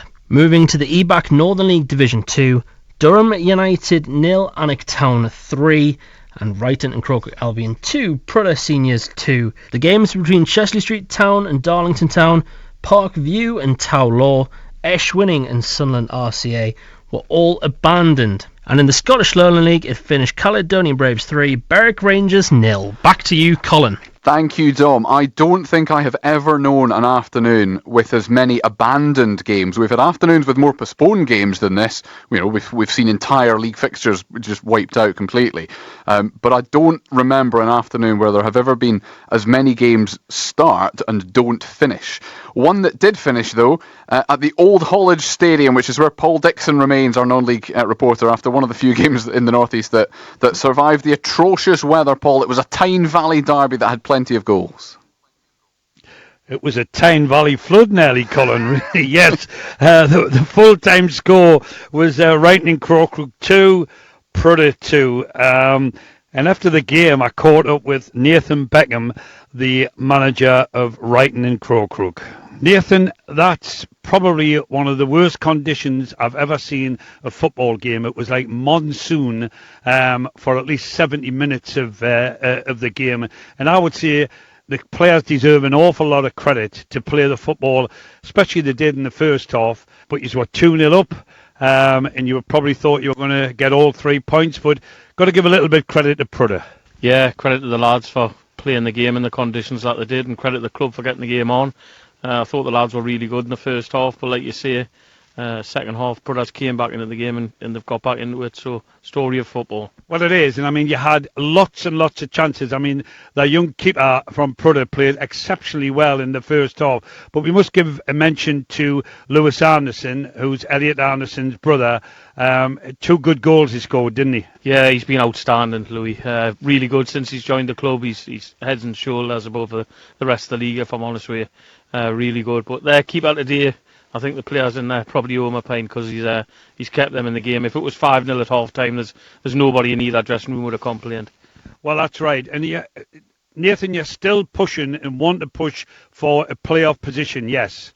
Yeah, the club obviously has an expectation that we need to do that. There's been so many opportunities this year where we could have killed teams off and been in a better position. But credit the lads for getting the game on and playing. But we should have seen the game out. I believe it's 2 weeks till your next home game. It'll take 2 weeks for the pitch to dry out. They've got a bit of work to do on there, haven't they? Yeah, they have, yeah. I think the pitch probably needs a good rest. Hopefully the rain slows down a little bit and the grounds we can get on there, but there wouldn't have been much football played today. But I thought the lads done well for 45 minutes. We got the ball down and played, but the conditions really took over in the second half. Nathan Beckham there, the Wright and Crock Group manager, after their 2-2 draw with Prudhoe. We'll come back to Paul Dixon in a minute. 2 other results to pick out as well. Hebburn up to 3rd in the NPL Premier Division after their 6th win in a row. 1-0 at Rushall Olympic. Joao Gomez in the 87th minute. And Ashington have won back-to-back games for the first time since September. They won 3-0 at home to Brighouse Town, 2 for Josh Gilchrist, 1 for Louis Burns. A short time ago, I had a chat with their manager, Nick Gray, starting inevitably with how bad the weather conditions had been in south-east Northumberland. But to be fair, credit to the ground staff. Scott, the pitch was heavy. It got heavy, but it was playable. I mean, it took a hammering now, but the ground there, there was a lot of good work on it, and credit to Scott and the staff there for getting it on today. But it was playable as well. When I used to play years ago, I used to play on them type of pitches every week. But that was credit to getting the game on, and obviously the new games weren't getting played today, and we had to try and take advantage of that. And that's exactly what you have done. And people talk quite a lot about conditions being a leveller because obviously the rain and the pitch and whatever it is are exactly the same as for both teams. Therefore, for you to have beaten a team that was on paper quite far above you in the table and beaten them very convincingly, you must be really chuffed with that. Yeah, delighted. I mean, there's the league. I know the league standings. I don't think there's a lot between the top and the bottom really. Yeah. There's 2 or 3 outstanding teams, and then I think a lot of people can beat each other on the day. And the first goal is very crucial. The first half, I thought they started better than us. We grew into the half, and then we started playing well in the last 10 minutes of the first half, and we scored a great goal, a good goal from a set piece, and we played some great stuff after that. And I was a little bit disappointed we didn't actually get a second just before half time, and the wind was really strong today, and we were against it the second half, and it was hard getting out our half, the second half, and credit to Brighouse again, who put us under pressure, but we've held it, and we've got the second goal, and the second goal for me and for them, I think that's the one that killed the tie, really. And just finally, that's 2 wins in a row. That's the first time you've managed that since September. It had been a tricky run, but I mean, you know what you've got at your disposal. You know the squad you've got. You know what they're capable of. Was it more about keeping their spirits up through the bad run rather than actually making too many changes? It is 2 wins in a row, but we had 7 without a win. I think and so it gets hard. And it's not just the spirit of the players and the supporters. It's the spirit of yourself as a person. It's it's hard to keep yourself. I mean, Liam the assistant and Tom the keeper, coach, but it's hard to keep yourself going, and you look. I'm not going to lie, we do look to try and freshen things up, but where we're competing with, we kind of compete with other players, teams going for the players. So we have what we've got. The lads have done smashing. We're a good side on paper. I've always said that, but paper means it wins you nothing. And today, and it's starting to show now. The key really we got to look for is consistency, and let's hope we get a little bit of consistency. We had you know, we've got another 2 home games coming up, and we've got to take advantage of them.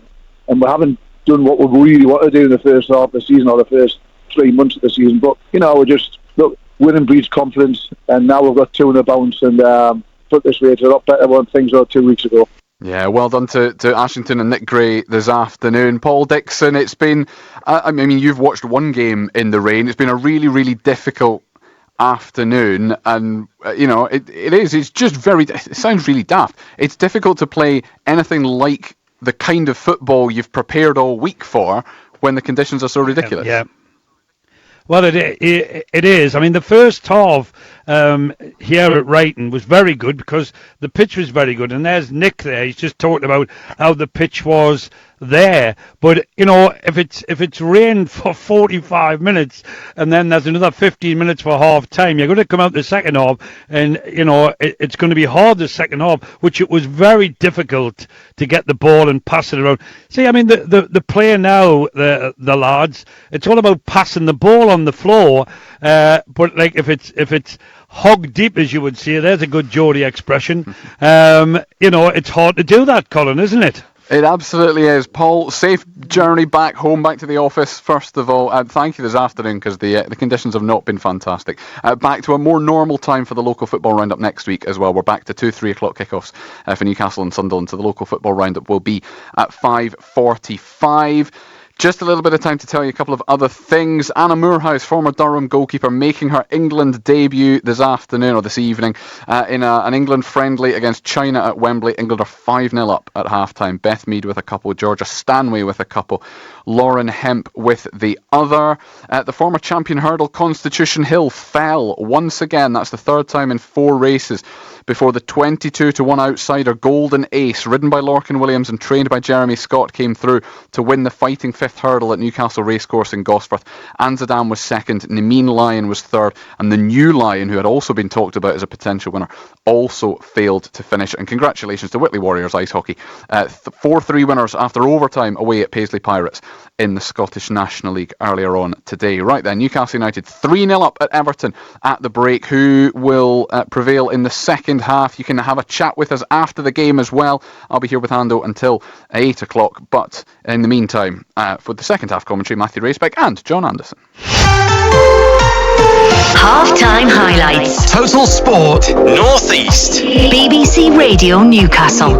Quick roll out to Livramento. He's chipped it forwards. Elanga the target. Elanga's got there behind Irabunam, and Voltemada is in. Voltemada over Pickford and scores! What a first half for Newcastle United. It's 3-0 in the 45th minute, and Nick Voltemada ends a run of 5 games for United without a goal to get his 7th for the club. Total Sport Northeast. Matthew Racebeck and black and white legend John Anderson. BBC Radio Newcastle. A thoroughly enjoyable first 45 minutes on Merseyside for Eddie Howe, who grew up supporting Everton despite being from the south. He watched them in the 1984 FA Cup final against it was Watford, wasn't it, when Everton won, and decided to support Everton from there. Eddie Howe, but thrilled with his Newcastle team and their performance. 3-0 up through Chow, Miley and Voltemada.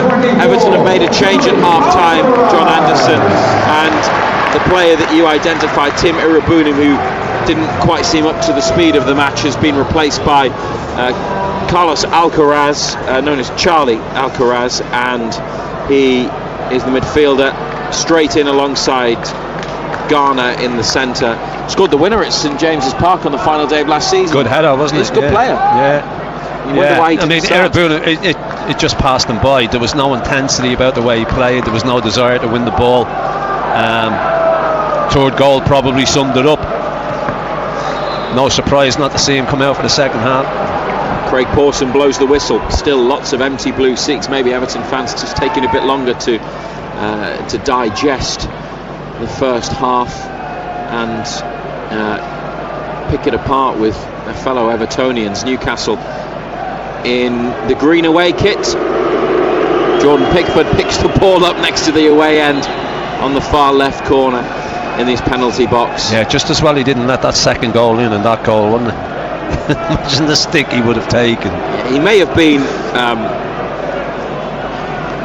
blocked off by Tarkowski. No, I'm not having that. But it's a shot that he would expect to save. But one that I'm sure many black and whites will like to remind him about. They are shooting towards the goal at the left, Newcastle, which is where the away supporters are. Very similar layout if you watch matches on television, or if you've ever been to the Tottenham Hotspur Stadium. It's that corner of the ground. It's on the far side of the pitch, the northeast corner, appropriately enough, of the Hill Dickinson Stadium. And Newcastle, Ramsdale, Livramento, Chow, Byrne, Hall, Bruno, Miley, Joelinton, Elanga, Barnes, Voltemada. Everton, Pickford, O'Brien, Tarkowski, Keane, Mikalenko, Garner and Alcaraz, and Jai, Dewsbury Hall, Grealish, Barry up front. A diagonal from Garner. Livramento heads it back to Ramsdale. You see, the difference in the play is ours is sharp and slick, quick. Everton's so pedestrian. They look like they know what they're doing or what their next move, the next pass is, whereas Everton don't really seem to be full of ideas. It's gone out on the near side. It's a throw for the home team. David Moyes applauds them. They take the throw from about 30 yards from Newcastle's goal, go back into their own half.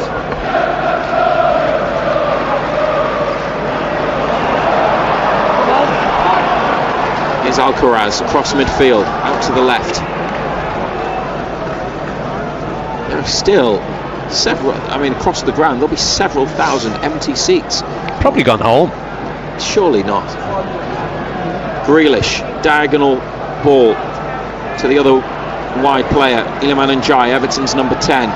Inside, Garner's cross blocked by Joelinton. It was a delivery that lacked any sort of power. Yeah, there was no intensity about it at all, was there? No commitment to it. It's back with Keane to the far touchline, and Mikalenko. Foot on the ball from Grealish, 10 yards from the corner of the box.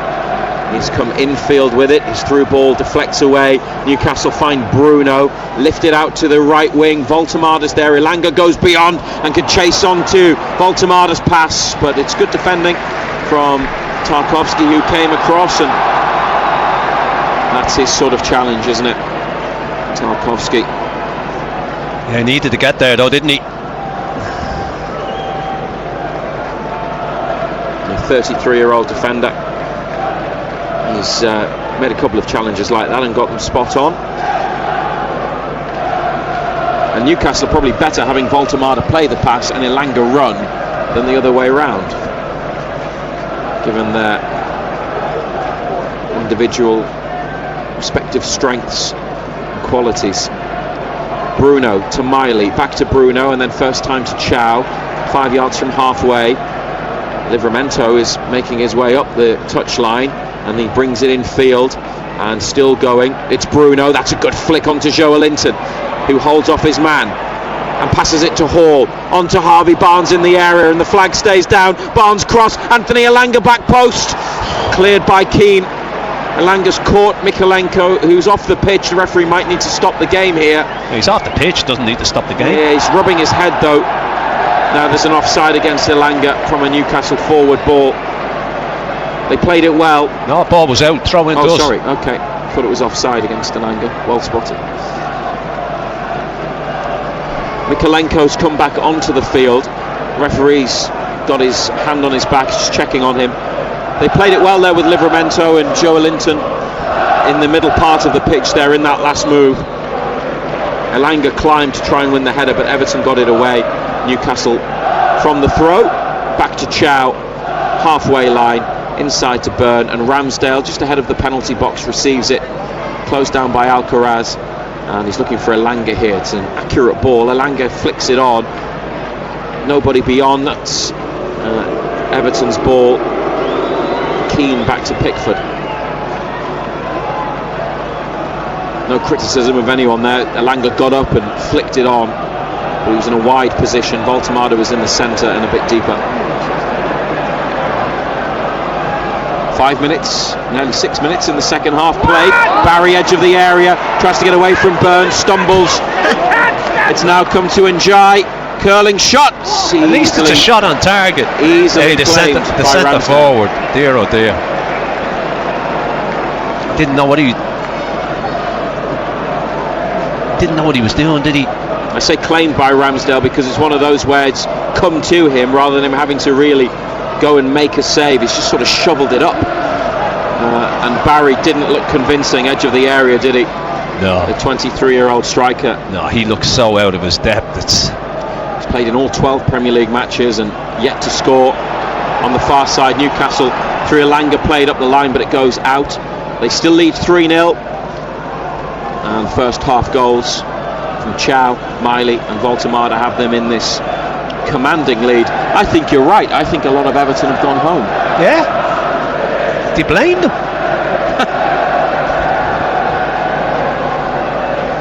I mean, they've been having a decent enough season. They were above Newcastle in the table at kick-off, and now, well, it's all fallen apart. This is a team that with 10 men won at Manchester United. How bad must Manchester United be? O'Brien's given it straight to Byrne, and Bruno for Joelinton, and Elanga with a lot of desire to make a forward run, but Joelinton just ran into two blue shirts. Now they don't want to give Everton any encouragement, which they have done here. Dewsbury Hall to Grealish on the outside. Good defending again, well played. Concedes the corner.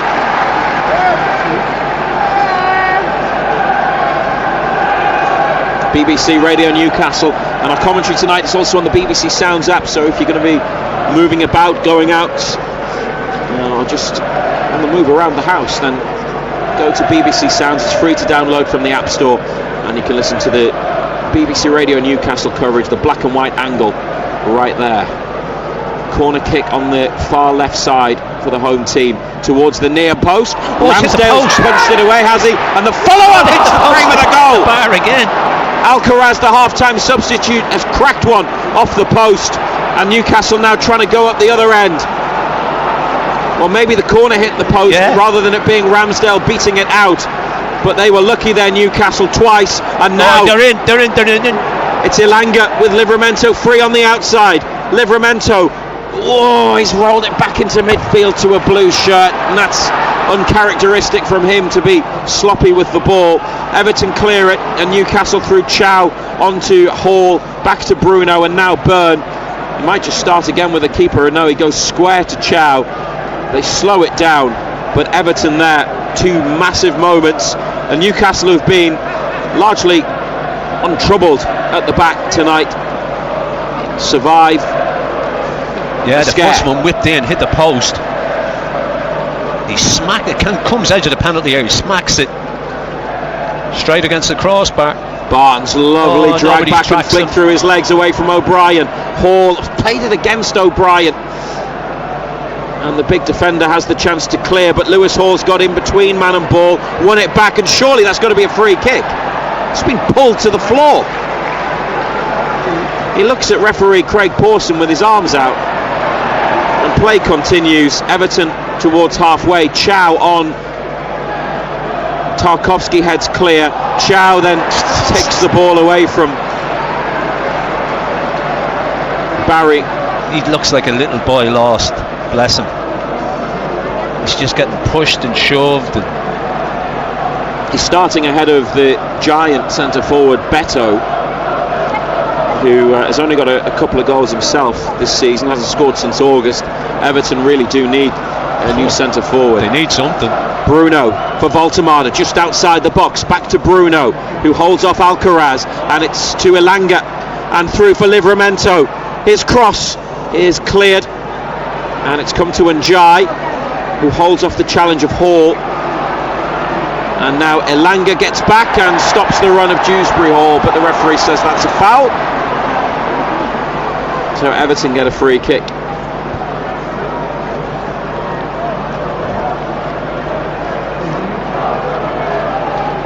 Newcastle still lead 3-0.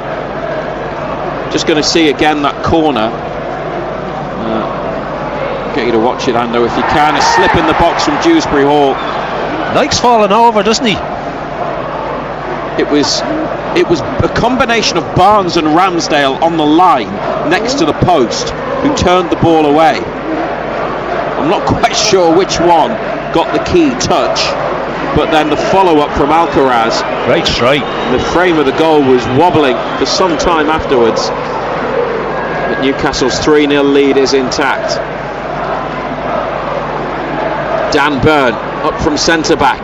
His pass is intercepted, but they've got a bit lucky. Lewis Hall's got it. In behind now for Barnes. From Hall's ball. Pickford's come out. Barnes. Harvey Barnes hits the legs of Pickford, and it's going to be a corner kick. He could have gone for the chip like Voltemada did, but he went low and tried to nutmeg the goalkeeper, and it's a corner. And Barnes is frustrated with himself that he couldn't finish off that chance. Yeah, O'Brien again. Just gets in behind O'Brien yet again. Got caught in two minds, didn't he? Didn't really know what to do, and he's gone low. Keeper spread himself.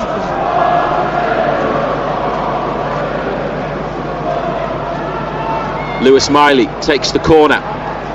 Headed away by Everton at the near post. Livramento back out to Miley. Goes in again. First time. They've got players queuing up for it. Voltemada brings it down. Oh, that's a great save. Harvey Barnes, left side of the area, keeping the attack alive for Newcastle. Lewis Hall, he delivers a cross. Back post is headed in. Malik Chow's got another. He's got two, and Newcastle have four. And what a night this is turning out to be. 58 minutes. Chow heading in at the far post. Lewis Hall's cross. Everton 0, Newcastle United 4. What a great ball in as well. Just kept the pressure on. Smashing header as well, isn't it? Boom. Plenty of power, and it goes back across the keeper. Game, set, match. Pack your bags, go home. They're already on their way. Even more are leaving. Making their way down the steps to the exits. Nobody leaving in the corner on the far side. They are having a great time. Voltemada, that was brilliant composure to bring the ball down and get the shot away. Unbelievable save. Having got past his man. I don't know whether it was Pickford or the defender, but then the recycled move. Lewis Hall, perfect cross onto the head of Chow, back post. Barnes playing it back to Hall, who took a touch, clipped it in. It was ahead of Byrne, but perfect for Chow into the back of the net. 4-0. If Everton aren't careful, this could get really, really embarrassing for them.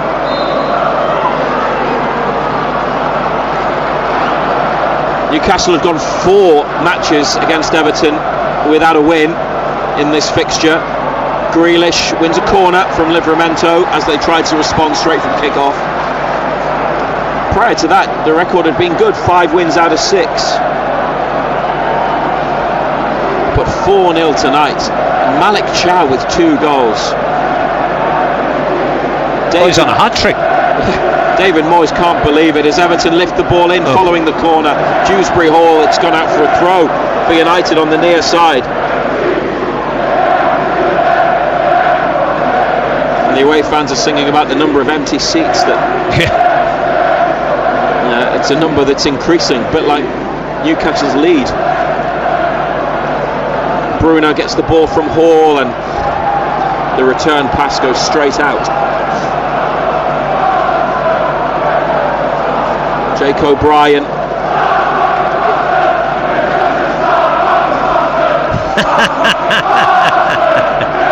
And you cannot possibly tell us what you're laughing at either, Ando. No, I can't. You might have to turn that down, it's a bit loud. Turn it up. No, turn it down. Don't turn it up. Turn it down, please. An hour gone. Everton 0, Newcastle 4. Jake O'Brien waiting for a long throw. Referee's giving them the signal to send the ball in. Dan Burn heads it behind. Ramsdale can't prevent the corner.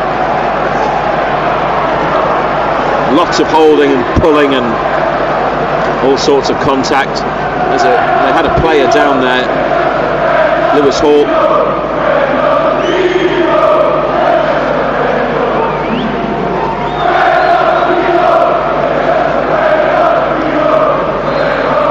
Left-footed corner. Easy header away from Bruno. Eddie Howe and Jason Tindall tell Newcastle to step up, get out the box, push forwards. Mikolenko back into the area, and Tarkovsky helps it out towards the corner for Jack Grealish. He's got it on his right boot on the left side, it's where he likes it. Voltemada there with Livramento. Grealish has turned well and delivered across. Bruno's able to clear. It's just not happening for Everton at all. They don't deserve anything. O'Brien got the ball at his feet and he just did not look comfortable. He didn't have it under control. He's been all over the shop, hasn't he?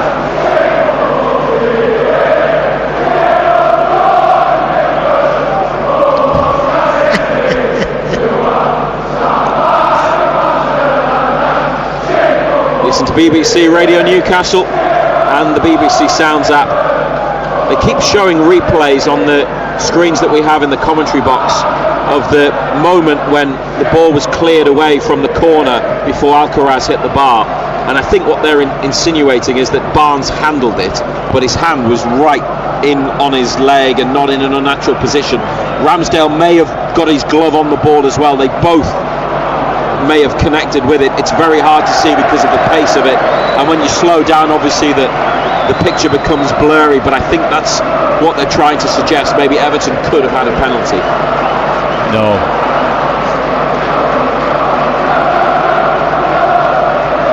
We know VAR never gets anything wrong, Razor. That's what it's there for, to get things right. Previous 7 away matches, they'd scored 3 goals in the 7 combined. They'd scored 4 tonight, and we're in the 63rd minute. Chow scored on 58.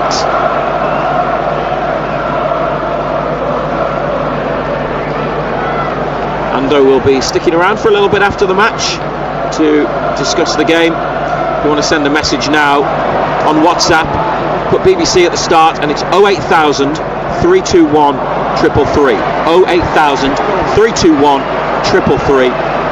Remember to start your message with BBC, or if you have got a minute to send us a voice note, you can do that as well on WhatsApp. Same number, put in the letters BBC and then voice note us your thoughts on what, with the exception of something absolutely incredible, will be their first Premier League away win of the season. Alcaraz, centre of Newcastle's half. Everton having a bit of a spell of possession. Joe Willock, Jacob Ramsey and Anthony Gordon warming up for United, while the ball is played out to the left wing, and Mikolenko sends in the cross towards Barry. Barry's got one back. Well, the challenge for the ball with Big Dan Burn, and it dropped nicely for him. Looked like a bit of a missed kick into the corner. Everton, who've had a terrible night, have added a little bit of respectability to the scoreline. Tiano Barry in the 64th minute. Everton 1, Newcastle United 4. Yeah, they're looking at handball here, Razor. Thinking it's come off his arm first before he's... Wasn't the cleanest strike in the world, was it? Will be his first goal, wouldn't it? First of the season if it's allowed. But they're having a good look at it. There's the groan from the Everton fans in response to the VAR graphics. The VAR tonight is Darren England. Aaron Ramsdale beaten on his first Premier League start for Newcastle. And let's see whether this gets given. They are 4-1 up. Should be further ahead, to be honest. The margin might be reduced to 3. It's going to be disallowed. Bet you. We wait for the decision. VAR signal from Craig Pawson, the referee.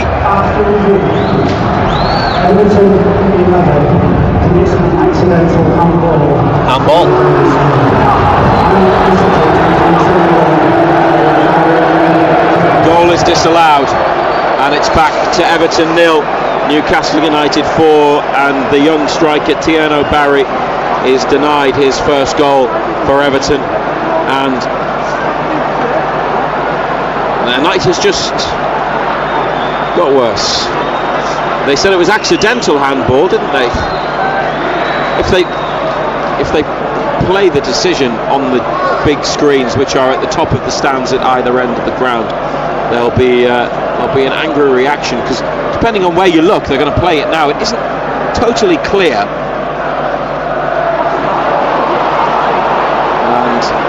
and the Toffees who remain at Hill Dickinson Stadium don't agree.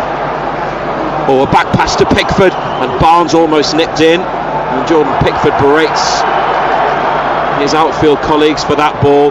Dewsbury Hall trying to run in behind. Chow back to Ramsdale. Joe Willock's going to come on, and I think we're going to see Jacob Ramsey as well. They're just preparing some substitutions down below. Newcastle up to Voltemada. He's held it well, and he's got away from two, and then a square ball to Lewis Hall. Joelinton in the left wing position receives it.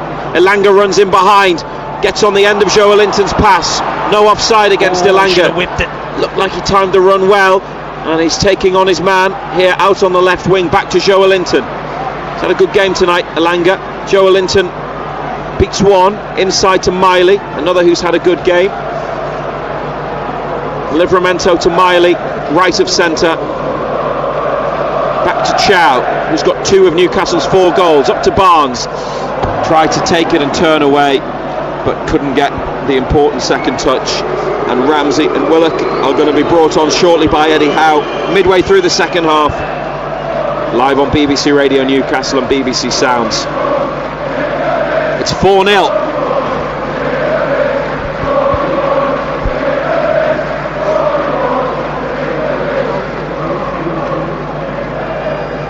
Garner to Njai. David Moyes has made one change. I mean, that's quite telling, isn't it? Yeah, he's got 2 goalkeepers there, 2 academy players, a young fullback who hasn't played yet. And he's got Dwight McNeil, experienced left winger, but still only in his mid-20s.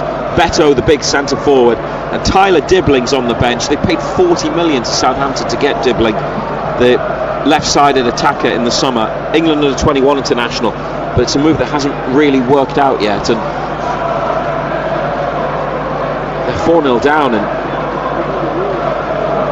obviously doesn't feel like he has the options on the bench to make changes to have a positive impact. Obviously not.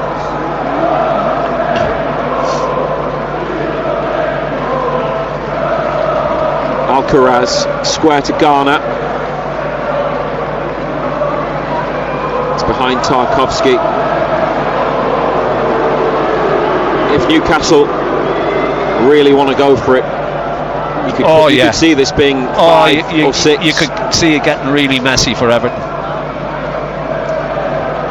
Diagonal ball into the box. Dewsbury Hall's brought it down and finished well. That's very nicely taken by Kiernan Dewsbury Hall. Everton do have one back. He got in between Chow and Livramento, and Newcastle will not have a clean sheet, and that is disappointing. Probably shouldn't have scored from that position with 2 defenders around him. In the 69th minute, Everton 1, Newcastle United 4. Yeah, he's got in between Bourne and Cher, hasn't he? Good take. Or Bourne and Chow, wasn't it? Good finish. Only a consolation though. Newcastle substitution coming off, number 20, Anthony Elanga, his replacement. Elanga, number 20. He's done all right tonight, him. Everybody in green's done well tonight, to be fair. Probably his best game. Elanga replaced by Willock, and Jacob Ramsey is coming on for Harvey Barnes. Newcastle is this time number 11, Harvey Barnes. His replacement, number 41, Jacob Ramsey. No goal for Barnes tonight. Voltemada is now level with him again on 7 as Newcastle's leading goal scorers this season. He's had 2 chances, Barnes, the deflected effort in the first half, and then the one when he got in behind O'Brien up the left wing, and as you said, he got caught in 2 minds whether to go for the lob or take it on. He took it on and hit the legs of Pickford. Looking forward to seeing more from Ramsey, and Willock hopefully building on a big performance in Marseille. Lewis Hall's given it away to Everton, who got one back. You don't want to be allowing them to get two back. Joe Linton's won it and then played it straight to Njai, who heads for the goal line. Deep cross, Barry over the bar. They ask for a corner, but they don't get a corner.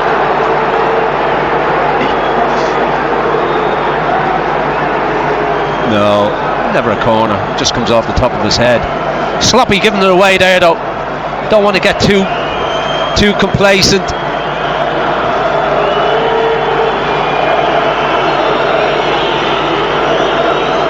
They need to make sure they cut that out of their game. Ramsdale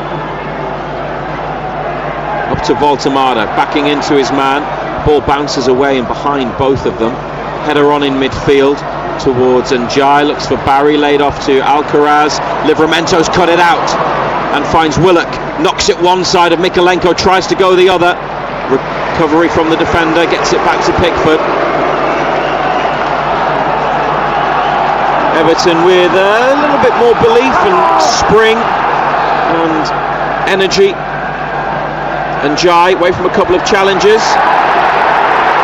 They want a free kick, they're only going to get a throw here. 30 yards from the goal.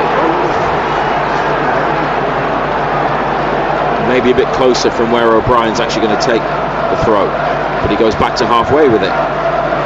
Two youngsters for Newcastle, Sean Neve and Alex Murphy, are warming up. If Neve comes on, it will be his competitive debut. Murphy's played 3 times in competitive matches, all as a substitute.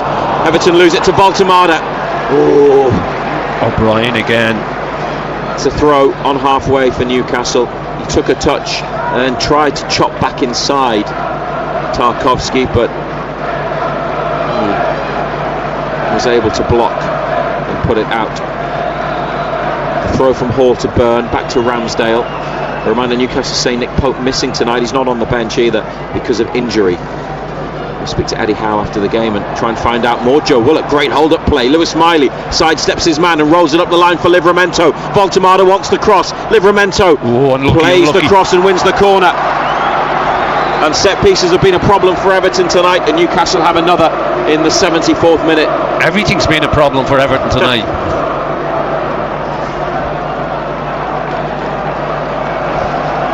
Just stick it under the crossbar again.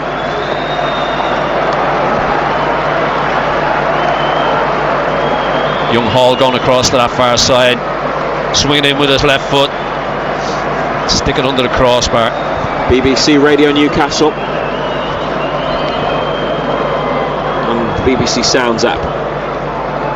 Chance to increase their lead again at a half-empty Hill Dickinson Stadium. Hall's corner to the near post. Pickford's punched it. It was that type of delivery that you asked for. It's come back to Hall, and his second cross is charged down by Njai, and it's a throw over on the far There's not side. many left in here, is there?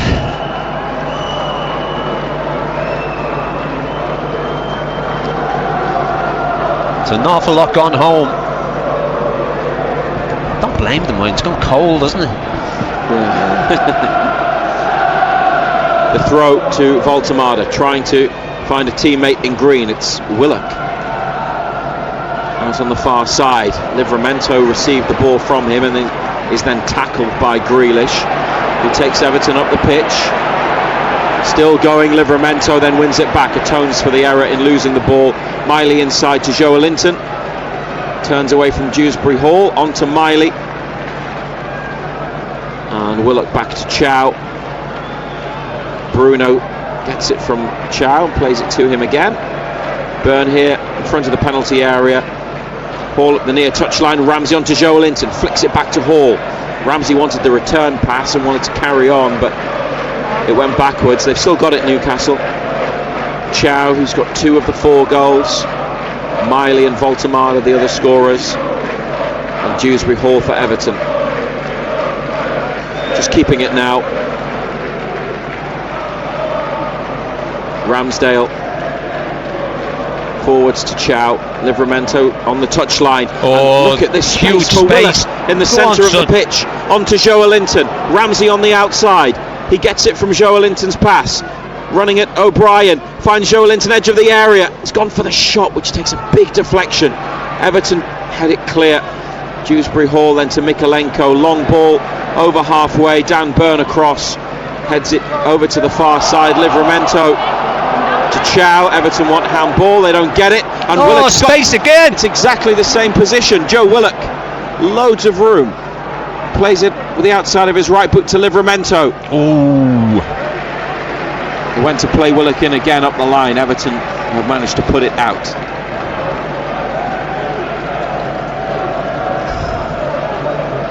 They take the throw. They go back to Chow. Then Miley sweeping pass into his own half to Burn. Short ball to Lewis Hall just behind the halfway line. Jacob Ramsey comes to get it. He's playing on the left of the attack following the substitutions. Voltemada, nice flick, gets it back from Willock and then plays it to Miley, who has to turn. Bruno here away from Dewsbury Hall. Everton with a couple of strong challenges and Pickford's got it in his hands.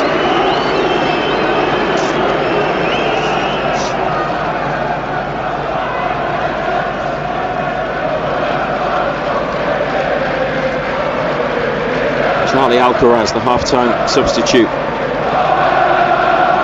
And he signed him permanently for $12.5 million from Flamengo in Brazil. He was on loan last season. Alcaraz. Ball from Dewsbury Hall there, stopped by Joelinton. Voltemada facing his own goal, holds it up. Goes wide right to Willock. Chow here to Joelinton, first time back to Burn. Everton pressing through Garner. Ramsdale goes long, looking for Voltemada. Mikolenko's header, Joelinton's onto that and is then beaten his man, and they could get away here. Newcastle, they could go and get another goal. Joe Willock carrying it, plays it to Jacob Ramsey. Oh, it sent him wide. He couldn't control it at the first attempt. He's got it just down the side of the penalty area. Back to Hall. Everton get lots of blue shirts into a defensive position, and Bruno here stumbles under pressure. Then back to Chow with the pass. Chow finds the skipper again. He steps over the ball. It's in the centre circle, and it's a short pass to Dan Bird. Everton have dropped deep. Hall now to Ramsey. Back to Hall and now Burn. Everton with two changes, two players ready to come on. Tyler Dibbling and Dwight McNeil, the two wide men that we talked about a few minutes ago. 79th minute, still 4-1 to Newcastle. Burn to Bruno. Ramsdale, foot on the ball. It's flat along the floor, up the centre of the pitch to Willock, and Voltemada back through for Joe Willock. He's got Ramsey to the left. Willock plays the pass. Jacob Ramsey. Ramsey saved by Pickford, and it comes back out to Ramsey, who finds Willock on the edge of the penalty area, twisting, turning, and still with it. Joe Willock. What's he going to do? He's beaten a couple of challenges, and the decision is goal kick. Big chance again, wasn't it? Pickford's made a couple of big saves. Could have been so many more. Voltemada turned, and he had the vision for the run of Willock to then play the pass. So much space to play it in. They were wide open yet again, Everton. Iliman Ndiaye is going off, as is Jack Grealish. Two wingers, so Dwight McNeil on for Grealish and Tyler Dibbling on for Ndiaye. 10 minutes to play on BBC Radio Newcastle. Yes, sir.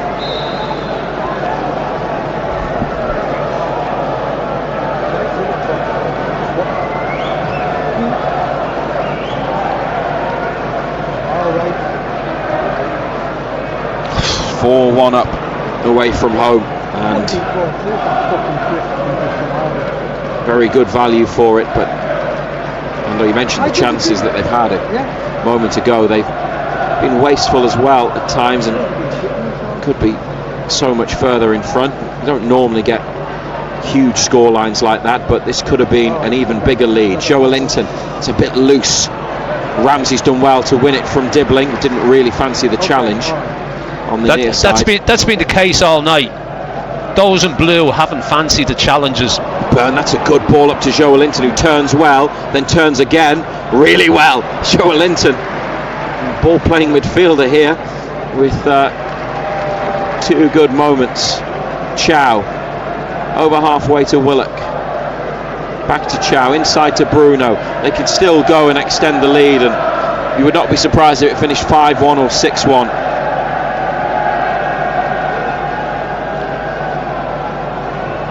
Do wonder whether we might see Neve and Alex Murphy. Eddie Howe would be able to then rest the likes of Tanali, Jacob Murphy, Gordon, Cher on the bench as well, who started the last 2 before tonight.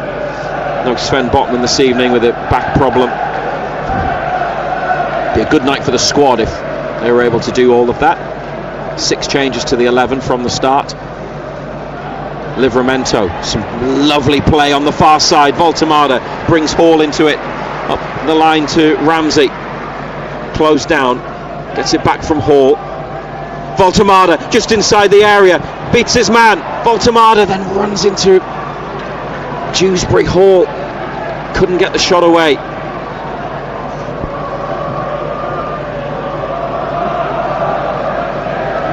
Lewis Hall's got it onto Jacob Ramsey. Now Joe Linton knocking it about with plenty of confidence. Livramento wants it rolled in behind. He gets it here from from Chow back to Bruno. McNeil with the pressure. Chow for the run of Miley. Can he keep it in? No. There's so much room and space for them to go and play in. Everton are just...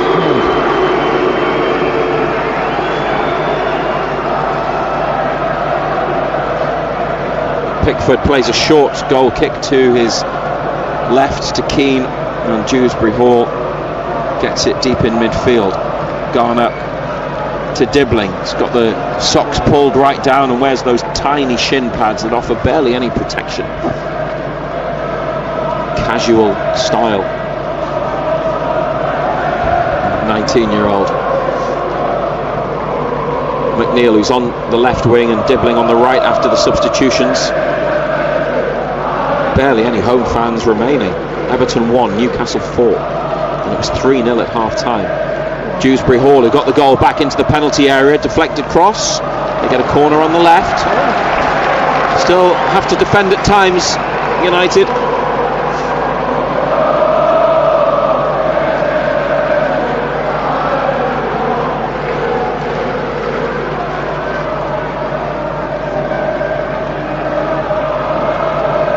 Tarkowski makes his way towards the penalty spot, now running round the back. Here comes the corner. Header there away from Everton. Alcaraz following up.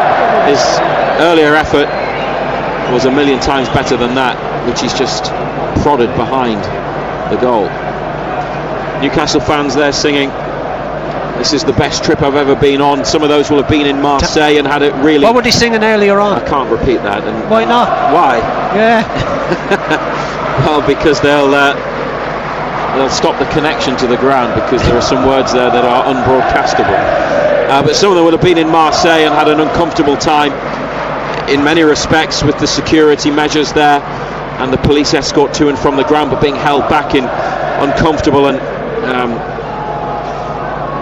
unpleasant conditions, and Newcastle launching a complaint about their treatment. This will have been a much happier experience watching their team play for many tonight here at Everton's new ground. 4-1 the score.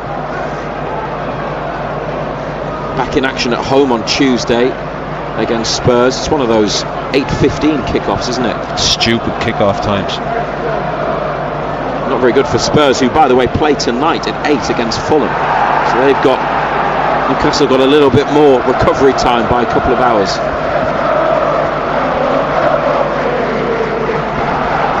Ramsdale has the ball in his hands, rolls it out to Chow.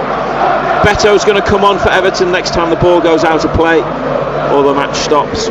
And Neve and Murphy still warming up.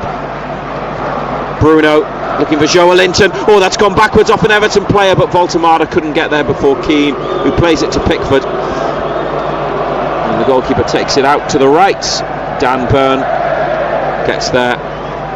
Header from O'Brien above Ramsey. Hall to Ramsey, back to Joe Linton. Well played.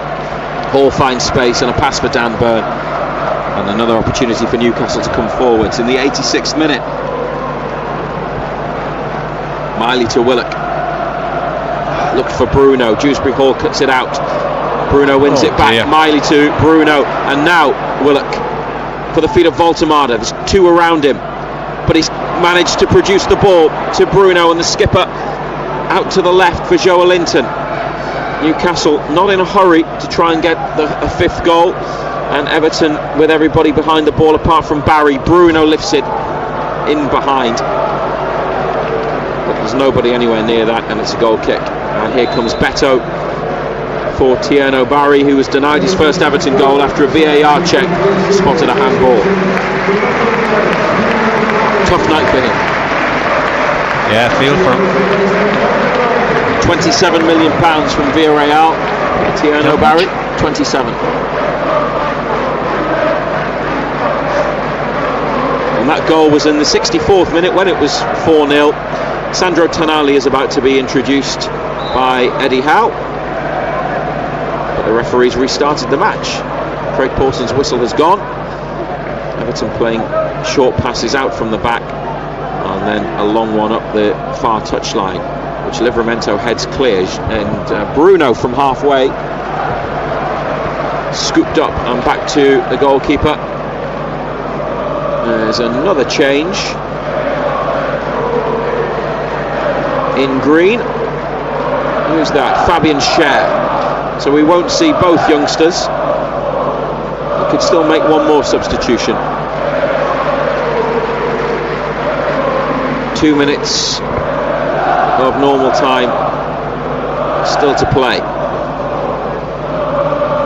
Ramsey up for Voltemada, but Keane is across. Finds Tarkowski, back to Pickford, under pressure from Willock. And Garner, that's a good first time ball over to the left hand side to Mykolenko, who finds McNeil, back down the line to Mykolenko. Inside to the keeper again.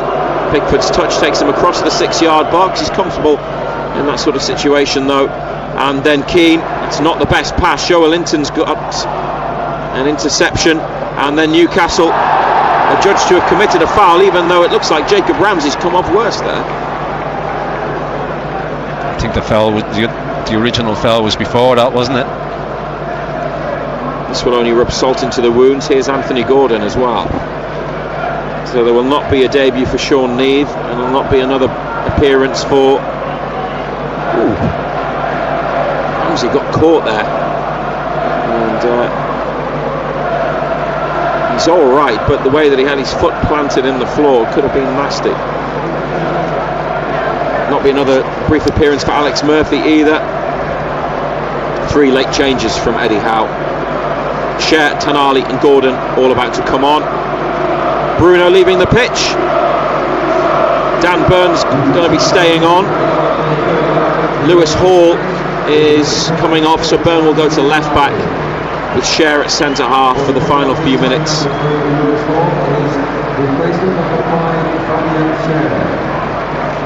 And Gordon, you would imagine it's for Voltemada. Yeah. Big striker applauds the away supporters. There just aren't very many Everton fans left to boo Anthony Gordon, but those who are here are giving it their best. I've never seen a stadium empty as quick, I don't think. There's 10 seconds of normal time remaining, but there have been quite a few stoppages in the second half. We're going to get the numbers board for the additional time from fourth official Dean Whitestone, and it says 5 minutes, and it would be a fairer reflection of the game if Newcastle were able to go and get goal number 5. That's got to be a free kick. Push on Livramento from McNeil, edge of the area. It is, and they've got time to go and score it.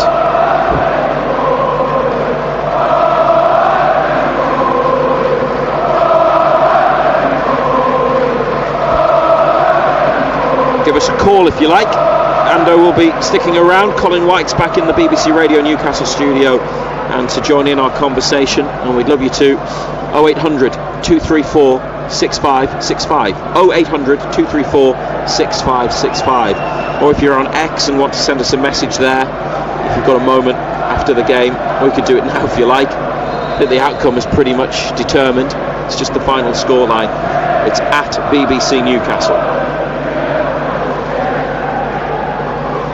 A couple of headers there. Everton with the ball back. Gordon's won it. Miley and Tonali, short passes. Livramento into his own half again to Chow. Ramsdale over to Cher. Burn up the line for Ramsey, who gets a throw off Dibbling, who was strongly linked to Newcastle before the move to Everton this summer.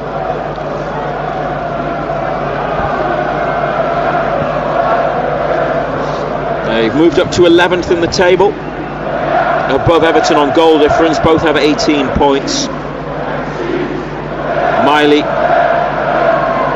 with a challenge to dispossess Beto. Shares then played it straight against Beto, but got it straight back. Willock here on the half turn, away from a sliding challenge from Alcaraz. For Livramento on the right wing, inside towards Tonali, but Dewsbury Hall's won it. He's eligible for Ireland, Dewsbury Hall. Yeah. You think we'll go for him? Doesn't want to, does he? He wants to play for England. If I was him, I'd take the offer. Might be at the World Cup if he does that, like Harvey Barnes in Scotland. Well, I'll tell you who he won't be at the World Cup with. England. Deflected Everton cross from the left. Beto trying to make something of it with an overhead kick, and O'Brien there as well. Joe Linton has won it. Newcastle on the counter-attack, and the referee's blown his whistle. High foot for the overhead kick. Dear me.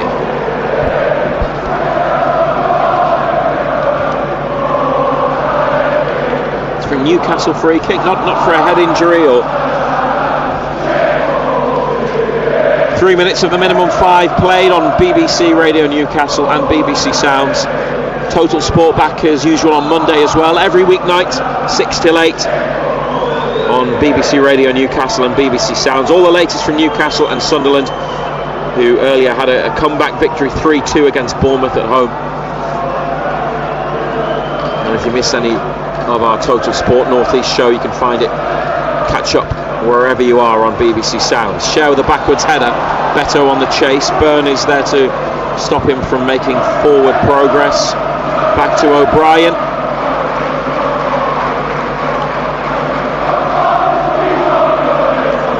Alcaraz. And Dibbling a long way from the goal. Ball goes backwards to Tarkowski. Alcaraz to Dibbling again.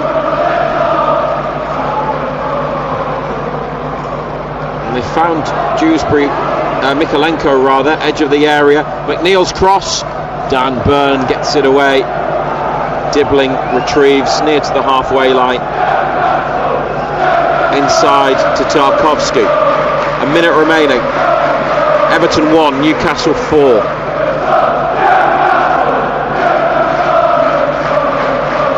There are probably more people in the away section than in all the home areas combined now. And the exit started at half-time from some Everton fans who, with Newcastle 3-0 ahead, had seen enough.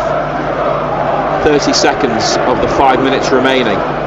Don't think they're going to get a fifth goal unless they get it back immediately and then go on a quick break. Deep Everton cross. Oh, they might now. Ramsey. Oh, he's been tackled at the edge of the area.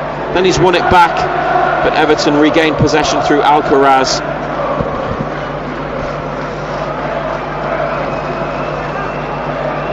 O'Brien. It's just up to the referee now, and when he wants to blow his whistle, Dibbling through the legs of Ramsey. Dewsbury Hall trying to shoot at the edge of the area. Does! Misses the target. Craig Pawson blows for full time. Newcastle United have their first Premier League away win of the season. Their first 3 points in the league since the beginning of April. And back-to-back Premier League victories for the first time in this campaign.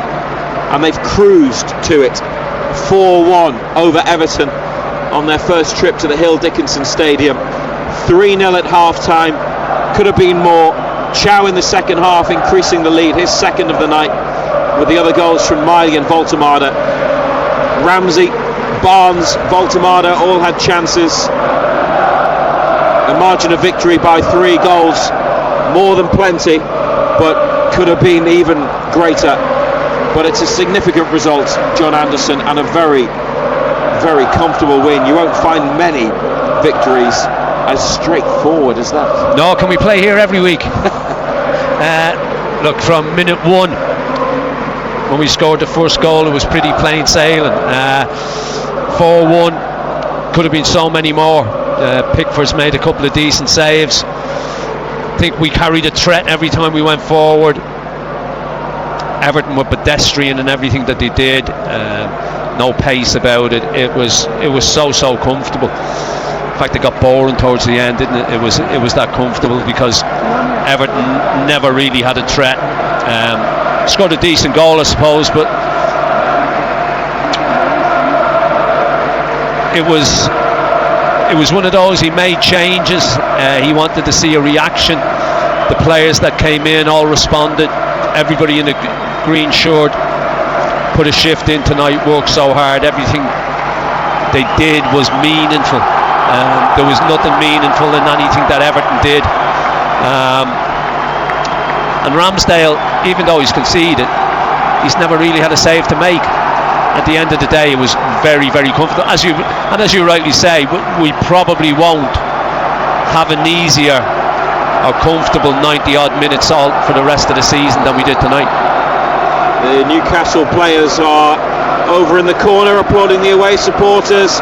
Big celebrations across there, and why not? They've had some tough away trips this season and not really come away with a lot to smile and shout about, and their team's only come away with before this one 3 points in the Premier League out of 6 away matches, but tonight 4 goals and their first victory on their travels in very nearly 8 months in Premier League terms. They've struggled away from home. By the end it felt like a home fixture though, because of the advantage they had with the supporters, with Everton fans leaving quickly and leaving early. They've enjoyed it here tonight, and also he was able to use the squad, which is a really important thing. Look, the supporters have suffered away from home, and they've travelled in their numbers, travelled in their thousands to support the team. Haven't had a great deal to shout about, but tonight, right from the off, inside 50 odd seconds, get the goal, and from then on they never had anything to worry about, because from that moment on to the end of the game they totally controlled the football match, and 4-1 could have been so much more, and it's nice to get that away win, and the players that came in, as I said, he rotated a bit tonight. They've come in, they've played their part, and now he's got decisions to make for the Spurs game in midweek. So look, it was good that he gave the players the opportunity. He knows he can trust them, that they can come in, they'll do a job. But look, it was a really, really comfortable 90 odd minutes. Newcastle United players being serenaded. Joe Linton has handed his green shirt to a supporter at the front of the away section. You can send us a message about the match. If you want to text an SMS message, put BBC at the start, send it to 81333. Or on WhatsApp, we need you to start your message with BBC. We'd love to hear from you about the match. The number for WhatsApp is 08000 321 333. That's 08000 321 333. John Anderson with us for a little bit longer on BBC Radio Newcastle, live from the Hill Dickinson Stadium. Colin White back in the BBC Radio Newcastle studio. You can also give us a call on 0800 234 6565. The Premier League table looking a lot better, up to 11th now, one of 4 clubs on 18 points.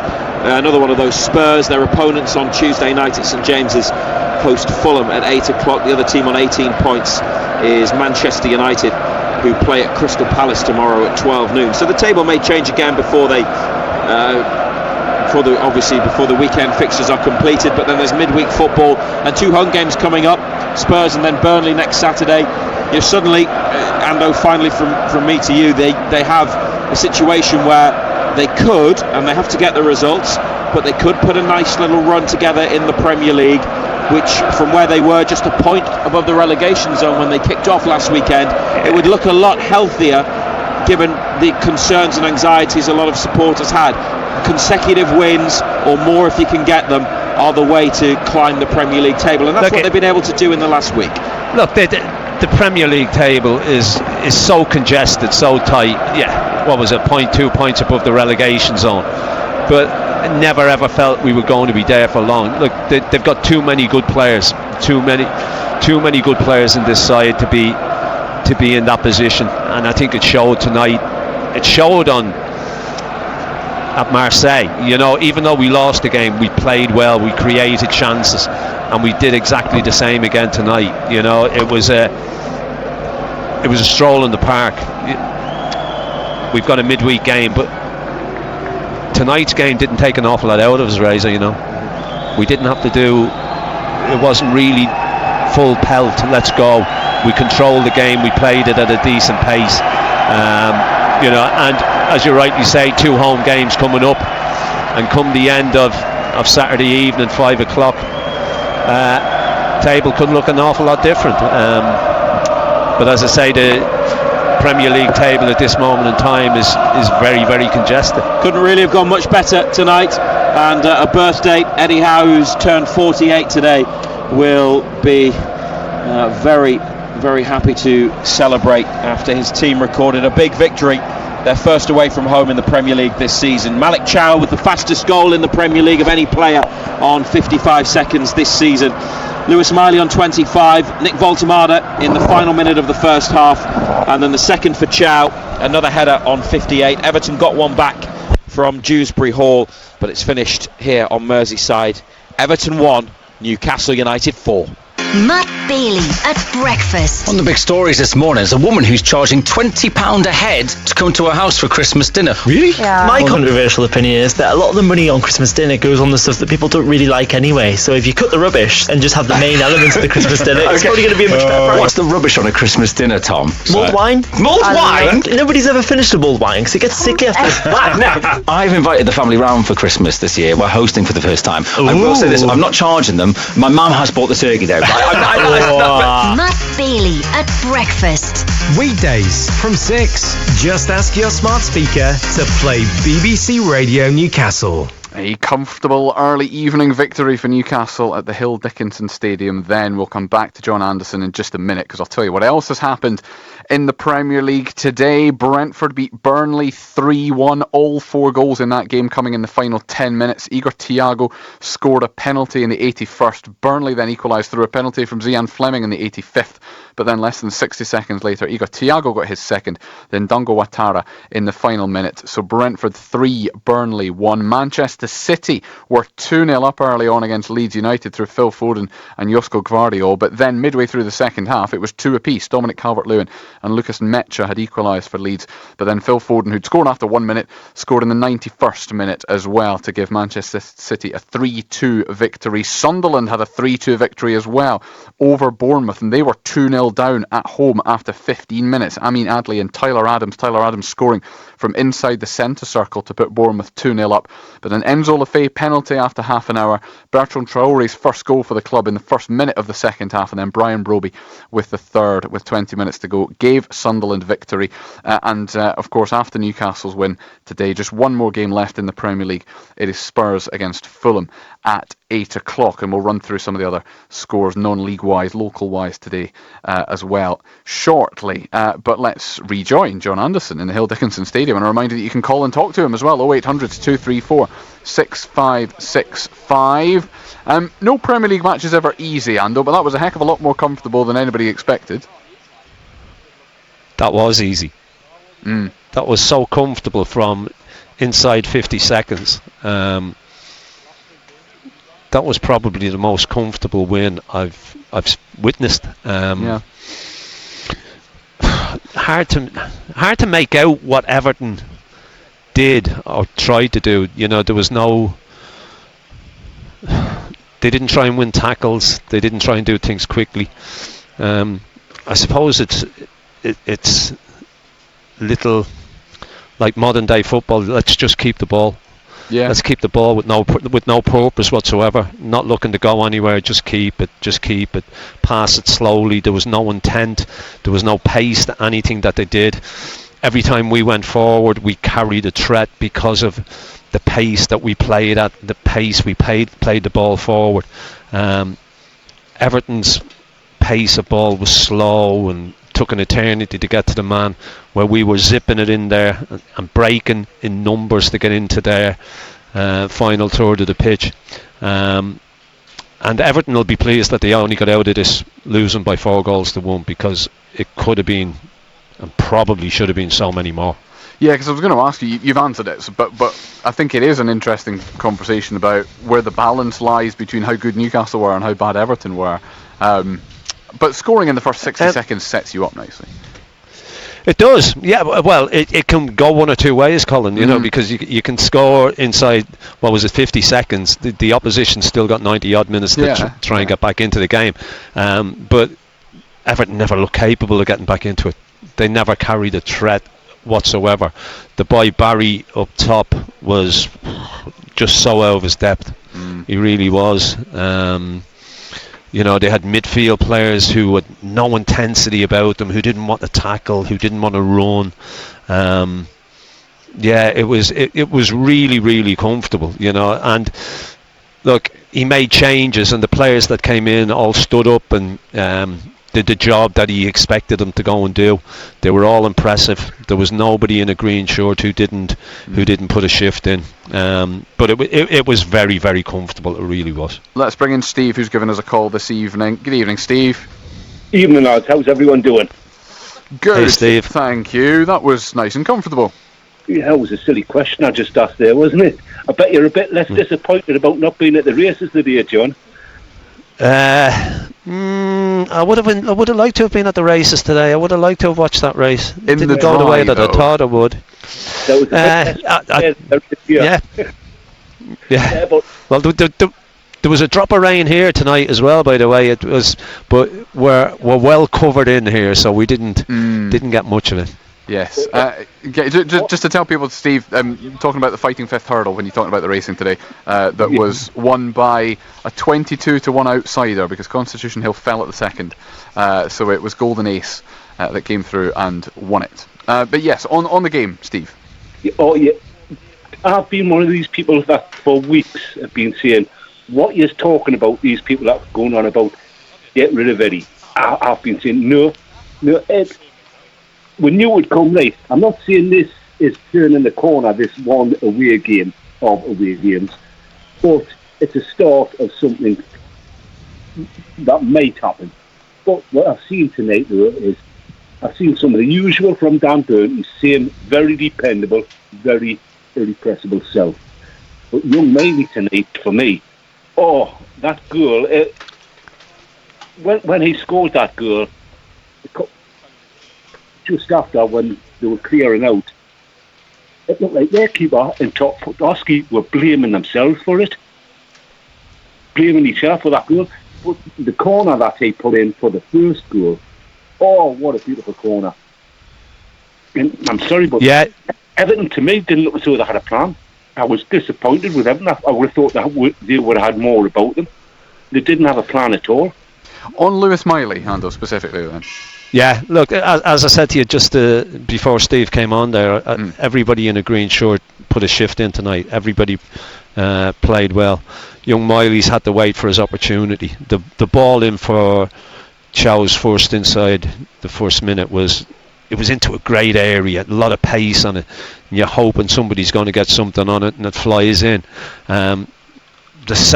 His goal, I'm not too sure what Pickford's doing, to be quite honest. I was watching, listening to you guys, but I've been watching the telly on it. And him and Top, what's his name? It's not meant as disrespect to the guy. They were arguing about, you should have done something, and they were really having a go at each other. They were blaming each other. As far as that was concerned, that was Pickford's fault. It was right at him. Yeah, you'd expect England's goalkeeper to save that. Yeah, I'm not too sure what he's actually trying to do, whether he's trying to punch it away or whether he's trying to catch it. But he ended up doing absolutely nothing. It just goes straight through him, and that was it. That was basically game over then, because Everton, as I said to you earlier, Colin, passed the ball, but with no intent. You never felt there was going to be an outcome to it. They never passed the ball with trying to do something in the final third of the pitch. It was slow, it was pedestrian, and they got exactly what they deserved out of the game, Everton, and that was nothing at all. Yeah, I mean, they had 49% possession. They'd actually had more possession. You mentioned it, but in the first half, at half time, they'd had more possession and were 3-0 down. Steve, we're going to leave it there. Just your phone line was getting a bit tricky for us to understand the points you were making, but thank you for giving us a call tonight. Cheers, Steve. Take it easy. Read a message from John as well, just before we talk to Johnny. But John says, happy with the result and performance to go with it. He's mentioned how good Miley looked as well. He says he thought that was Anthony Elanga's best game for us, and you were giving him praise when he was taken off as well. Yeah, I thought that was his best game. A bit more intent about what he when he got on the ball. There was times in games gone by where he got on the ball and you thought he's not too sure what he's going to do with it. He had more intent about what he was doing today. He wanted to get at the fullback. He wanted to try and make things happen. I thought that was very promising tonight from Elanga. And John's other point was a question. He says, do you think Eddie Howe could have taken Voltemada off and brought Sam Neve on? 4-0 up, Everton weren't coming back into it. Could have given Voltemada a bit more of a rest and given some really good experience to Neve as well. He could have brought a couple of the. He could have brought all. He could have brought some of his coaching staff on. Could have brought Roddy on at one point, couldn't he? Yeah. yeah. Could have put him on at centre forward. But yeah, look at young Alex Murphy and young Neve were warming up for quite a spell, and you thought he was going to bring him on, but in the end he didn't. He ended up bringing his senior boys on. But yeah, it would have been nice for them boys to get on, because it's an impressive stadium, even though by the time they got on there was nobody left in it, to be quite honest. But there you go. But he decided not to do that, but I'm sure that time will come. Absolutely. Let's bring in Johnny then, who's a Newcastle fan on the line as well. Evening, Johnny. Evening, gents. How you doing? Hey, Johnny. Ando's just described that as easy. I was going to be diplomatic and say there aren't any easy games. It was just comfortable, but Ando was happy to call it easy. Well, I'll always listen to Ando. I'll always listen to Ando. So easy, professional, well-disciplined, almost a perfect away performance. I think that's how good of a performance it was. From minute one, getting that early goal was massive. Just to settle the nerves down, maybe, with the fact that we haven't run away from home so far this season. But really, really good performance all round. Defensively solid. Midfield absolutely fantastic. But Lewis Miley, absolutely brilliant. He's never really let Newcastle down, Lewis Miley. I don't think that will really get spoken about a lot, because the fact that Malik Chow scored a couple and Voltemada's got on the score sheet. But yeah, a really, really good professional performance, because let's be honest, Everton probably came at this game from the win at Old Trafford on Monday night thinking Newcastle are coming to town and be nice and straightforward, but it wasn't. Yeah, look, we were talking at half time and we were saying, asking the question how bad Manchester United are if a 10-man Everton side could beat them at Old Trafford. But look, I get what you're saying. It was a good professional performance. Started well, started with intent. Every time we went forward, we looked like we were going to cause Everton problems. They had a lot of the ball in the first half. They had more of the ball in the first half than we had, but they never ever looked like they were going to hurt us. I mean, Ramsdale's never had a save to make in that first half. I think he's had one to make in the whole game, to be quite honest. But the goal early on gave us a lot of belief, and we just carried it on from there. And once the second one went in, you couldn't see Everton coming back from that at all. At 2-0 down, there wasn't any way back for them. And the boys that he brought in, he made the changes, and the lads that he brought in didn't let him down. They all went and they did a job for him, and it gives him an interesting dilemma for the Spurs game in midweek, to be quite honest. It certainly does, but I don't know how he hasn't saved that second goal. I have to be honest. I think it's such a big goalkeeping error, but that was probably what won us the game, to be 2-0 up away from home, and I think Everton were probably a little bit deflated because they were on top for that 10 minutes beforehand. But yeah, it has to be. When we talked about the Man City win last week, it was a case of that had to be the start of something in the Premier League. I know Marseille wasn't great in terms of the fact that we got beat, but this has to be the start of something in the Premier League. And I think 2 home games now, and you've got Spurs and Burnley ahead of the derby. Let's try and get 6 points on the board and see where we are, because that game is obviously, as much as we don't want to say it, it's a massive game, that derby game in a week on Sunday, and it's all, well, 2 weeks tomorrow, shall I say, but it's just, can we get into that game with a bit of momentum? And the fact that they've got Liverpool and Manchester City before they face us, that's got to be an opportunity now. But look, if you look at it back from tonight, what a performance, absolutely brilliant. Malik Chow, 2 goals and 2 headers, and it's amazing what can happen in a few days. You come out of that Marseille game and you think, I'm not too sure if the manager knows what he's doing. Is Nick Pope going to start? Is Aaron Ramsdale going to start? That's all quashed now. It's always a case of when's the next game, and it's a tough game on Tuesday night against Spurs. But confidence, take that confidence to Tuesday, try and back it up, and then see where we are after that. You have rounded that out very nicely, Johnny. Thank you very much indeed for talking to us. Cheers, Johnny. Take it easy, mate. Evening. Couple more things for you, Ando. One, Brian in Gateshead has sent a message. Says, I can't remember Ando criticising the referee tonight. Well, he didn't have anything to do. No, there is that. Yeah. Basically. Yeah. I was amazed, because I always, when you've watched Everton and in games, and when things aren't going right, they've got 1 or 2 put themselves about and try and sort 1 or 2 people out. They didn't even try and do that tonight. Yeah. They couldn't be bothered to even kick anybody tonight. There wasn't a yellow card shown in the game, and the reason there wasn't a yellow card shown in the game was because there was never a tackle made in that all of that 90 odd minutes. Yeah. You're going to give a similar-ish answer to when I've asked you about the referee, to when I'll ask you about Aaron Ramsdale as well. He didn't have nothing to do, but he wasn't. It's funny when you're a goalkeeper, he didn't really have many opportunities to show how good he is, because he didn't have a massive amount to do. To say he didn't have a massive amount to do is is stretching it a bit. He didn't have anything to do. Yeah. Throughout the 90 odd minutes, he had nothing to do. The boy Alcaraz has hit the crossbar. Apart from that, there wasn't much he could do about the goal. It was a good goal, good take, but he's never. I think he's had 1 shot to make that was 1 save to make that was straight at him, but it was more like a back pass than anything else. Yeah. But that's not his fault. He's there, and I'm sure he'd be hoping to have an awful lot more nights like that. He'll have busier nights, that's for sure. But it was a very.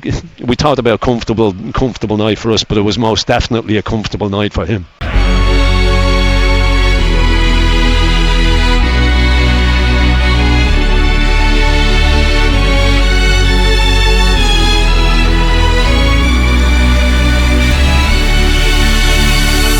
Newcastle with a corner left-hand side, swung in towards the near post. Oh, it's headed in! Newcastle are in front inside 55 seconds. A headed goal. I think it's Malik Chow who's got the final touch. It's swinging corner from the left-hand side. Chow rose highest and just glanced it in to the back of the net. And Everton, with the worst possible start, Elanga in towards the edge of the penalty area on the right, goes past Garner, gets a low cross in, good block there by Michael Keane, but Irabuman couldn't complete the clearance, and Newcastle attack, driven shot, might break at the far post. Oh, it's 2-0, it's gone right through Everton's Jordan Pickford. Tino Livramento with a shot from the edge of the penalty area. I'm not too sure whether it took a deflection, but it kicked up and right through Pickford. And Newcastle have double their advantage inside 25 minutes. Once again, it's pretty poor defending from Everton. And now it's Jordan Pickford who looked to be at fault on that occasion. And Aaron Ramsdale to collect the ball. without too many problems. Bowled it out underarm towards the right-hand side to Livramento, down the line for Elanga. Gets goal side of Eric Burnham. Inside the penalty area towards Voltemada, lifts it over Jordan Pickford and into the back of the net. Newcastle have a 3-0 lead. Voltemada over the advancing Jordan Pickford, just lifted it over him. And 30 seconds before half-time, Newcastle look as though they're home and hosed. Corner on the left-hand side, in towards the near post. Oh, just beaten away and driven shot. Oh, cannons off the crossbar. Terrific effort on goal there from Carlos Alcaraz.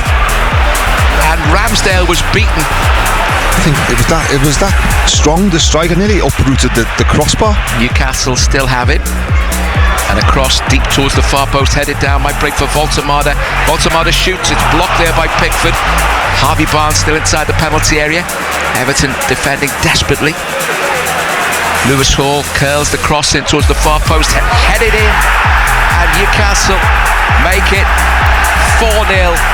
And Everton, my goodness, are up against it now. It's another header there from Malik Chow. Header at the far post. He had all the room in the world. Everton defensively being ripped open. Newcastle have goal number 4.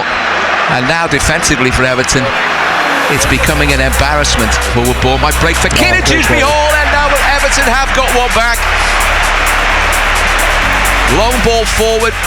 Dewsbury Hall managed to get in between two Newcastle defenders, controlled it and then tucked it past the advancing Ramsdale. It's a goal that will stand. Goal number 3 for the season for Dewsbury Hall. Everton 1, Newcastle 4. The Total Sport fan phone in. Everton fans, call us now 0800 731 9333. BBC Radio Merseyside. That's your invitation. We're through until 8 o'clock, and then it's Dave Monks with BBC introducing the result. Tonight means Everton 14th in the table, one place below Liverpool, who play West Ham tomorrow. Newcastle have gone up to 11th in the table. We've got Gary on the line. Good evening, Gary. I suppose the tone was set in the first minute, was it, tonight? We didn't learn from Tottenham, mate. We did not learn from Tottenham on corners. I mean, why do you let them run at the back, straight through, bang, back of the net? I don't know. It's the first time ever I've left that early, 4-0. I'm back on the wheel now. I'll be home in about 10 minutes' time. That was disgusting, mate. And of course, there was such optimism going into it, Gary, after the way they battled against Manchester United. I said 4-0 to Everton in the terrace bar beforehand. It's just honest. There was no fight. I'm not being horrible. I'm sitting in my car. That Tim's sitting in our dressing room. I'd rather stay in my car and he can stay in the dressing room. He gave away 3 non-tackles there, and he got 2 corners out of it, and he got a goal out of it. Like 2 corners resulting in goal, and then 1 tackle. He just looked as if he didn't want to tackle him. Take a yellow card or do something. Do not stop. Just put your foot in. There was nothing there. Yeah, James Garner run around. He was just trying to do whatever he was doing. He was doing a 2-3-man job. I felt so sorry for him. Nobody was helping him, and how can you do that?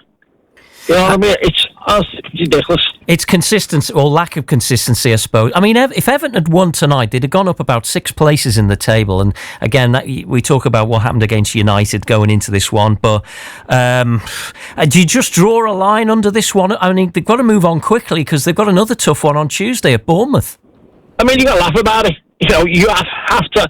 Honestly, I've never left before. My mate Billy and Dave said, we've never known. You see, I just found my wife and said, I'll be home in a few minutes. He said, you left that early? I said, yeah. I even go to the car park, usually sitting in the car park for an hour. I'm through the tunnel, I'm on the Whittle, I'll be home in 10 minutes. I'm pulled over, by the way. Well, but no, honestly, David Moyes needs to look at that and seriously think, I need to put 3 in midfield. Put Ndiaye in the middle, Jack Grealish on the left, and just go for it on Tuesday, because that Barry, 3 times he fell over and the ball was played through to him. When we got someone in reserve that can just score goals, surely. Well, no, it apparently not by the looks of it, and that's been one of the big talking points about where Everton are going to find somebody who can score, a decent amount of goals per season. I mean, he got one in the back of the net, and of course, it was disallowed. So whether he'll take some kind of confidence from that, I don't know. But that's been the issue, hasn't it? I mean, they didn't really create much, to be fair, tonight, did they? No, there wasn't much. I think we had a fair shot. Well, we didn't say it because we'd actually left. Well, and I just don't know.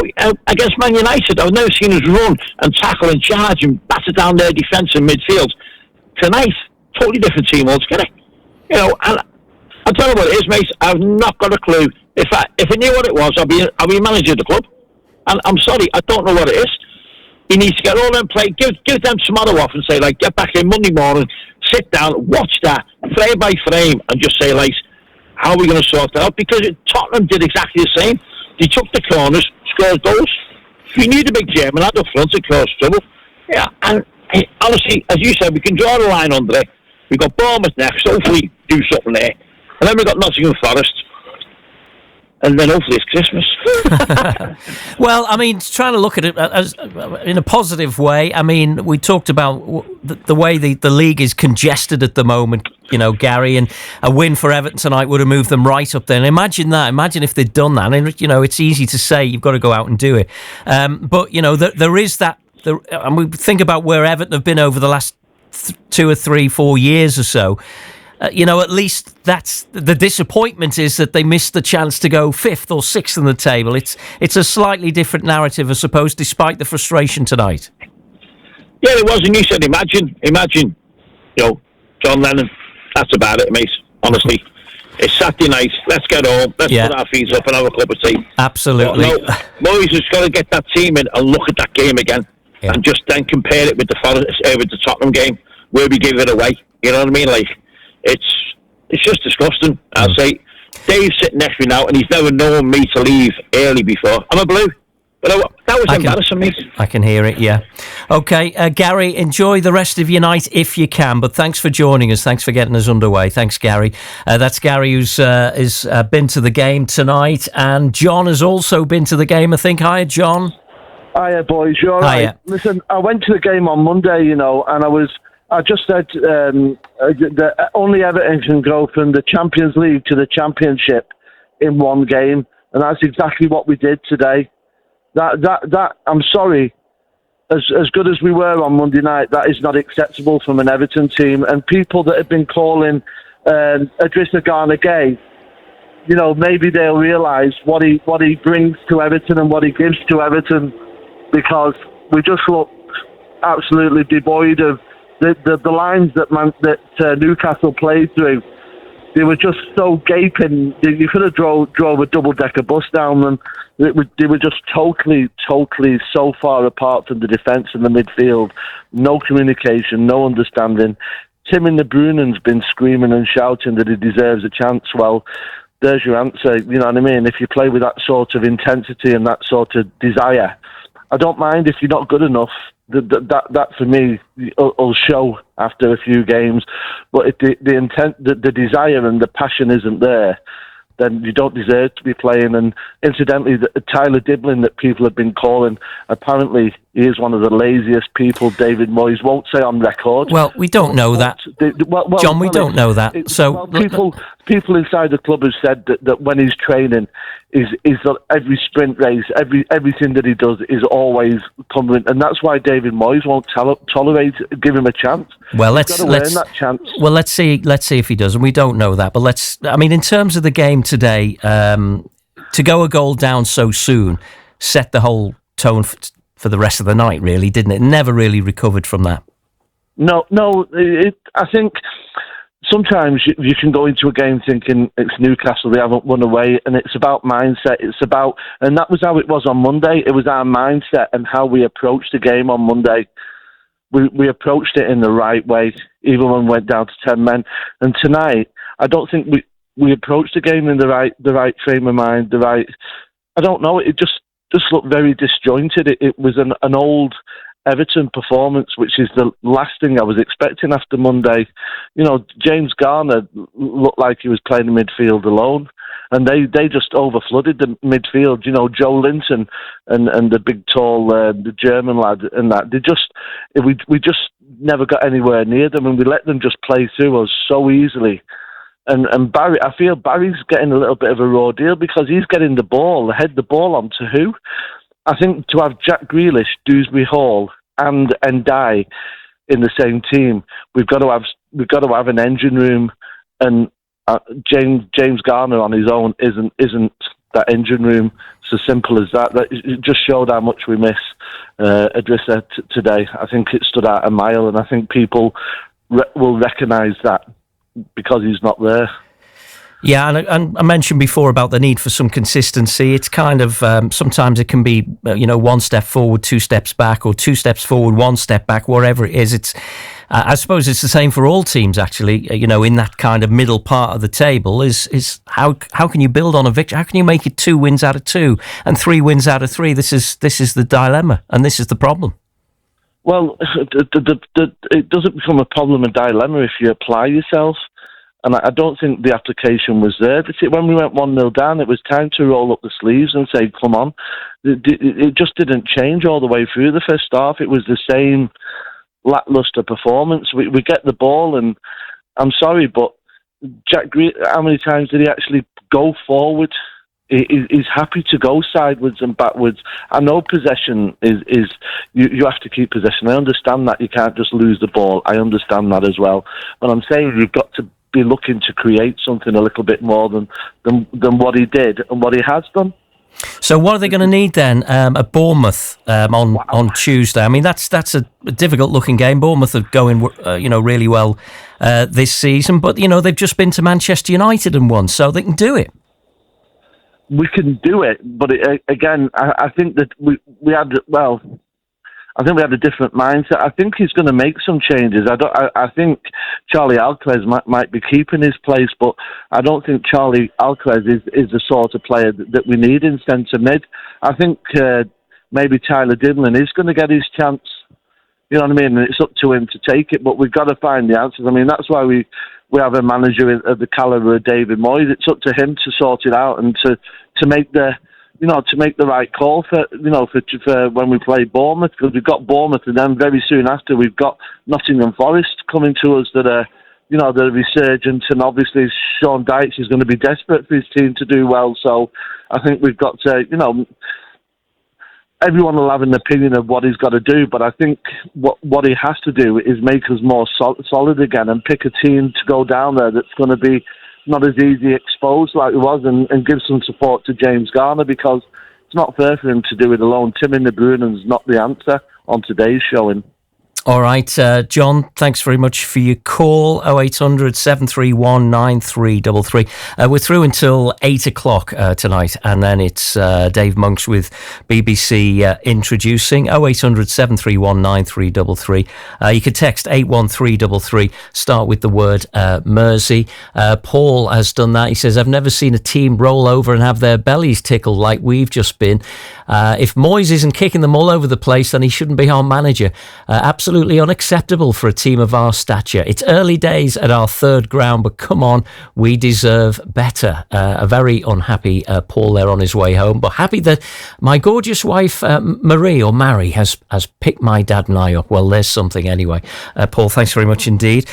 So yeah, we've got about 13 minutes of the programme left. Don't forget, tomorrow we'll be back again, 1:30 start for the 2:05 kickoff between West Ham United and Liverpool. We'll have commentary on that one as well. Another one coming in, bring back Big Dunk. Well, I don't know whether it's got to that stage actually yet, and a win against Bournemouth might just make up. And as the lads were saying on commentary, maybe this one is just one of those nights where you draw a line under it and move on. Well, they move on down to the south coast, and we'll be there with them as well here on BBC Radio Merseyside. While we await any more calls, let's delve into the archives now. It was on this day in in 1997 that Neville Southall played his last game for Everton, would you believe? Absolute legend in the Everton goal and part of that great Everton side in the 80s. In fact, 751 appearances for the Blues. Mike Hughes spoke to him in 2012 when Neville released his autobiography. BBC Radio Merseyside Sport on this day. Everton were paying me a wage to do a job. So I could either do one or two things. I could either say, I'll tell you what, I'll do enough to get by, or I'll try and be the best I possibly can be. And I didn't see any point in messing around, really. I mean, it was a great club in a great city with great people. So you've got a duty of care, really, to actually go and try and be the best you possibly can. And you have to be selfish, because I don't think there's a sportsman alive who's any good that hasn't been selfish. You know, there's times that I wouldn't do things with my family. There's times I wouldn't speak to anybody. There's times that you stayed on a little bit extra. You just have to put all your energy and your focus on what you do, because, look, I've retired now. I don't give a monkeys. I can do whatever I want to do. But at that time, you've got to be so disciplined in what you're doing. You've got to make sure you do everything properly, and I think you have to be selfish.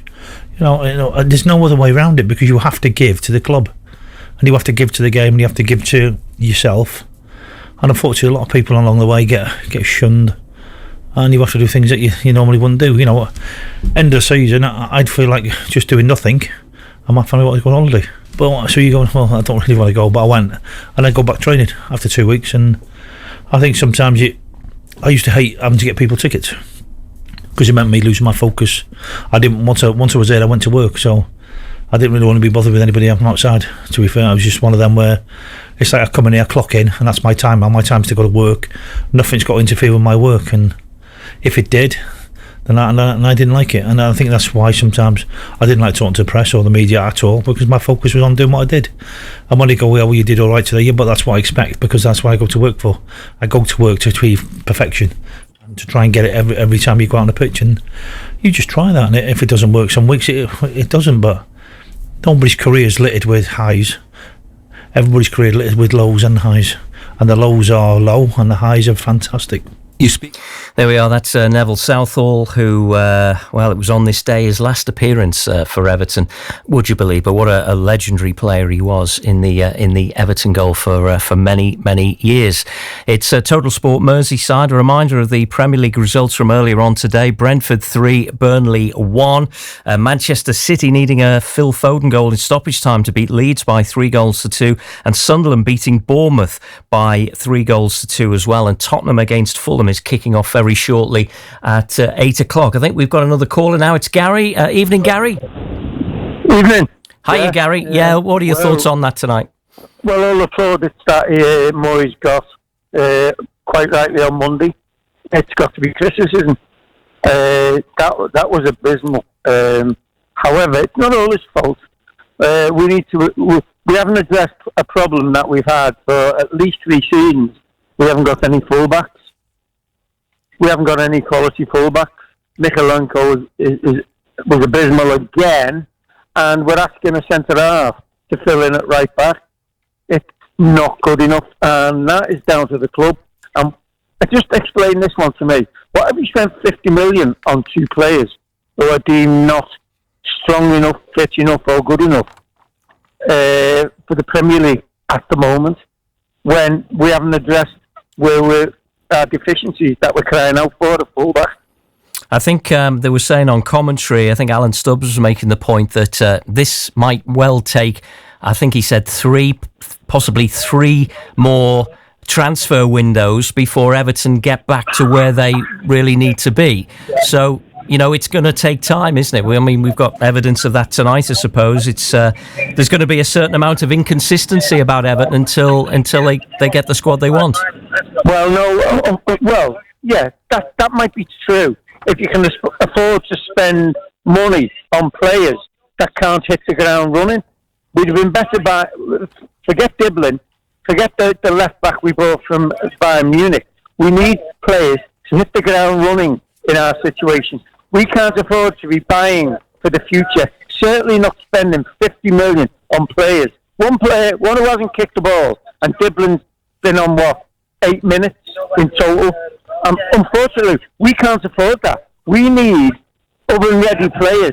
You don't have to be the best in the world, but you could get a left-back and a right-back from the Championship, who know the position and could do a job.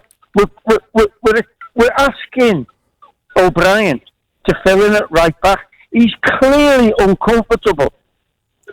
I think he's a good centre half, but he's clearly not a right back. We need people who know the position now, not in 12 months' time, and certainly not after spending 50 million on 2 players for the future. Those points obviously are noted, Gary, but after Monday night, did you not think, well, there's something here now, there's something to build on, and is tonight just a bit of a blip, or is it going to be this kind of win-loss situation? I don't know much about footy, but you're always not judged on your last game. That's what they say. Our last game finished an hour ago, so I think my point has been made by the performance. You're judged on your last game. Would you make any changes? Would I make changes? For Bournemouth on Tuesday? Well, we don't have the personnel, and that goes back to my first point, that we have signed. We spent 50 million on 2 lads who are deemed not quite good enough for the Premier League yet, when it's been crying out for 3 seasons. Actually, the right-back situation has been crying out even longer since Seamus Coleman first got his leg broke. We needed a right-back, and we spent it on Patterson, who's clearly not good. And Mikalenko is a journeyman. He's a Division 1 player at best. Forget that he's an international. We need a left back. We need a left back. We need a right back. And that last week, the first thing that's addressed in the transfer window. Oh, and by the way, Irabunum. Playing Irabunum, all it showed us how vital our 37-year-old centre midfielder is, Garner, because he's another one, Irabunum. Started off well at the beginning of last season. Unfortunately, not up to muster. Not good enough. All right, Gary, I'll leave it there. We're just about out of time, but thanks for giving us a call. Obviously, you can sense the frustration among, I think, everyone who's been on tonight. And, of course, we'll have more in Monday night's show with Salty Total Sport between 6 and 8 on Monday. I'll be looking back on the weekend action, of course. And tomorrow we will be with Liverpool against West Ham United at the London Stadium. We'll have full commentary on that game. It's a 2:05 kickoff, and we'll bring you the whole match live. Phone lines will be open after that game as well for Liverpool fans. We'll think we're through until 5 o'clock tomorrow, and then back on Monday with Salty, Ben and Tony in the studio to look back on everything that's happened over this weekend. Thanks for listening. Thanks to Carlos. A reminder that, Chester's game today in National League North had to be abandoned in the second half, which is bad enough, but Chester were leading 2-0 at the time, so that will have to be rearranged in National League North. Spennymoor 0, Chester 2, but the game was abandoned. And no luck for Southport and Marine, because their games were postponed. Alfreton against Southport and Hereford against Marine, both called off. England's women have thrashed China at Wembley by 8-0. Georgia Stanway scoring a hat-trick in that one. National in the Northern Premier League division, Warrington 0, Morpeth Town 0 was our featured game, and that finished goalless in that one. That's it. We'll be back tomorrow. We'll leave you, I'm afraid, with Everton's defeat tonight. Good night. Newcastle with a corner left-hand side, swung in towards the near post. Oh, it's headed in.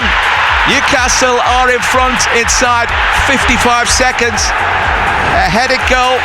I think it's Malik Chow who's got the final touch. It's swinging corner from the left-hand side. Chow rose highest and just glanced it in to the back of the net. And Everton, with the worst possible start, Ilanga in towards the edge of the penalty area on the right, goes past Garner, gets a low cross in, good block there by Michael Keane, but Irabuman couldn't complete the clearance, and Newcastle attack, driven shot, might play at the far post.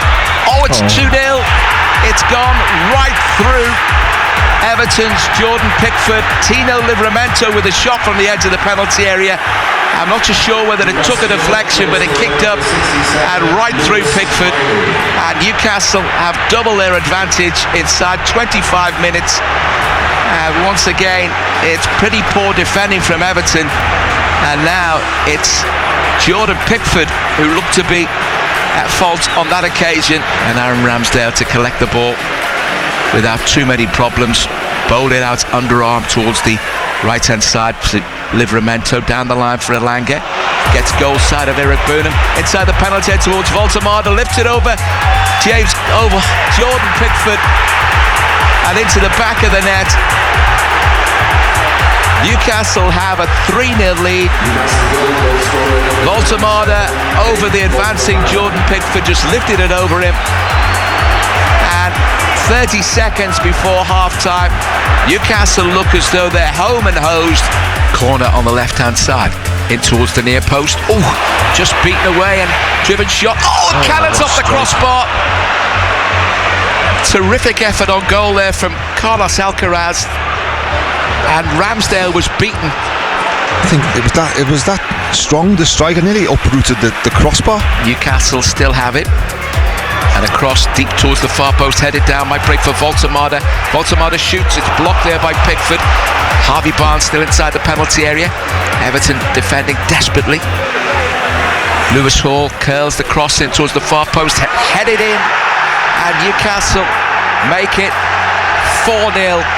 And Everton, my goodness, are up against it now. It's another header there from Malik Chow. Header at the far post. He had all the room in the world. Everton defensively being ripped open. Newcastle have goal number 4. And now defensively for Everton, it's becoming an embarrassment. Forward ball might break for Keenan Dewsbury Hall. And now Everton have got one back. Long ball forward. Dewsbury Hall managed to get in between two Newcastle defenders, controlled it and then tucked it past the advancing Ramsdale. It's a goal that will stand. Goal number 3 for the season for Dewsbury Hall. Everton 1, Newcastle 4. Total Sport. Live Premier League football. BBC Radio Merseyside.